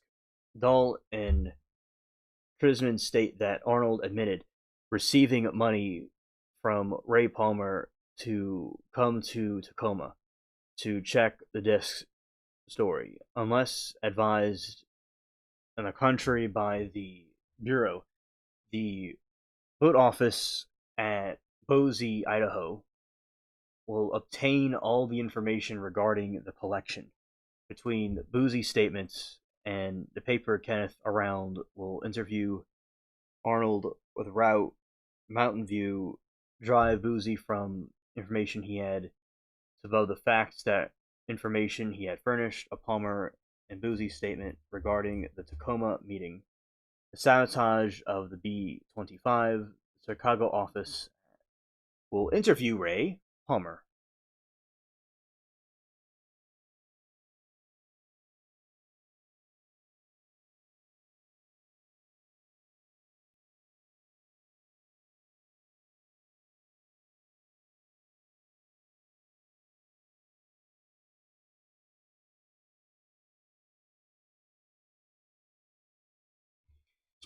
Smith relates that Arnold made subsequent attempts to go to Murray Island to Marai Island, where craftsmen dealt on Friday, Saturday, and Sunday at first, second, and third, but were put off by Crisman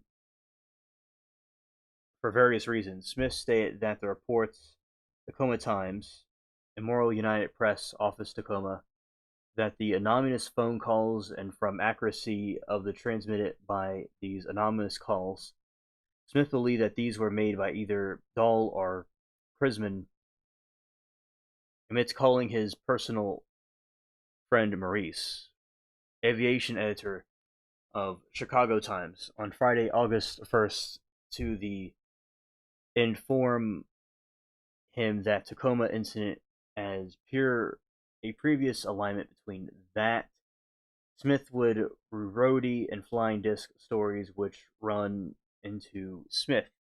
Also admits that they told Johnson in the telephone conversations on Saturday night, August, that the Captain David contacted the other authorities as advised.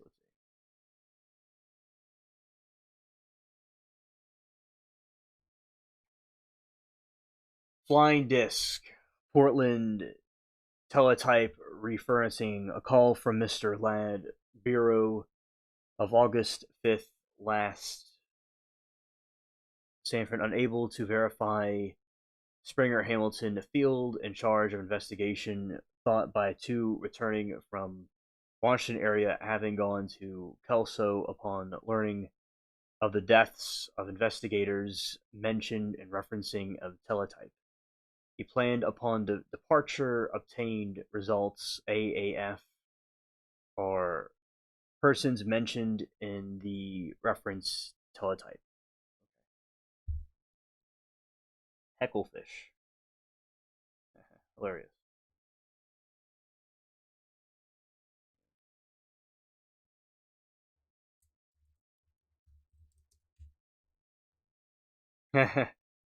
I know what that is. Yeah. Yeah, I know about that channel.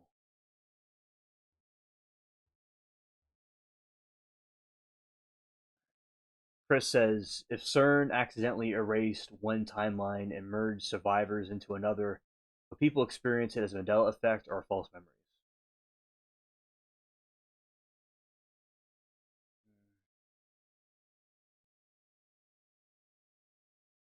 As it is Mandela effect and false memories. Yeah, that's exactly how they would experience it. They would experience Mandela effects everywhere and false memories too. There would be like all kinds of glitches in the matrix all over. It'd be like if you were to be kind of like you remember another life or a dream. It would be deja vu and steroids. There would be things that were there that weren't there before. It would be, you know, kind of like everybody would be kind of trippy and it would be very noticeable to everybody. It would just be it would be a phenomenon that would be hard for us to completely deny or ignore. That's what it'd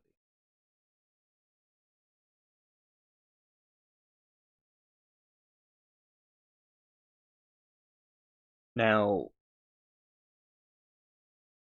soon for, yeah. Oh, yeah, Duke said he didn't die in prison. Yeah. Now, at this point in time, the stream was going to be ending, and for the night, we completed the topics.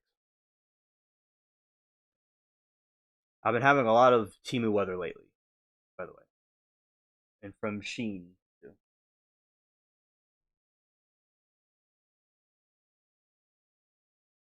Ah, you believe he did die in jail? Okay.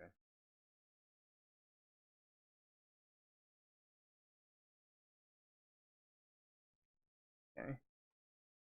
So thank you everybody for coming. We had a good stream and very very good conversation, Chris and chat, and I like looking at the UFO files with y'all. And we'll do a deep dive in it again, and we're doing the trial tomorrow morning. Peace.